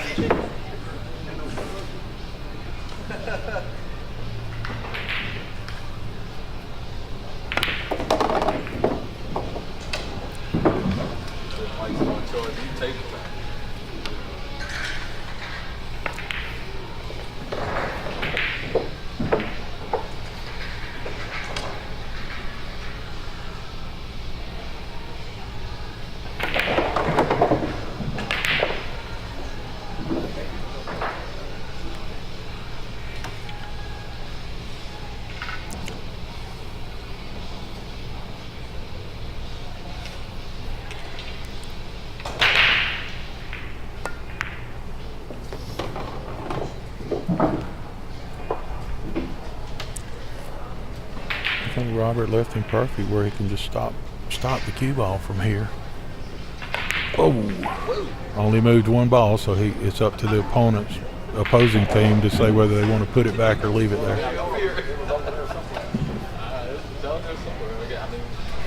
So now they're thinking about it. You can put it back. No, wherever your finger is. I wasn't even watching. I never saw you move. I just saw it roll with it. I thought it was further on the 8 or something. I honestly don't even know how I hit it.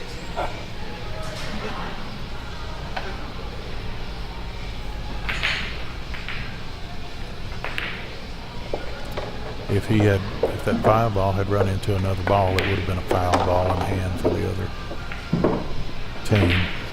But since he only disturbed the 1 ball, they're able to have the choice of the opposing team had the choice of having him put it back where it was or leave it where it ended up.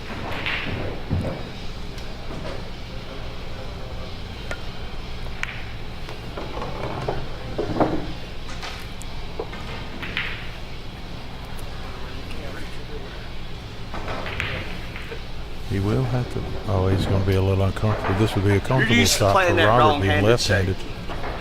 But Al is right-handed and blocked by this corner of the table. And he's not a really not a tall person, so yeah, he kind of quick stroked that one.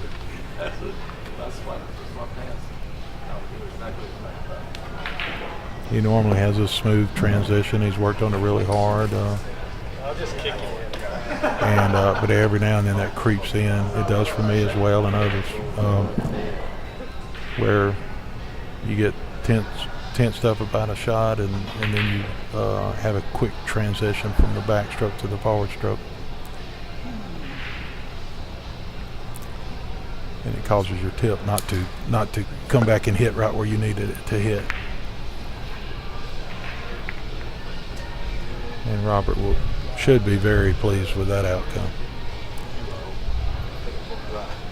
I thought that was you.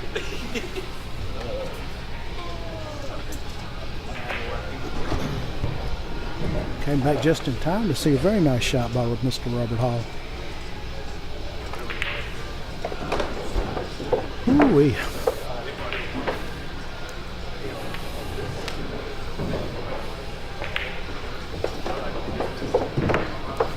I know you've been down for the U.S. Amateurs. I watched them online, and when it got down to the final 32-16, if they didn't have a good shot, it became a defensive slugfest. It was one defensive shot after other, one counter defensive shot after another. It was amazing. Yeah. Most of us, when you defense us and we have to kick at it, are just kicking to hit it.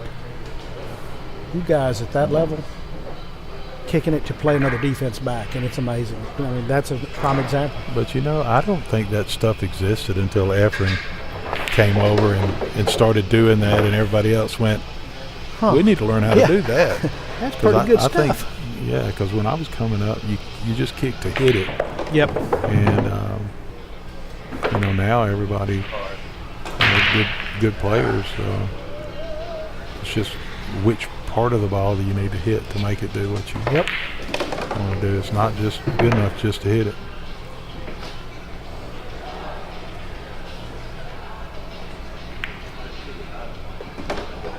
But I used to think there was no way somebody could do that, and now I understand pretty much how it's done. So it's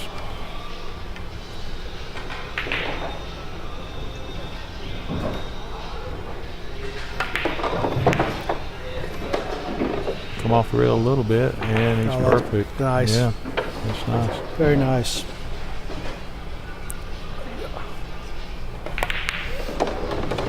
Shout out to Amy. As I walked by, I decided I would order food. She was getting ready to order and didn't know what she wanted. She looked over at me and said, let him order first. He's got to get back to work. Yeah. Nice out. Nice out. All right. That makes a score of 4-3.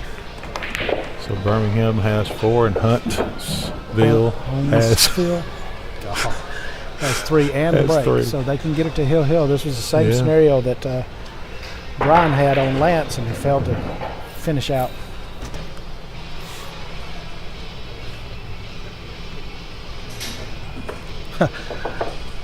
Lee was talking about, you just mentioned Jake, and Lee was taking to Jake, and Jake only plays one pocket because 9-ball's gotten too boring. Yeah.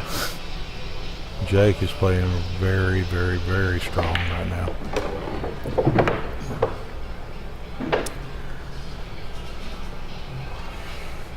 After this doubles match is done, they will start the final singles round, where I believe the first matchup is Al and Tyson.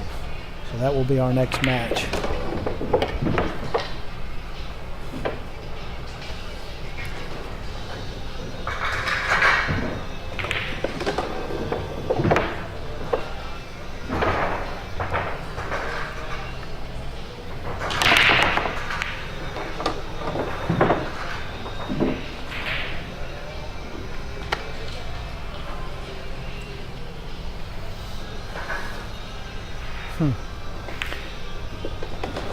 One ball got a little too high to be able to cut it.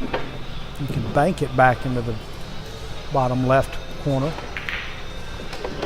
But does that lead you to the 2? Is there a way to get to the 2? Oh, the 2's up there by the 10. I have the 2 and 4 mixed again. Shocker, I know. I know y'all are stunned out there. So this is okay. Yeah.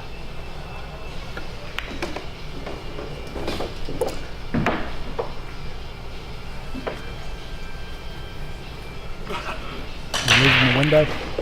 I think he had a piece of it.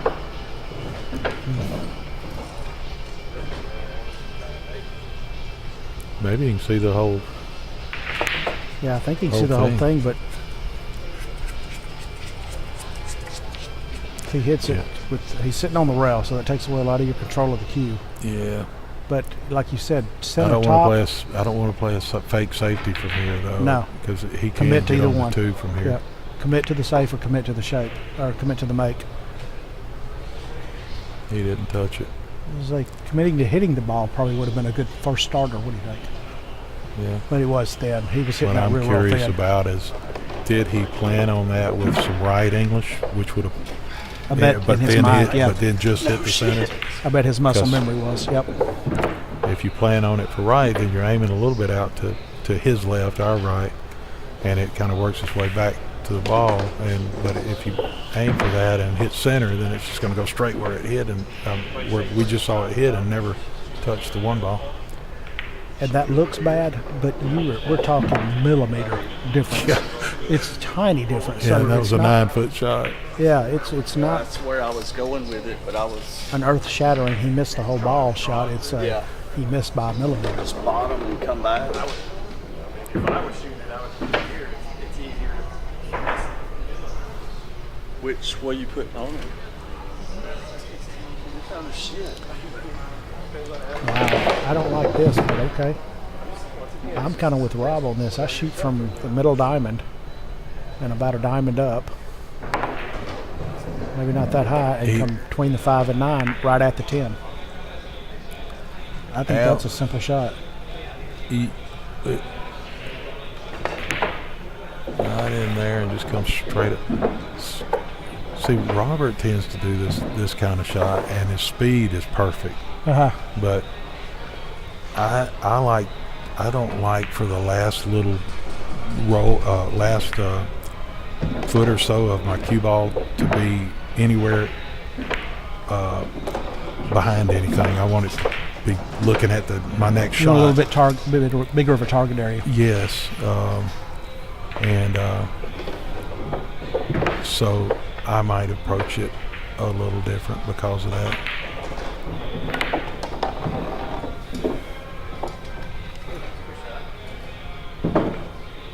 The 10 ball was big from there. See, I might even approach it. Well, the way I think he might have been trying to go that way with top is to come. Well, I keep wanting to point at the top rail back. No, out here. Well, that shot's over. So Yeah, it's in my just head, a totally different path. Anyway. yeah, in my head, I'm coming off this one ball and I'm hitting the 10. I'm going right at that 10. Yeah. Because if I hit it, it's out of my way. Right. And I'm not pushing it anywhere that's going to block something else. Look If that at keeps rolling, he got safe. Well, I think you can see the edge of it. That's still, from there, that's pretty good. Yeah, he's going to be back. Cue ball's going to be on the end rail down there by David. Yep. I think when this is over with.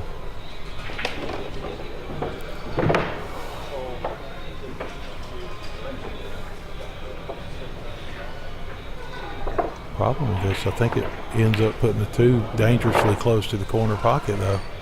It did. Like that. Now he's got an easy shot into the corner pocket. And with the 2-6 sitting like that. Somewhat easy. For a long shot, it's easy. Yeah. But And with the it's not that 2-6 easy because it's long. Yeah. And with where the 2-6 is sitting, he could hit rail 2 into the 6, and the 2 would go in the corner. Yeah. If it hit pretty full. But you've got another option rather than just straight in. Right. I think you can see it to make it straight in, though.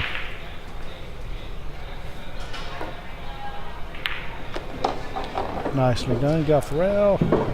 Yeah, he's got the 4 in the side now, but where's the 5 going to go? Uh-huh. He may have to put it in the corner just to be able to move the cue ball somewhere where he can do something with it. And again, the right shot's the right shot, and that's how you get to the 5, is put it the 4 in the top right corner. Because he comes straight back across and play the 5 in the right bottom corner. Rob's complaining, and I was like, hey, I made my ball. What you doing?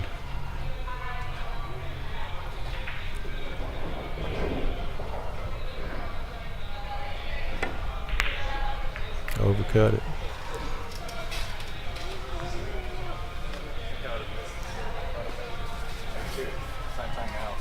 Left it a little thin for Terry, but actually leads him to the 5.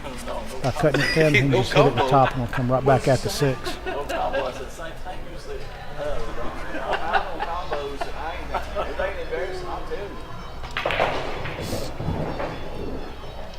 There's a lot of pressure here, but at the same time, you hear the opponents laughing with each other and enjoying themselves. It's high pressure, but yet high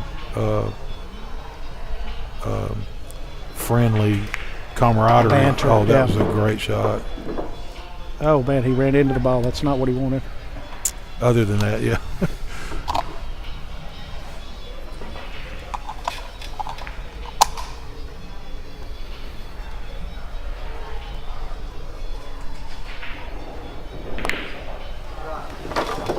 Nice shot, David.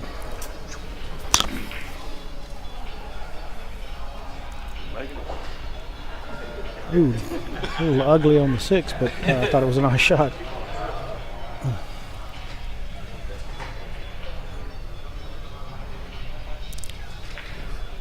Yeah, I was just looking to see what app y'all are using, but it's the same base program that I use, but I use it.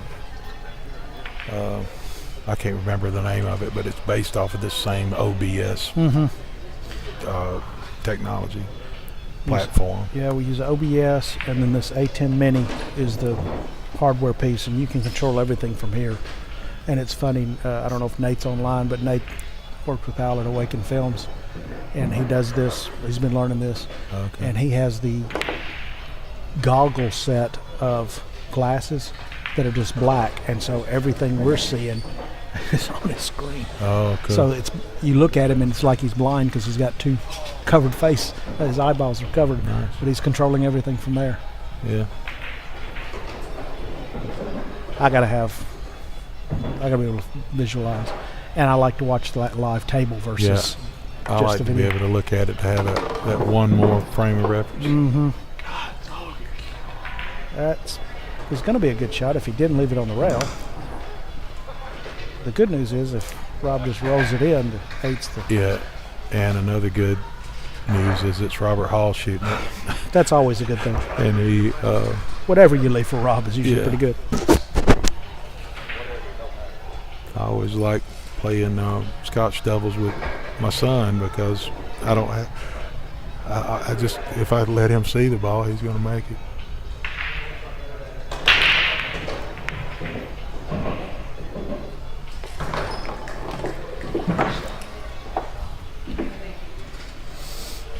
I'm assuming that 8 will go on the side based on where Rob left him.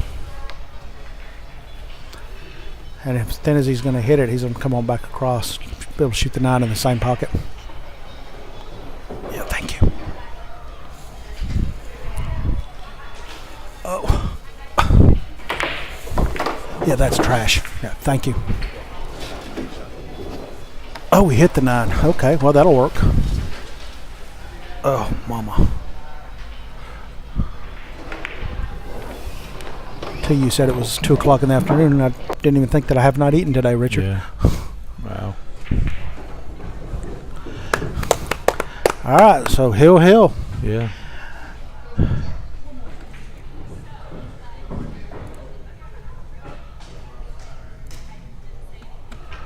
So And Terry's because going to take a pause, I think I will too. I'll see you in a little bit. all right, I'm gonna munch on a hamburger that the just delivered. They got great hamburgers here, somebody told me. They do. Thanks, Richard. All right, so they're taking a quick break, so I'm going to leave y'all with it. And I'm going to suck on my hamburger and french fries down. But I will be right here when they get started and jump back in with you. This is Hill 4-4.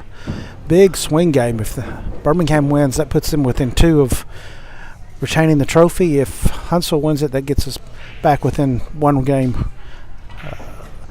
At 8-7, so we'll see how this goes, guys. Stay with us. Invite your friends, invite your enemies, invite your pets. Let's get this feed up over 100. We're at 62. Be sure and visit all the sponsors. Say thank you for supporting Dixie Cup. I'll be back.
All right, I'm back and David's breaking.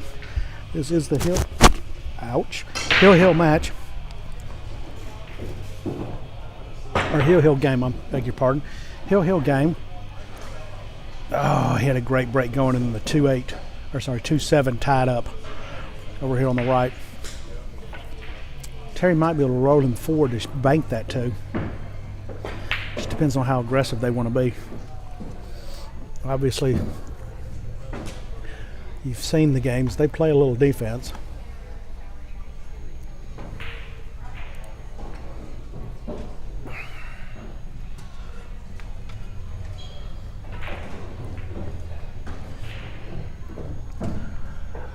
I'm thinking Terry's going to roll forward and let him try that bank.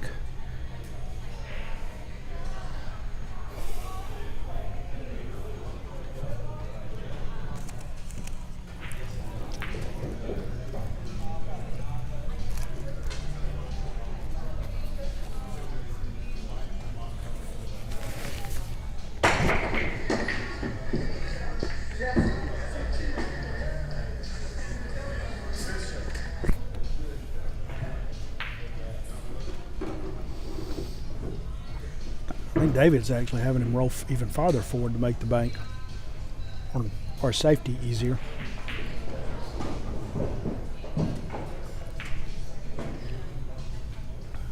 Got a few more fans rolling in. Yep, he's rolling all the way down. Ooh, yeah. Left it on the rail. That's the only bad part of that. But yeah, David definitely wanted it farther up table. I think he can bank the 2 cross-eyed, miss the 8, and go down or go up to the top rail to go up the rail to get on the 3 next. One time.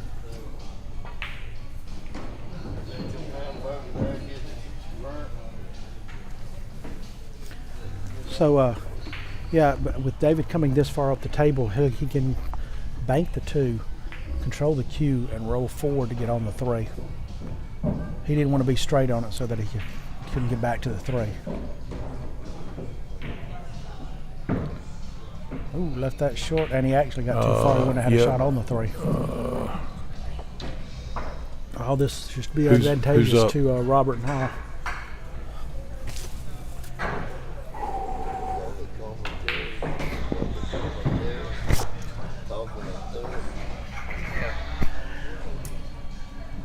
Robert just needs to pull this back between the 8 and 10.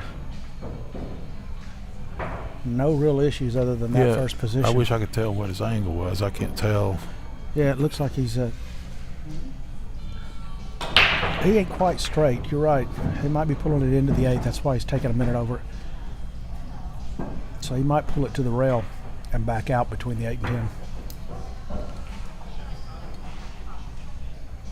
Yeah, if he doesn't hook himself on this or doesn't hook Al on this shot right here, then they're good, I think, because I would think so. this is right here, getting from the 2 to the 3, just making sure you don't hook yourself. Yeah, and I think you're right. The angle is such he's going to have to come off that rail. Oh, that'll work. Yeah, that'll that's work. fine. Is that the 4 next to the side pocket? Yeah. It is, so 2 rails out to the middle. Yeah, but I would come close to the corner pocket to come around, and I'm not going to fool with that 9 ball at all, if possible. Bottom right and chop it. Yeah. Not going to fool with that 9 ball, but I think the 4 will go in the corner, it so will, he's okay. But that's not where he wanted. You're right. He wanted middle of the table. Yeah.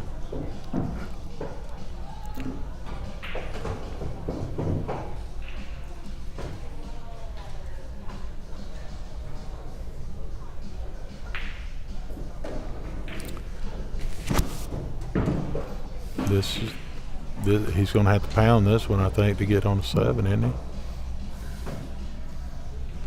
It's hard to tell. I don't think so. I think it's a little bottom right. It should be coming back across. Okay.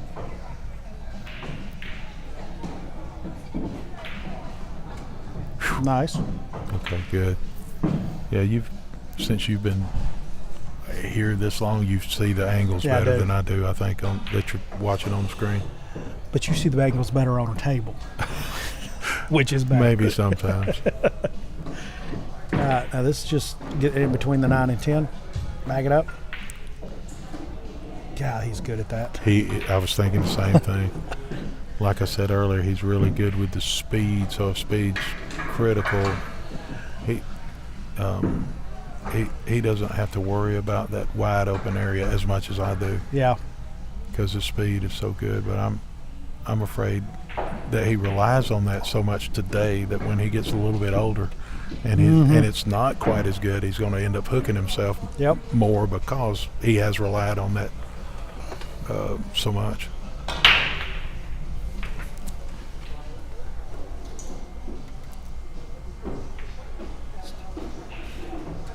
Nice.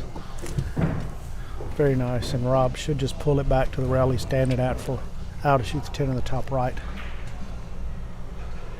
It's right there, though, where Is it? The angle's just a little. Yeah, just a little off, but I think he'll pull it back a little bit.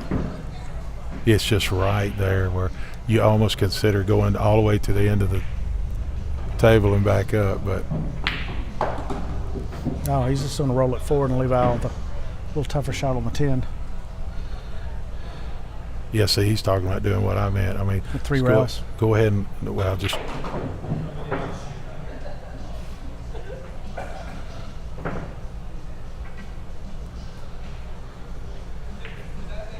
Oh, Yeah. I would have not wanted him to leave me that shot.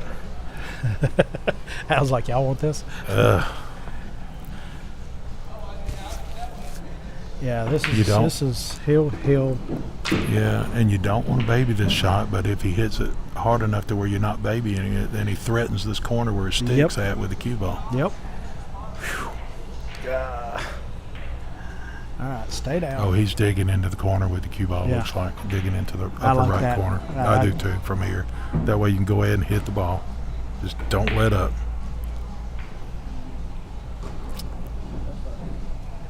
He's making us down that rail.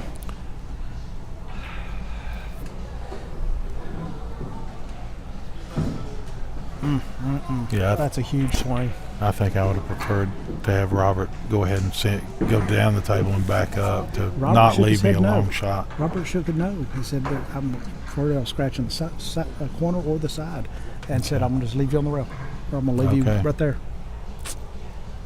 Wow. Well, it is Robert's decision though, because he's True, shooting the because shot. he's the one shooting. Yeah. Correct. And again, what he's comfortable with. But yeah,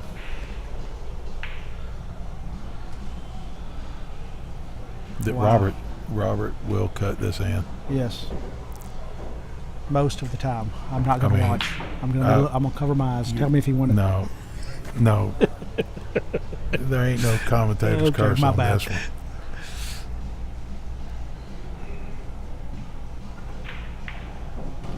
Wow, Great match.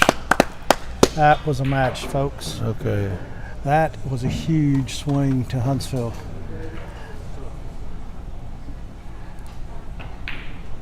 So Huntsville wins that one 5-4, and takes the overall. So score ran to away with it, 17. basically. Yeah, ran away with it. Yeah, yeah. We'll go with that. So we are about to start our first singles match, and this match is between Al and Tyson.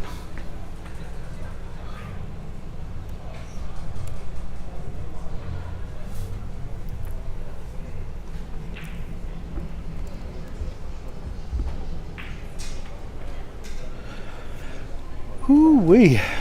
So that was a hill match. That makes 1, 2, 3, 4, 5 hill matches out of the 15 games played so far. That's, yep.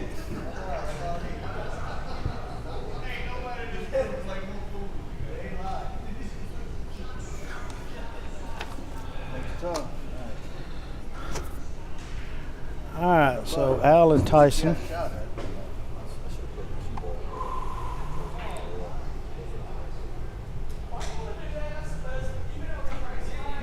Hell, you been hitting balls for 10 hours? Tyson hit that lag pretty good. Lance said, well, he's been over here hitting for 10 hours.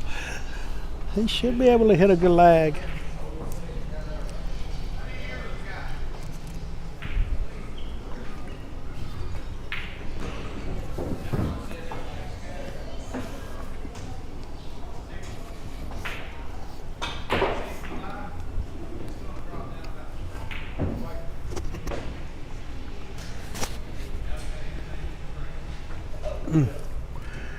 Woo-wee. Al, you're always entertaining, brother. All right, so Tyson won the lag, gets a break. Overall score is 8-7, races to 11 for the teams. Oops, I didn't get the score. That'd be nice if Al was already up 3-0. Well, now that is weird. Did my scores not update right? There it goes. There it goes. 0-0.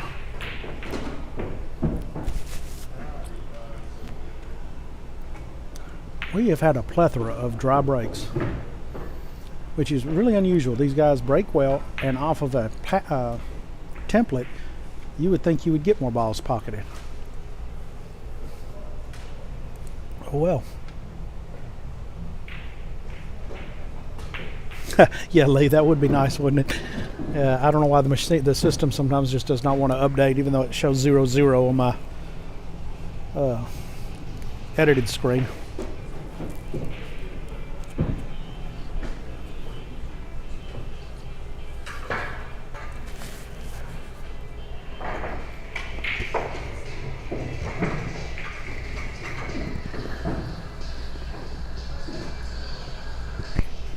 He punched on that one to get around back to the 3, but punched it right across back into the corner pocket.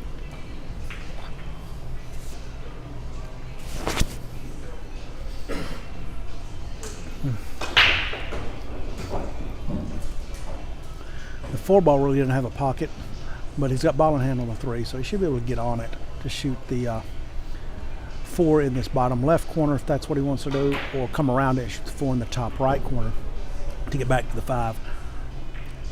Yeah, he's coming around it. Oh, he's going to shoot it in the top left corner. Well, that's fine. That takes you to the 5 as well.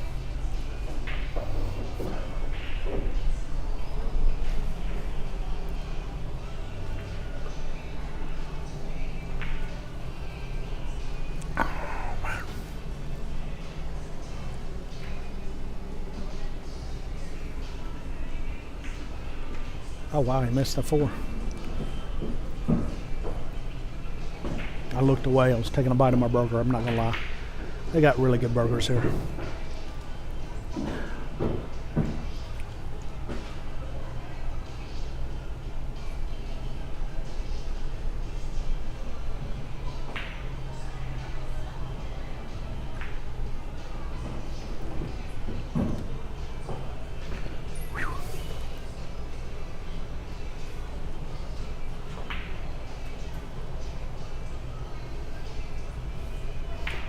I think he's playing a defense. Yep. As long as that doesn't bounce all the way back up, which it did. I nibbled all day yesterday.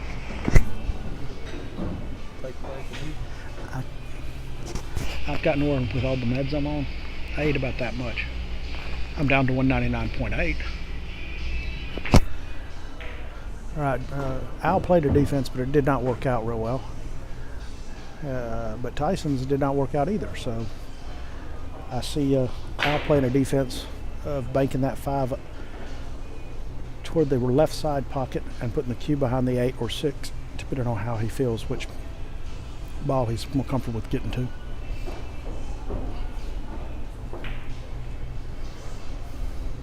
Yeah, he's calling that just to be safe, because this is call your pocket.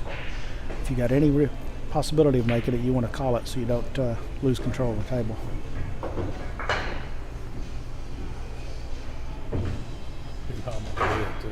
Yeah, I think he left it just enough where he can get the edge of it, didn't he? Nope, he can make it. He called it. He might have to masse a little around the 7, but I think he can make it no problem.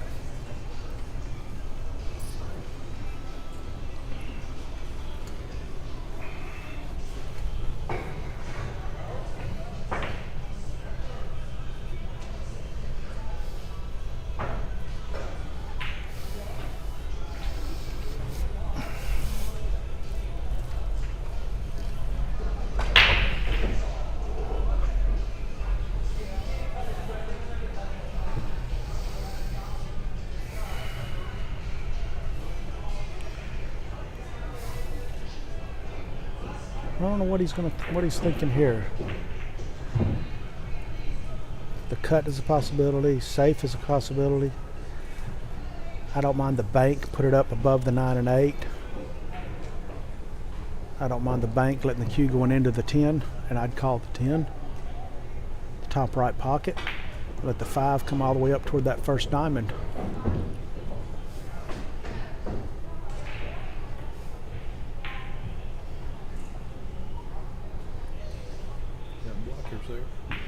Very nice. I don't mind that at all.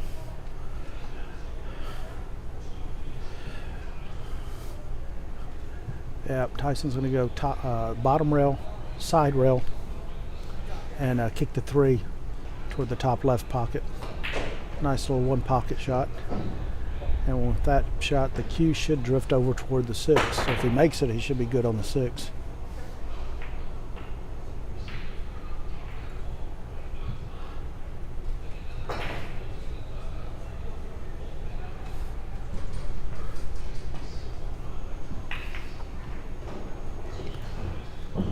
He should hit this with maybe a quarter tip top right, just to keep it flat, going back and forth between the 2 side pockets. Don't bring them into play.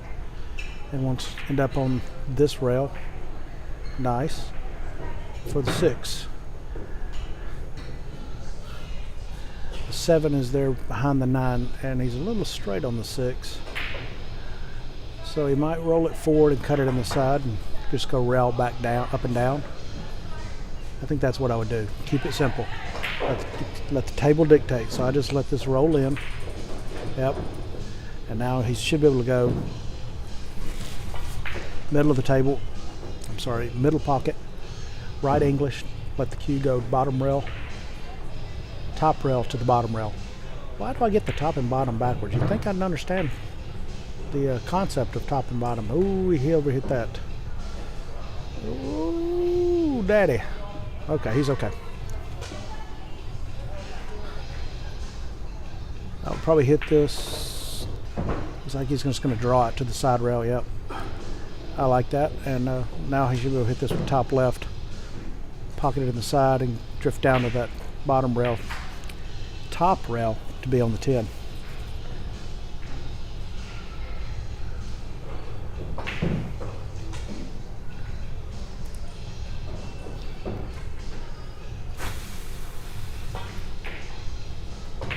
Ooh, nearly missed that one.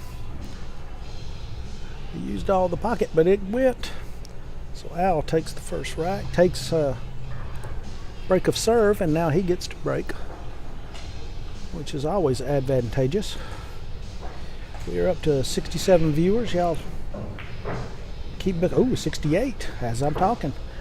Y'all keep telling your friends. Let's see if we can get up to 100. Let's see if we can get up to 2,000 views.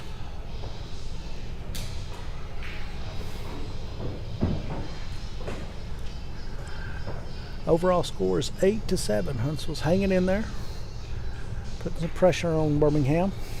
Last year, Huntsville led all day Saturday and most of Sunday until the singles started, and then Birmingham pulled away to win, or pulled in front and won 11-9.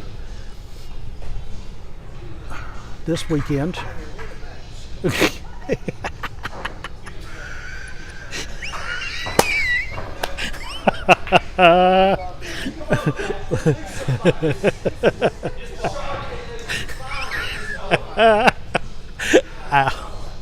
Al's a nut. I hope y'all are hearing that off the speaker over the top.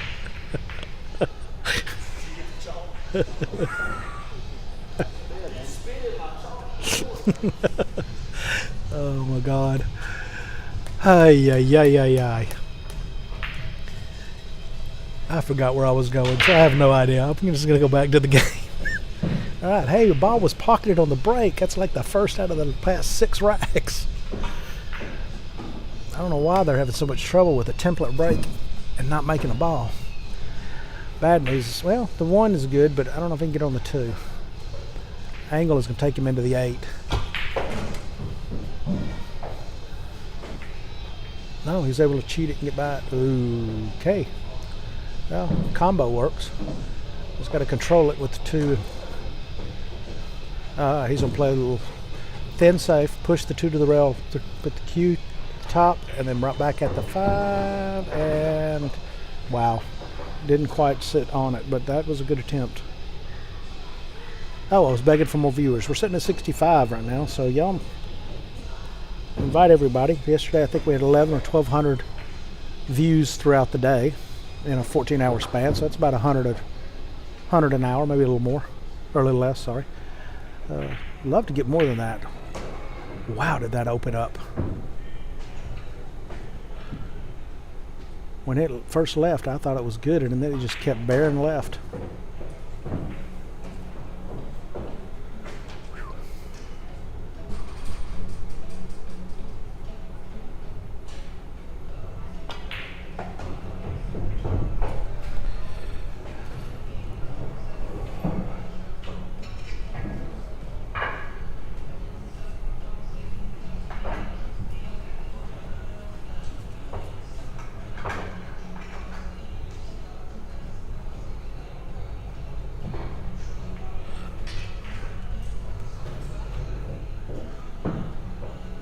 got a little farther than he meant to, but he can cut that.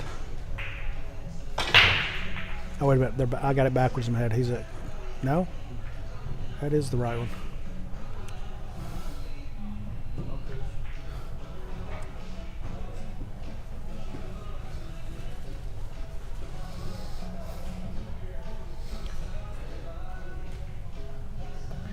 Yep, that's a 4.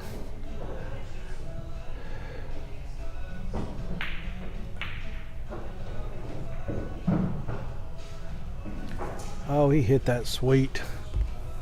Inside English to go 3 rails around the 10 and 7 to get back to the 5. I had to do something similar to get from the 5 to the 7. And I don't think he can pull it back. Well, he can pull it back into the 9, I guess.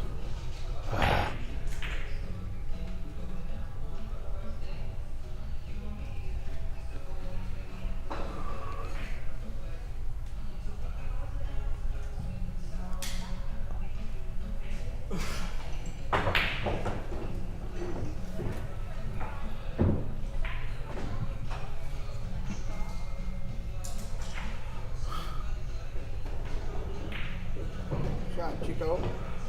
Shot. Set up nice. Very nice, very nice. Should just hit this with top. Put it in the side. Let the cue come off that left side rail back to the middle of the table near the spot. Maybe just past it. And have the 8 up top, bottom, this bottom pocket. Don't hit the 9. Hook yourself. Dad gummit.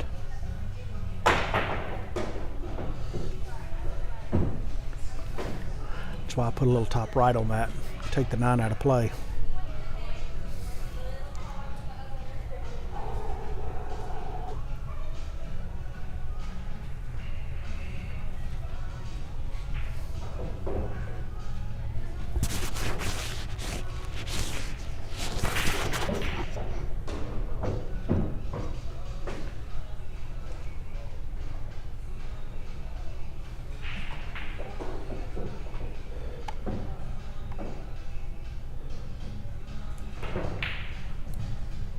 Not a good hit. How's it going to get the roll? It is not going to get on the rail. Oh well. That was a good hit. Unfortunate.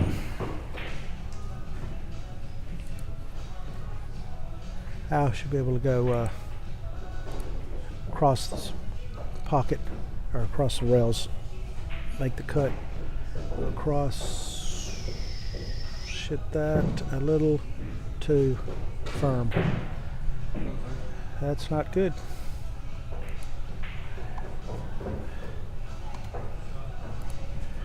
I did not want to go that far. I'm surprised he put any English on that. I'd have just let it roll naturally toward that 3rd diamond instead of toward the center pocket.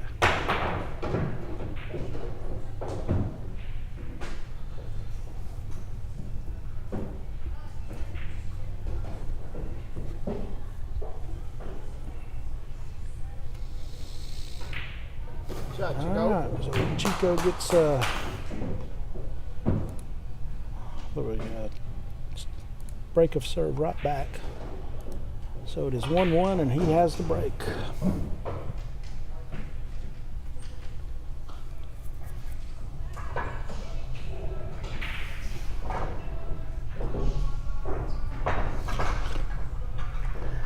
My partner in crime, Richard, has stepped away because he's overplaying one pocket.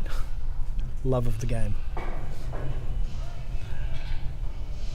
So Chico has the break.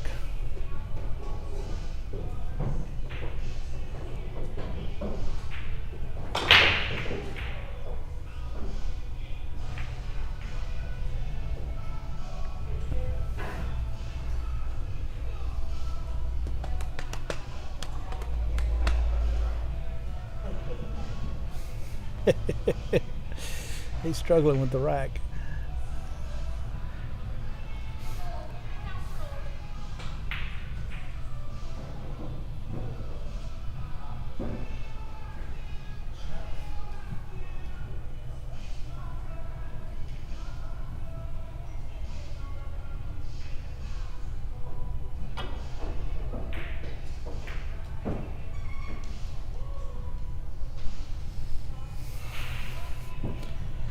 All right, Chico with the break. Tied 1-1. Overall score, Birmingham 8, Huntsville 7. Race to 11. This match is a race to 5. And again with the dry break. Wow. I've never seen these guys struggle so much with the break, and especially off of a template. Watching them practice, they were making 2 and 3.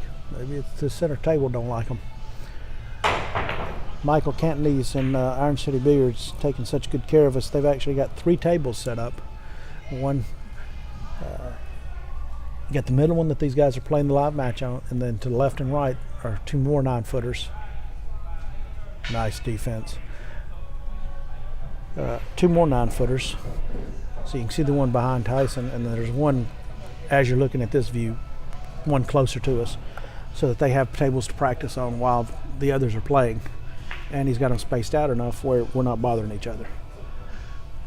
He has this whole section. Okay, he just tied up to 2-3, but unfortunately it set up a nice combo. I got his intent. He wanted to make that funky so that there was no run out, but the 2-3 ended up lining up pretty straightforward, unfortunately for him. Anyway, he's got this section roped off, so if you're looking behind me, there's actually a blue rope right behind it, so all those tables are separate for everybody else to use. This section is just for this tournament and for the fans to sit on. Taking really good care of us. This is a great facility, so y'all come on out and enjoy. Let them know you heard about Iron City Billiards from Dixie Cup. Nice, and did he get a leave on the 2? He did. Nice shot. Nice shot. Same thing, Bumpers Billiards of Huntsville, which will be hosting the next week's hot seat tournament that Al runs. You got Limestone Legends there in Athens. You got Chips and Salsa, probably the best restaurant / pool hall. We've got a full-on kitchen and some good chefs, man. The food there is outstanding. Got 21, 22 7-foot tables and 1 9-footer. And again, visit all the sponsors: Buzz Express, Engelbert Construction, Bonds Photography, Parrish Automotive, the Glass Surgeons, and Buzz Express. Let them know you heard about them on Dixie Cup. It was an attempt at defense, but I think he left Tyson the edge of the 2 to pocket it. Nope, not quite enough.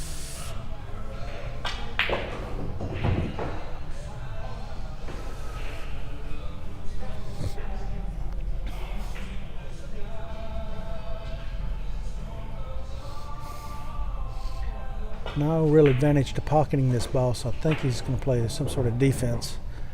Push the 2 behind the 10-6 and put the cue on the other side, but he left the window for the 2, didn't he? Yes, he did. So Tyson should just catch the bottom side of that cue and bring the 2 and bring the cue right back at him.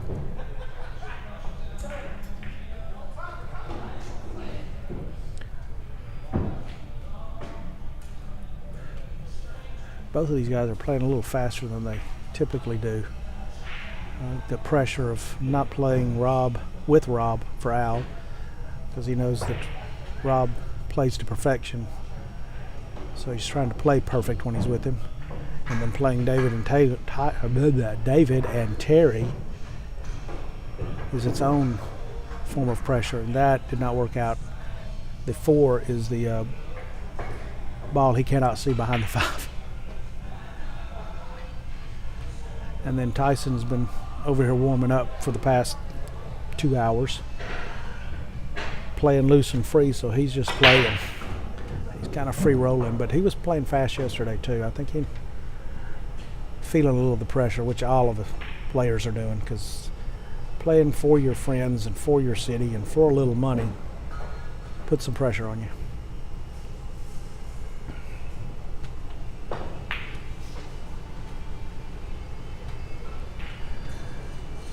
Al left this on, so the 4 all the way up, all the way down, bottom right corner.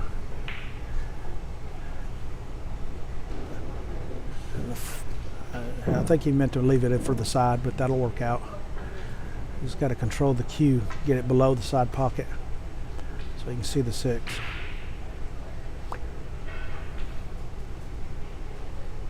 So I'm hitting this high top right and soft, just hard enough to make it. Wow, he was quick with that.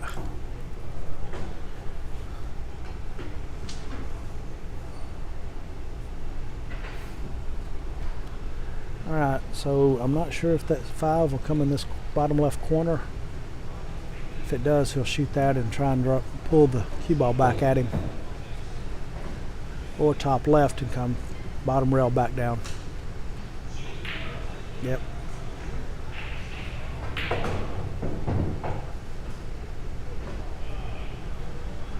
I don't think he'd have liked the shot on the 6 had he made the 5. Just my personal opinion. I wouldn't have liked the shot on the 6 had he made the 5.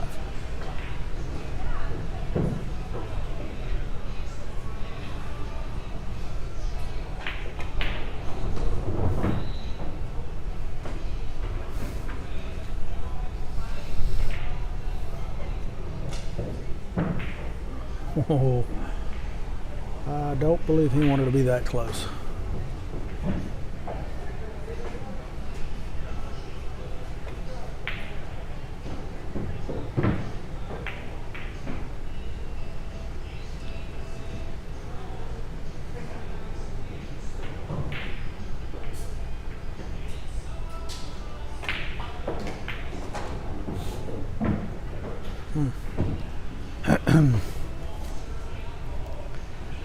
If the 7 will go in the bottom left, that's where I'm cutting it, because the cue will go bottom right, bottom rail, right rail, back above the 8.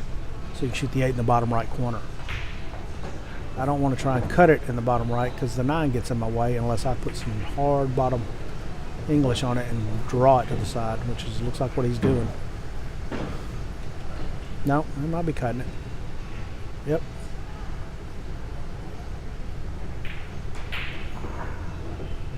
I mean, that was the shot. I liked that shot. Just didn't quite cut it enough. I don't see these two gentlemen playing near as many defenses as the last match, so this one shouldn't take quite as long. As I was saying with Richard, David and Rob and the U.S. Amateur National Champions, when they get down to the final nitty-gritty, if they ain't got a 100% shot, they are playing defense. So they will be as patient as they need to be.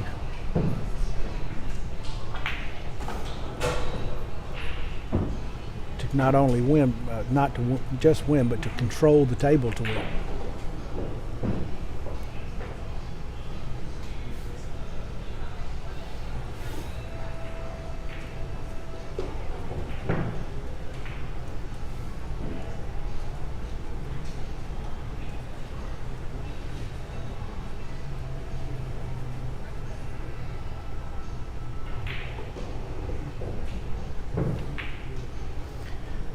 Probably not where he wanted to be.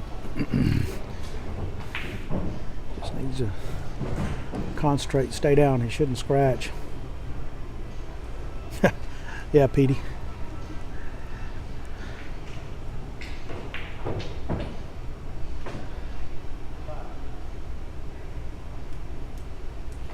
Wow, that's a tough leaf. I think it can be cut in to the side, but you're going to let the cue ball loose a little.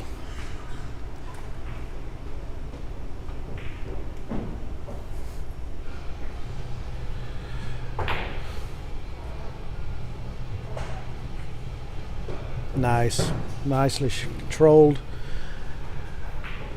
So Al pulls back in to the lead with another break of serve.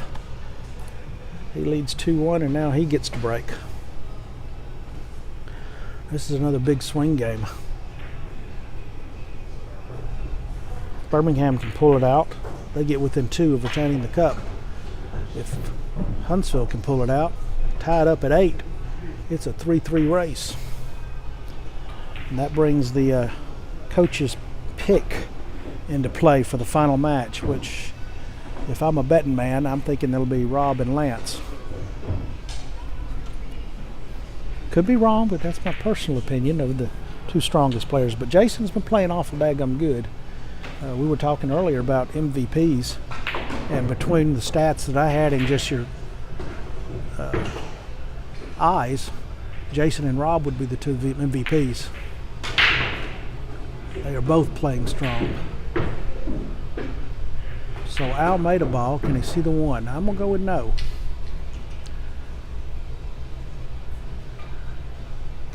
I think Richard made the comment. This is one reason why we went to 10 ball. Was one, takes any of the slop out of the game, and two, really reduces the number of break and runs. I think I've counted 2 break and runs today, and yesterday we had 4. If I look at my notes here.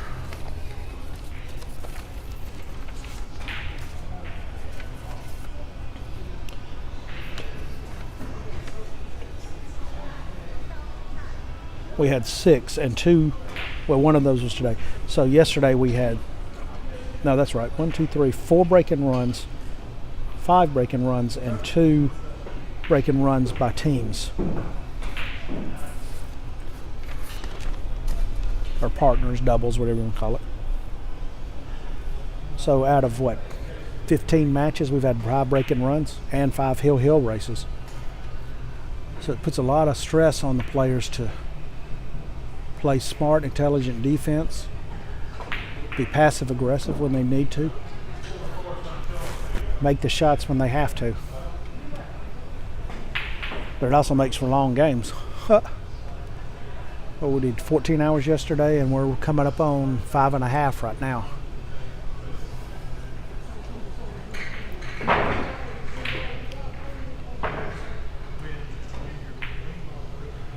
Well, I think Al got second prize, unless he can see the edge of the two. I can't tell, and I'm looking kind of right down the barrel of the shot.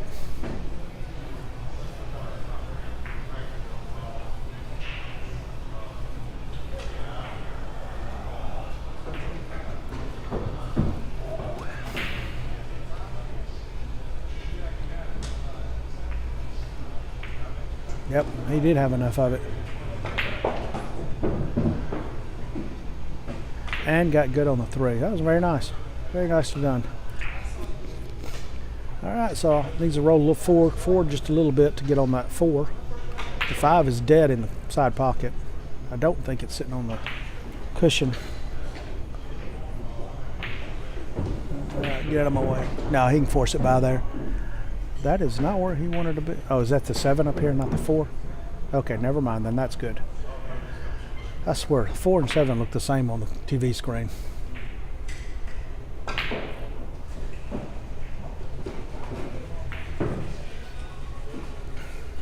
Nice.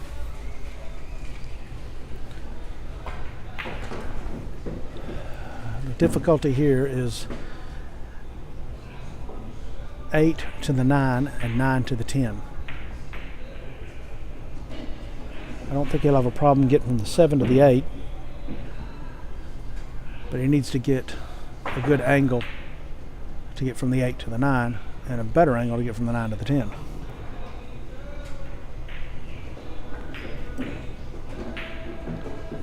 He either wants this perfectly straight or he wants an angle. I don't mind this little bottom right. Draw it back basically between the spot and the 9. And actually you want to leave it between the spot and the 9. That gives you a good angle to come off that top rail back toward the side to get on the 10.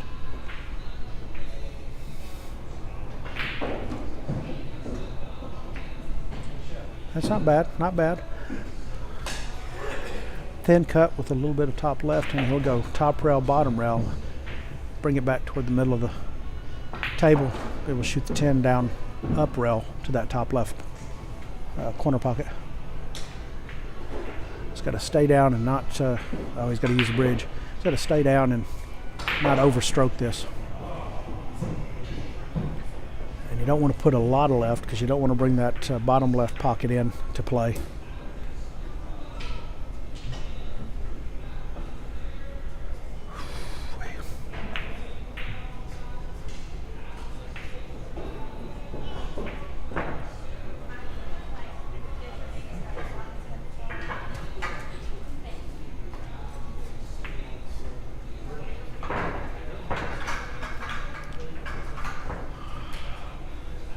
concentrating so hard to make sure he come back up and forth. Missed the 9. Wow. And again, that's not a huge miss because we're talking millimeters. We're not talking like he missed the whole ball. No, he missed by millimeters because that's how thin the cut was. I'll just top right this to the middle of the table. Get above that 10. Don't want to be perfectly straight. I hate perfectly straight rail.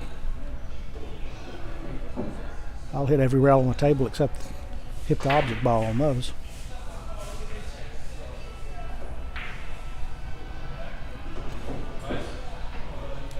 Wow. Al twisted himself as he shot that one. Needed to stay down and stay through the shot. This is a tester, but Chico should make this. A straight top.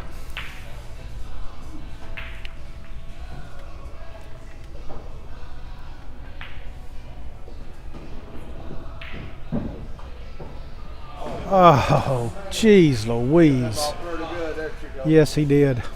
He hit that well. He deserved better. Al got a reprieve on that one. Wow. All right, so Al grits it through and gets it. So he takes a 2-game lead, gets to 3-1. So he's got the break of serve. He's leading 3-1. This is a race to 5. Overall score is Birmingham 8, Huntsville 7. So this is a huge swing game. This either ties it up or puts Huntsville down 2 and Birmingham within 2.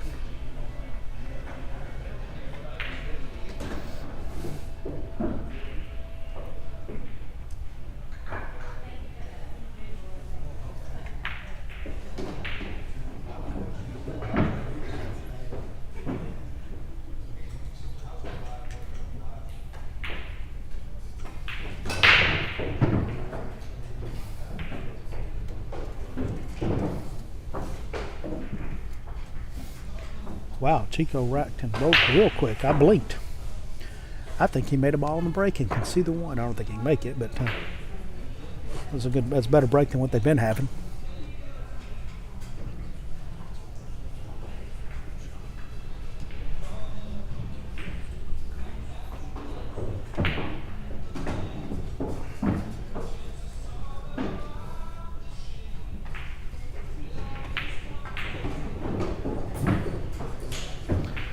Alright, so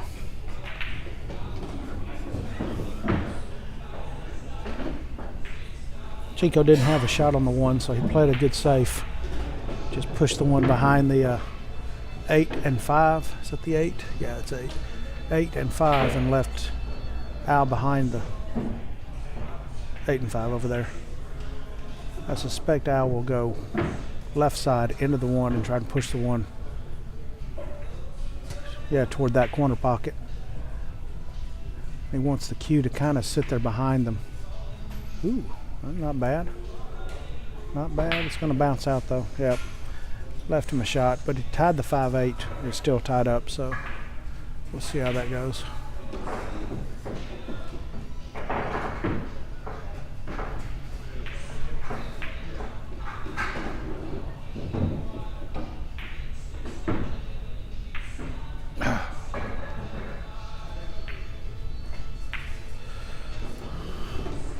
I don't know if he couldn't see all of the ball or if he just missed a little. He didn't miss by much.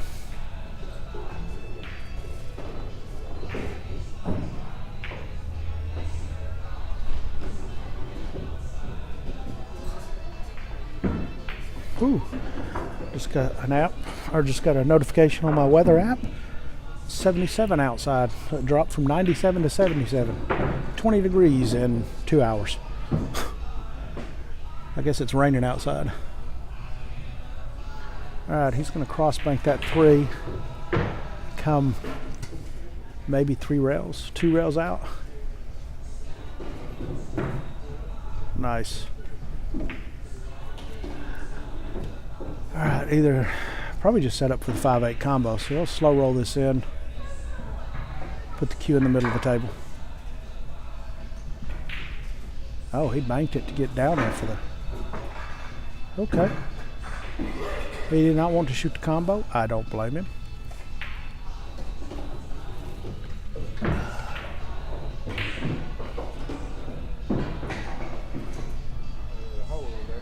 Wow. Didn't get out of my mouth that was a good shot, and looked up and it was going into the corner or side pocket.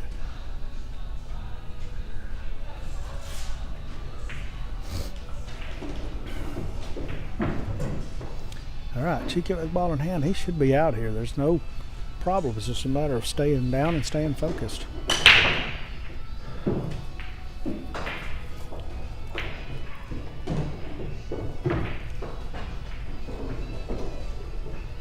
I'm just going to dead stop this one. I ain't doing anything fancy.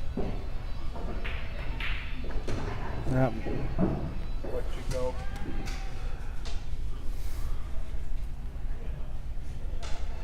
I'll probably roll this just a hair past where the 8 is now, so that I can draw the 8 ball, or sorry, draw the off the 9 ball back to the 10. I don't want to do too much. I like keeping it fairly simple. Yeah, okay, I like it. I like it. He went ahead and felt comfortable, pushed it over, so he's got the angle. He can run the 9 all the way up with some just straight bottom, and he'll come back toward that top rail to be on the 10.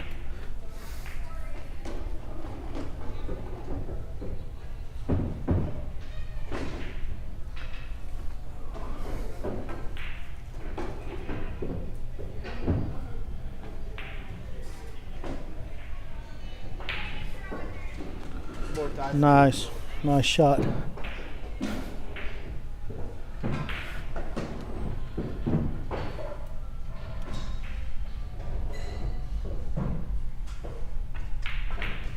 job, Chico. Good out. Nice out, Chico. All right.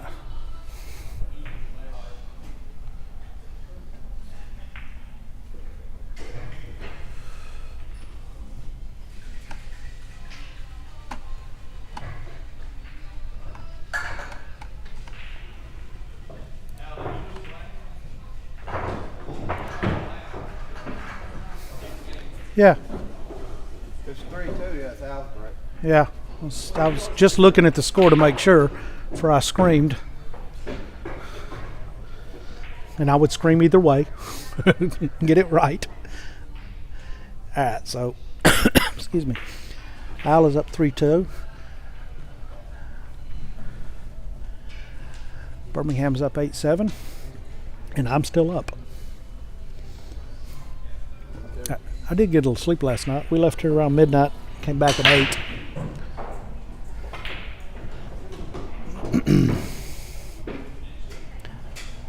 My body is not liking me at the moment, though. 14 hours in this stool yesterday. My body is disagreeing with that one.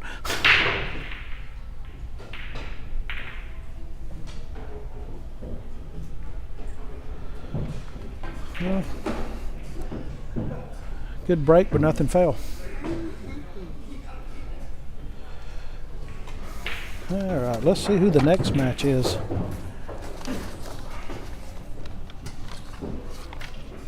There it is.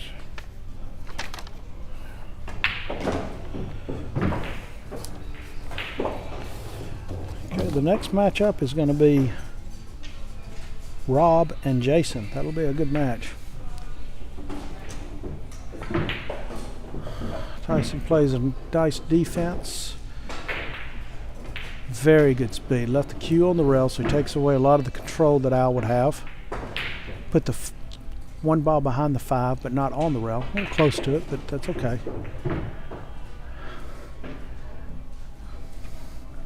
Don't know what Al's thinking here. Has he got his jump stick? Yes, he does. Okay, so he's jumping, so he must be able to see the full 1. So he's just got to get over the 8. Nice hit.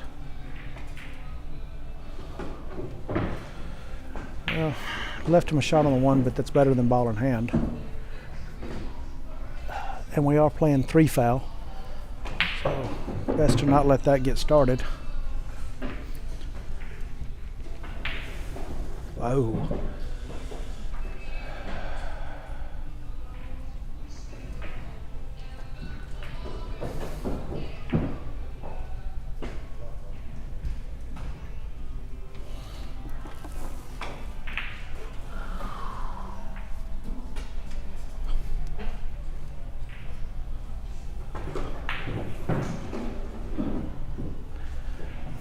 So 2 is straightforward, but what are you going to do with that 3? You set up to play the defense and bank the 3 off the rail between the 6 and 7 and leave the cue sitting there. I think that's what I try to do. So I'd probably roll forward just a hair, and don't get behind the 5, just roll it forward just a hair so you got a good angle to bank that 3. Woo, okay, he likes getting closer to his subject. Okay, so he can, instead he's going to play the cue off the 4 ball, sorry, the 3 off the 4 ball, and leave the cue sitting there and have the 6 as his blocker.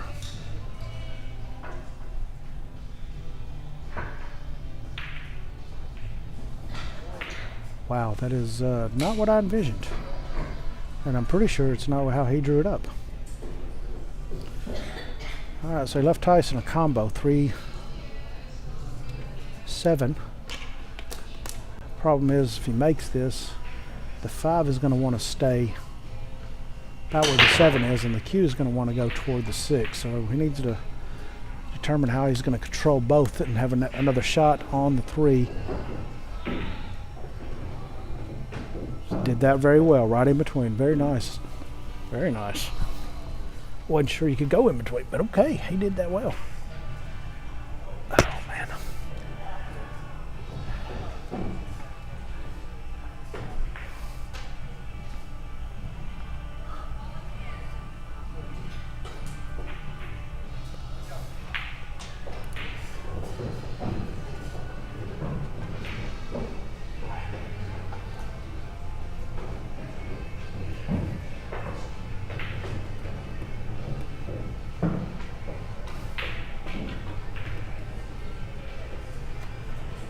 Nice shot, good speed, left himself a good shot on the 4. A little bit of top left, get to the middle of the table for the 5. Nice. Not that far. Okay, he's good. Again with the top, maybe a little bit of right. Try and get a little above the target line for the 6. Okay, so he's just going to go either dead stop or pull it to the top rail back down for the 8 ball to the bottom rail. Hey Rhett, yeah, we'd love to have you back in Huntsville. That'd be cool. Wow. Is he gonna get second prize? I think he did. I can't tell if he can see it or not. I mean, he can see it, it's right there, but I don't know if he can see it to make it. If he can, he just needs to stay down, go straight to the ball, let the natural cue action go to the top rail with top English back down for the 8 ball. If he can make it top left and get to the middle of the table, I would call that a successful shot. And if he can't see all of it, he needs to bank the 6 up and down and let the cue go side rail behind that 9-10. Wow, he could see a lot more of it than I thought he could. I think he just scratched again. Wow.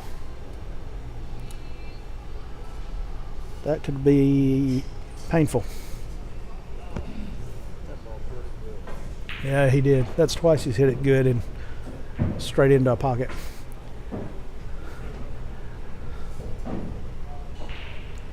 You can hit it good, but you still got to control it.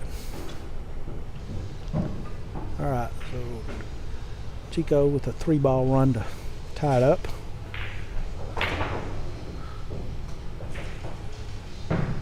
Good speed. Now does he want to back it up, shoot 10 in the same pocket, or go forward and shoot the 10 in the other pocket? Draw bottom right to put the 10 in the side. Looks like that's what he's going to do because he just eyeballed it.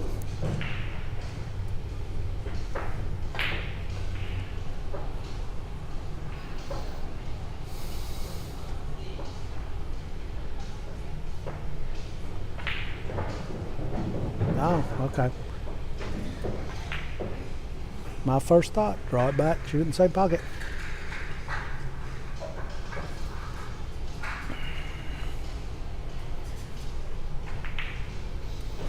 All right. Chico ties it back up, 3-3. And it is his break. Since he won the lag, he gets the odd breaks. Al gets the even breaks. Which means if it goes hill-hill, Chico has the advantage. Yeah, it could be the same size until you're shooting 3 rails and then they're wide open for the scratch. In case you're wondering, I've got Chad up. So y'all be hollering at me, and Rhett was saying the pockets look to be the same tightness as the UK and Spanish Open they just had. Yeah, they do when they're shooting directly at them, but when it's the cue ball, they're wide open like a basketball rim. All right.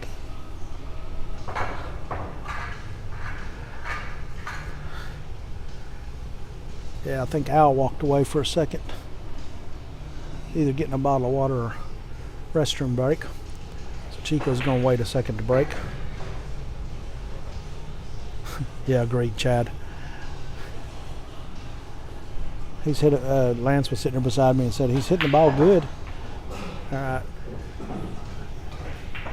He's hitting the ball good. He's just scratching. He had 2 shots, which were very good shots, but hit him firm and came around. Scratch in the side on one and in the corner on another.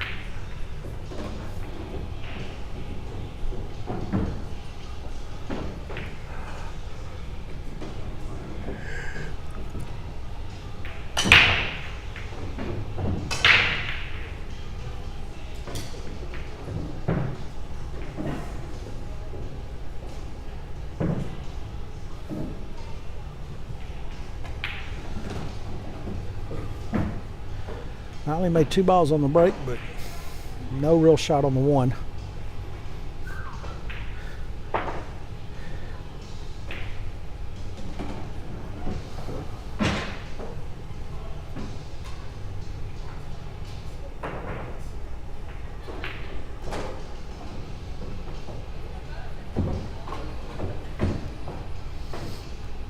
Now the good news is he got the one away from the 10. As I can see a 110 carom,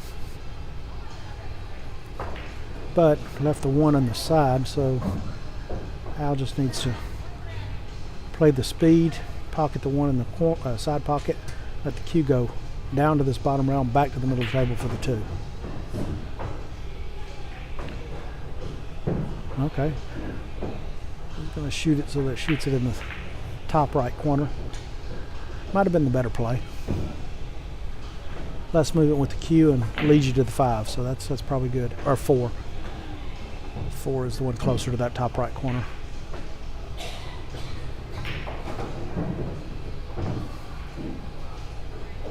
Or is that the 7? That is the 7. Well, alrighty then.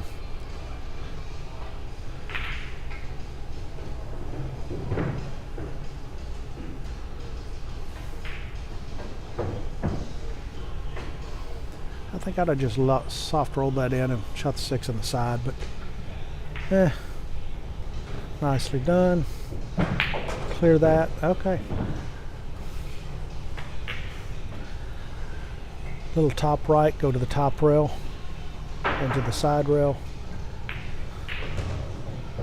Don't scratch. Ooh. All right. 8 ball in the corner. And he'll probably roll forward to the bottom rail and be able to shoot the 9 and 10 in the same pockets. Or go into the 9 and shoot the 9 in the opposite corner. Oh, he's able to suck it between. I like it. Okay. Just needs to draw this back. Keep the 10 out of the... Yep, just keep the 10 out of the way so don't hit it. There you go.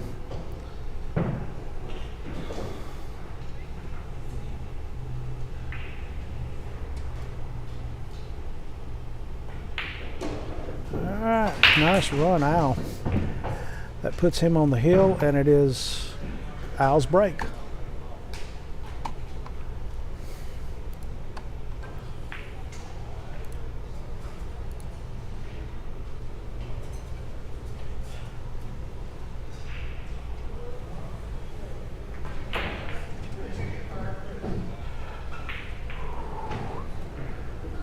Oh, me. this is again, Captain Obvious speaking to you, a huge swing game. If Birmingham wins, they go up by 2 and only need 2 to retain the cup. If Huntsville wins, it's 8-8 and it's a race to 3 with 6 matches left. Sorry, 5 matches left. Yep, 5 matches left. The next matchup after this is another singles, and it will be Rob versus Jason. Then we got Joe versus Lance, Mello versus Terry, Rob versus David, and then a captain's pick if it gets to the final match.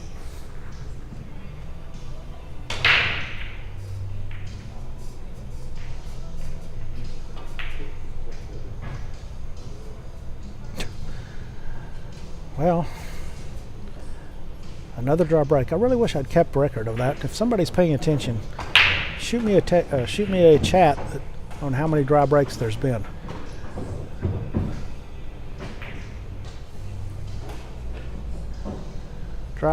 Draw break and no shot on the 1. Hey, Mike can go between the 2 and 8 and kick the 1. That looks like what he's doing. I just try to go side rail. Oh, he could see more of the 1 than I thought he could.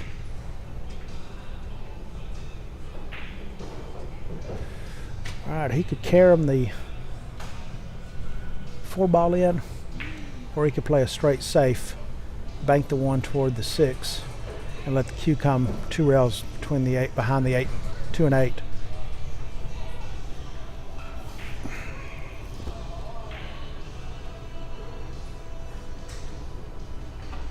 Nice.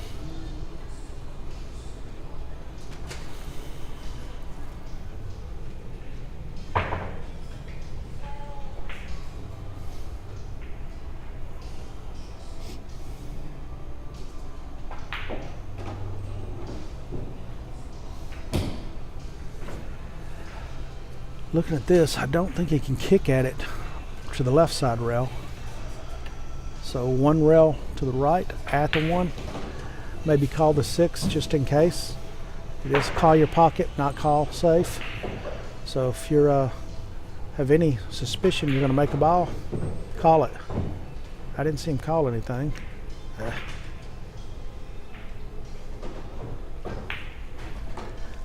So ball in hand for Al.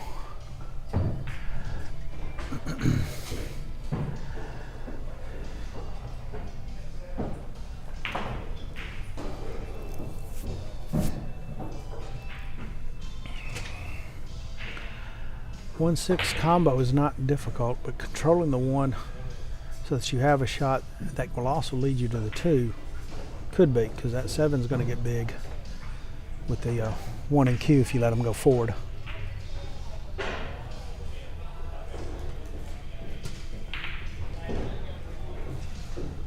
Very nice, did that well. So based on where he's at now, I'm going top left, just skimming by the 9. Not real hard, you just want to kind of get to the middle of the table.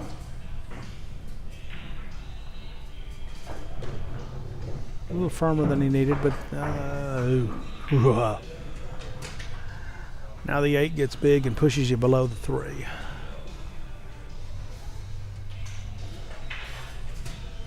Might play a safe. Just push the 2 to the round and let the cue sit on the 8. Nope, he just went ahead and went for the 2-10 combo. Yeah, or 3-10 combo, my bad. Or is he cutting it? Oh, he's going to cut it.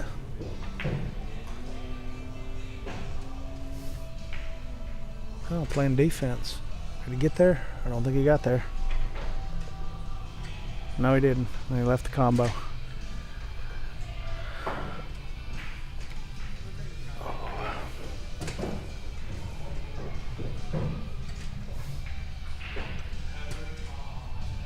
Oh, he was trying so hard to hold it there. Left the 7 sitting. Wow.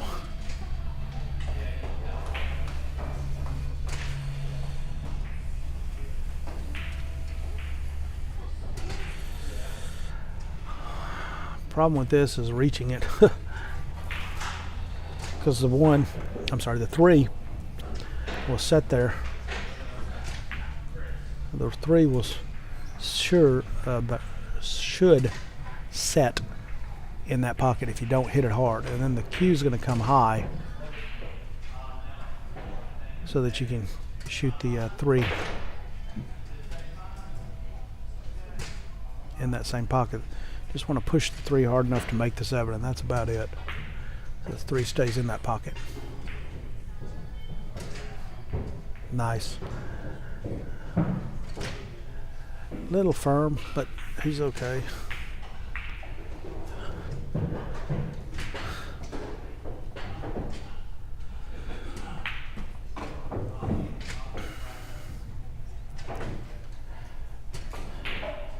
He can either go, I'm going inside. He's going to just center, thinning it, coming back to the middle of the table. Ooh, mama. I don't know that he got there. Did he get there?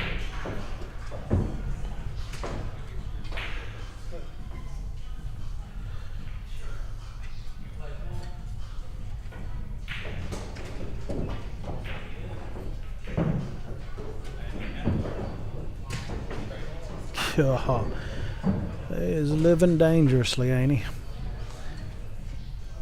Alright, he needs to take what the table's giving him. So hit this with top right and just try to get out from the rail to shoot that 8.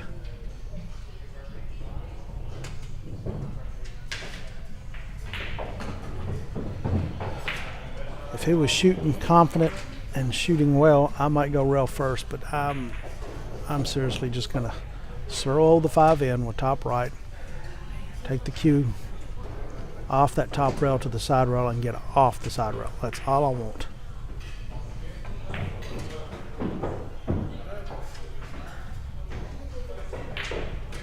And that's why I'm really afraid that that ball would not accept being hit firm.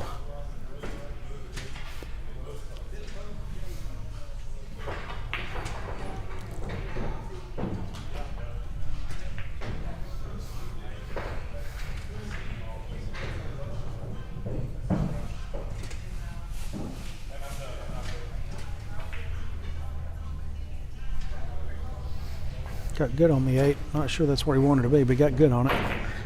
Should just stop it. Wow. See, I would have stopped it, because then you've got the 9 and you're rolling to the 10. You're rolling to your next ball.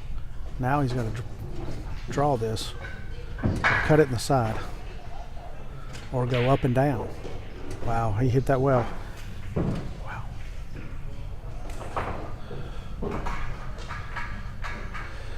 If he can get this, he'll make it hill, and he's got the break.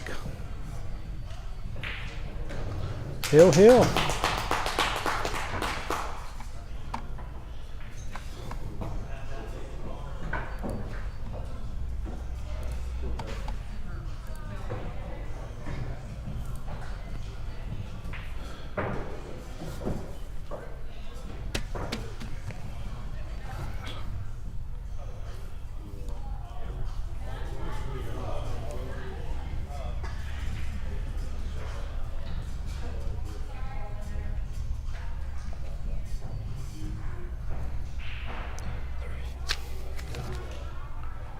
This makes the 6th hill match between Huntsville and Birmingham.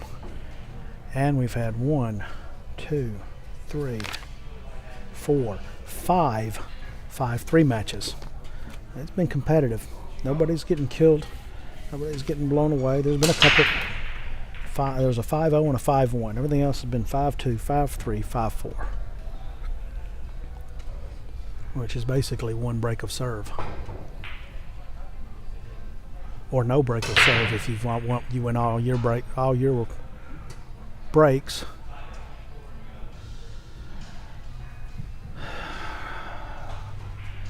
All right, got a good break, but no shot on the 1, and didn't make anything.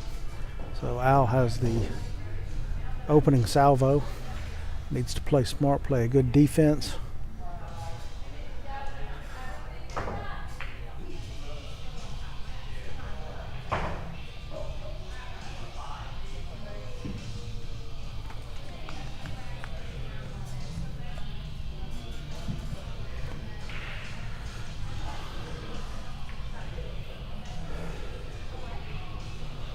He was trying to stay behind the 8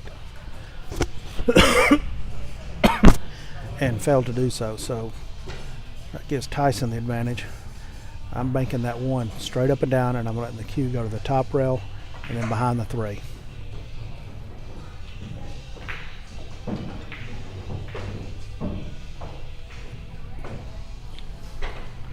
Hit that a little soft.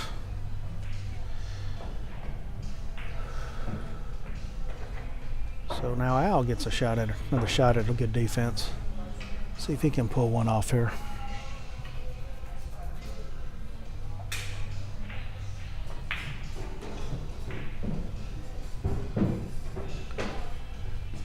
Nope.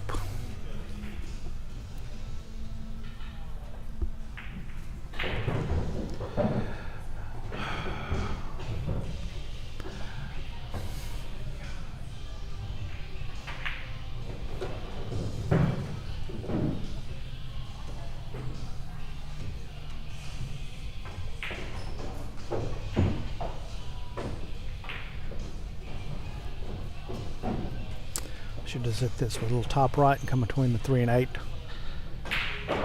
3 and 7. Oh wow. That is so not where he needed to be.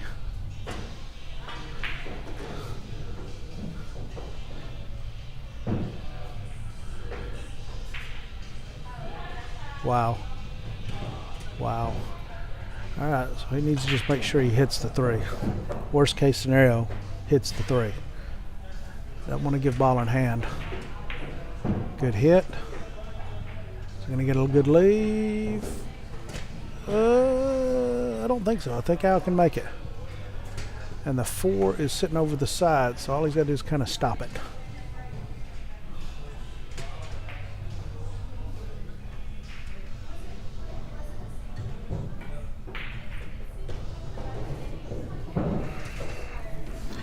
All right. This one, bottom, pull it to the bottom rail and come out for the 5, whether he wants to shoot in the side or whether he wants to shoot it in the corner. It's up to him, just what he wants to do, but control the cue.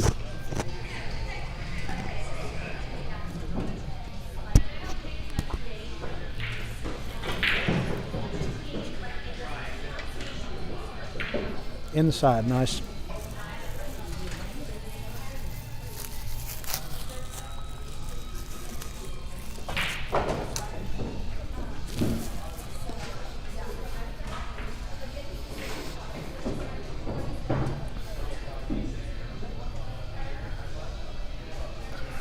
Okay, he wants to pull this tight window, but pull it to the side rail between the 7 and the side pocket. So pull it with a little bottom left.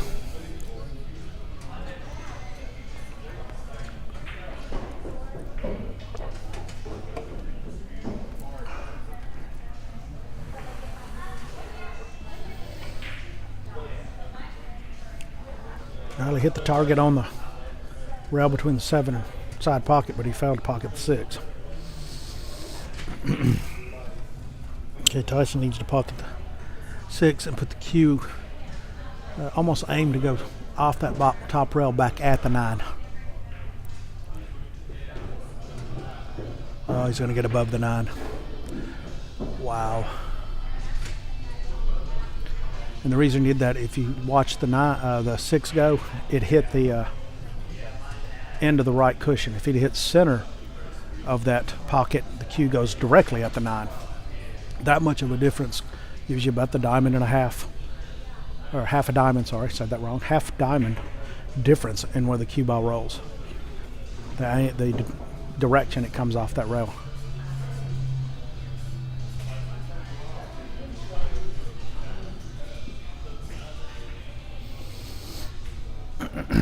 Don't know if Tyson's going to try the jump shot or come 2 rails at it. Looks like he's going 2 rails. So he's going to go somewhere almost at that first diamond, then to the bottom rail, then back at the 8. I didn't see him call a pocket.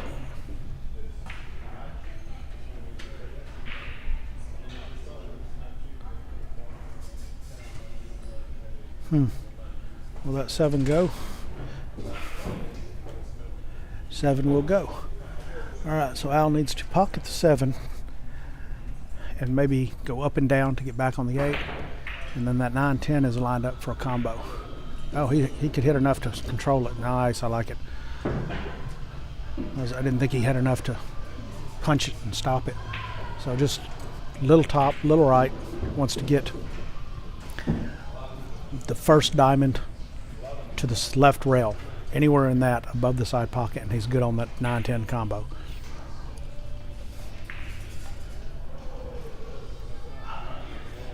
Needs to just concentrate on making the 8. Don't worry about the cue. Nice and easy. Very nice. Very nice. I like it.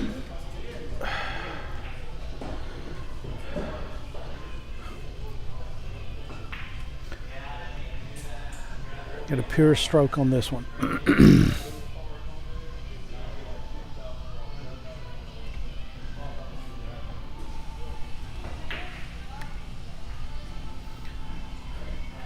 This is one where you kind of don't want to hit it soft, because if you miss them, it leaves it in the pocket. But you can't hit it hard because of the angle coming in. You'll wobble it. Just like that.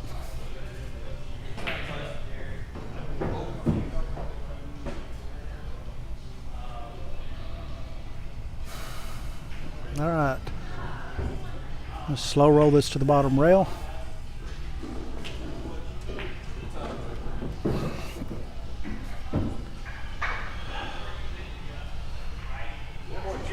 Wow.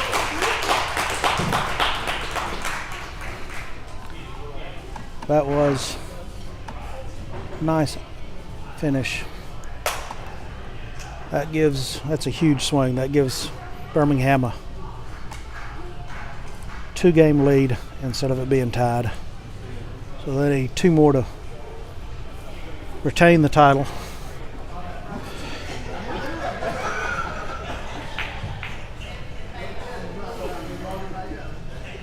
Alright, so next up is Rob and Jason. This will be a tough match. These are 2 monsters.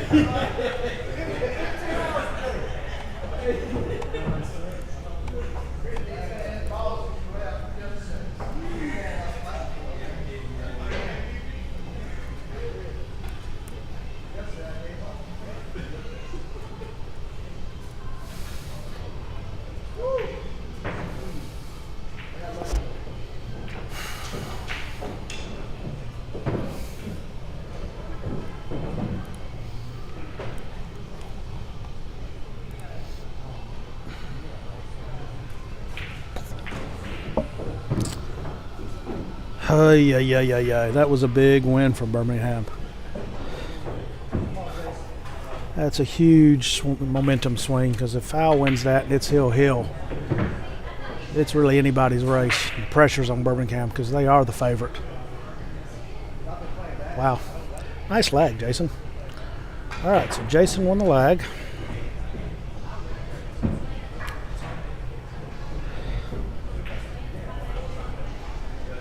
Which is, as you saw, advantageous. Oh, yeah, my back. I'm telling you, I'm going to bring a lazy boy next time I do this. I can do 14 hours in a lazy boy.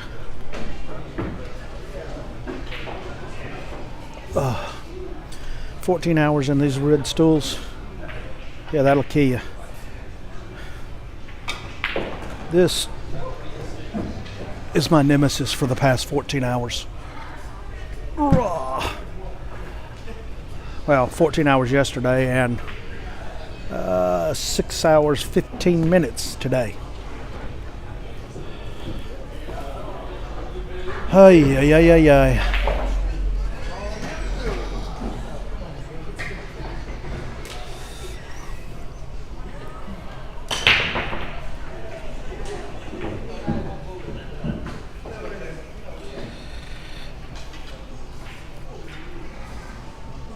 Both of these have won state championships in various formats. Jason, I think, has won 3 9-ball state championships.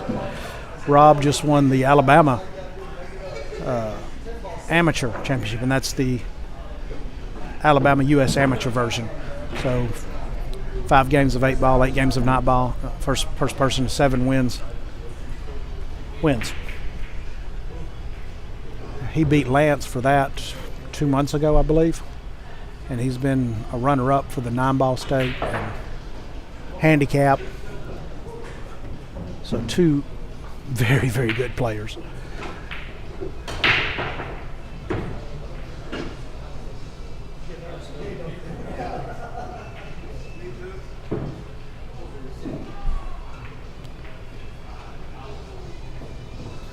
All right, so no dry break for Jason, but no shot on the 1. I don't think the 1-2-9 combo is lined up. So probably play some form of defense.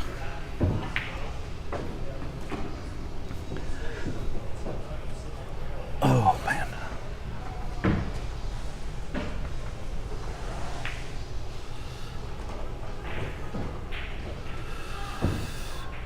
Nice. Very nice. I figured he would use the 2 and 10 to stop the 1 and then take the cue back round, but I wasn't sure if he would try inside English to get between the 5 and 3 and go that way, or if he would come bottom left. I guess the bottom left was more natural. Played that very, very well. Now, I did not see Rob call a ball, so if he pockets something,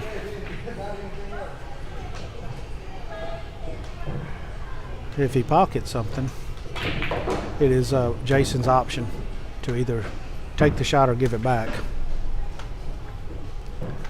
Because this is call shot, not call safe. So if you pocket a ball that you didn't intend to, it's your opponent's option.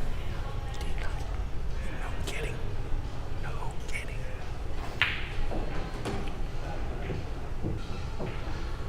Jason again with the safe. I think Jason shoots safes as he goes to bed.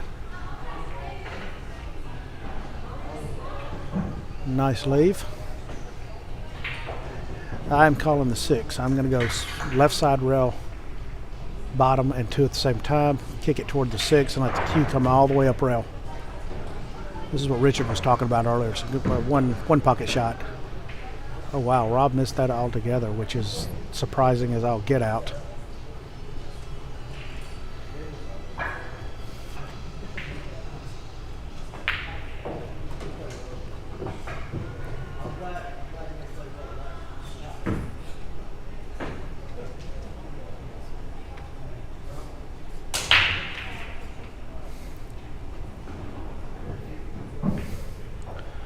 Don't see any real difficulties. That 8-9 combo is okay, which will lead, is it 8-9? Is it 4-9? 4-9. Good gravy. No, it's the 8. It is the 8. Thank you. 4's on the right of it. Okay. Joe is sitting beside me. Doesn't have the headsets on, but that's okay. And he's going to hit a ball or 2. You're up next, aren't you? Yeah, play Yep. Lance. You got this. All right, so 3 in the corner there. He will punch the 4, make the 4 in that same pocket and punch out to get about where he's at for the 5.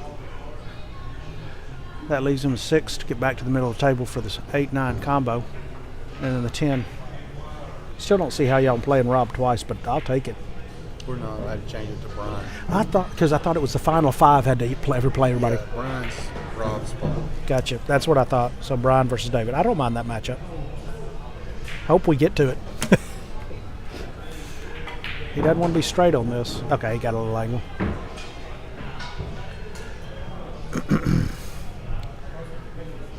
So the final, this is Rob and Jason. Then it'll be Joe and Lance. Then it'll be Mello and Terry. Then it'll be Brian and David.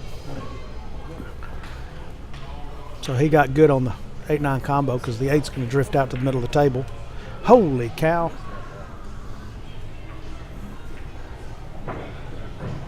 I am surprised. I didn't think he would hit it that hard, and I thought it would go. I thought it was pretty dead. But, as we saw in the last rack, combos are tough. Combos are hard. That's it. Combos are hard, words are hard. Rob kind of got on the wrong side of the 9, but he's just happy to be back at the table. Oh, I like that. Liked it a lot. Useful stroke.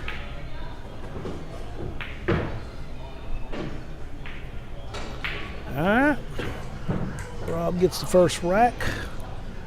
Break serve. That's always useful. For those of y'all that don't pay attention, that is a tennis term. It was Jason's break and Rob won it. So that's a break of serve. All right. So Rob up 1-0. Birmingham's up 9-7. Race is to 11. This is a rather important game because you don't want to let them get to the hill with 3 matches and a captain's pick left. If you can keep it close, keep a little pressure on them, that's good. Huntsville has not led overall in this match all weekend, and that was the case last year. Birmingham didn't lead until the final matches. It was, I believe, something like 9-7, 9-6, 9-7, and Birmingham won all 5 of the singles matches to win 11-9.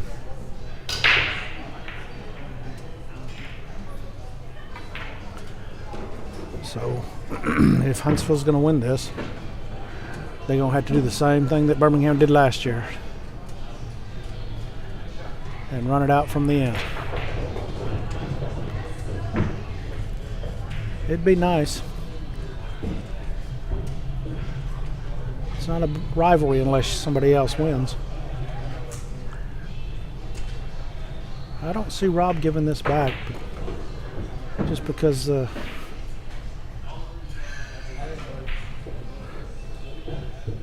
he is giving it back. Wow. Oh, it's a little deeper or a little farther off the corner pocket than I thought it was. Okay, so all of the energy, if he makes it, that cue's going to come screaming up toward the middle of the table.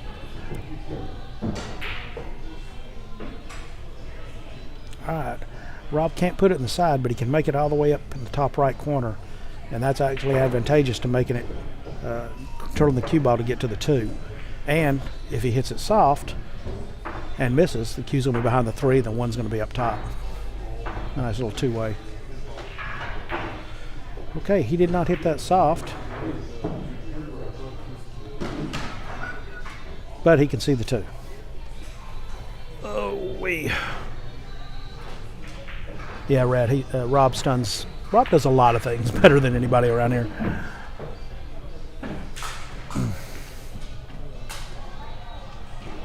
He's at the bounce. Very nice.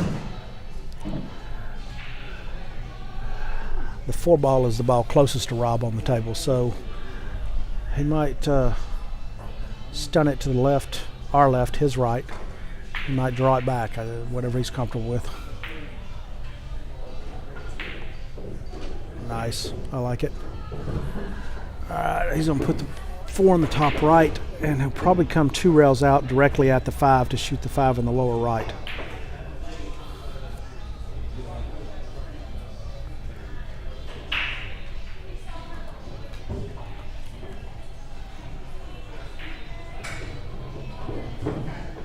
Oh, he came firmer. Get off the rail. Okay.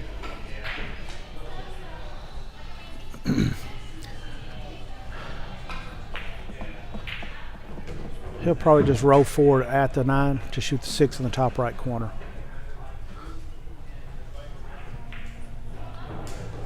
Oh, okay. Rob sees the table differently than I do, which is probably why he's a better player.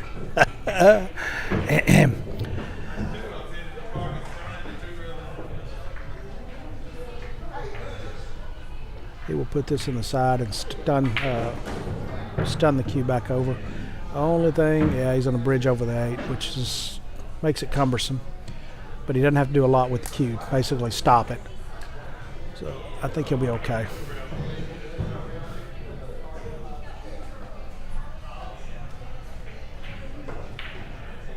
Wow.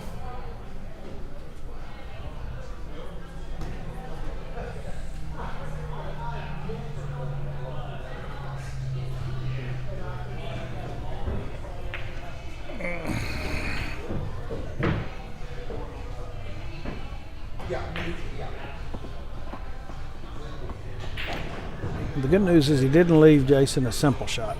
Bad news is he did leave Jason a shot. He would much prefer to still be at the table. Jason is going to bank the 7. I guess the 9's blocking enough of that 7 so they can't.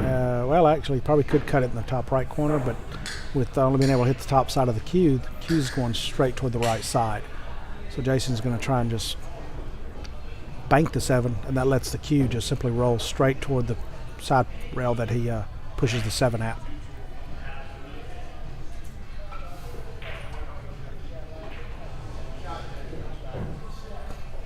Woo! Little body English helped that one roll. It was a nice shot. So he's off the rail, so he can control the cue. Just a little stun bottom. Take the cue off the 8 to the rail, back out just a little, so you can shoot the 9 straight, roll forward, or dead stop for the 10.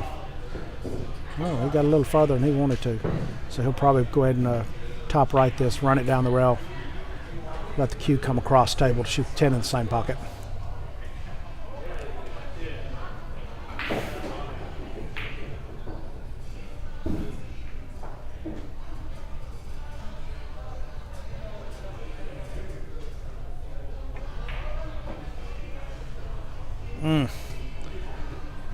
But he won second prize. Wow, he went all the way back across for that 10 in the other pocket. I'm slow rolling it in, so I got the 10 in the same pocket. But he left the 9 on the rail and the cube on the wrong side of it. So Rob will probably thin this. Yep, thin this. And put the cue up here on this rail. He didn't get behind the 10, which would have been his preferred leave, but he did not leave Jason a straight in shot, and the bank is a little cumbersome.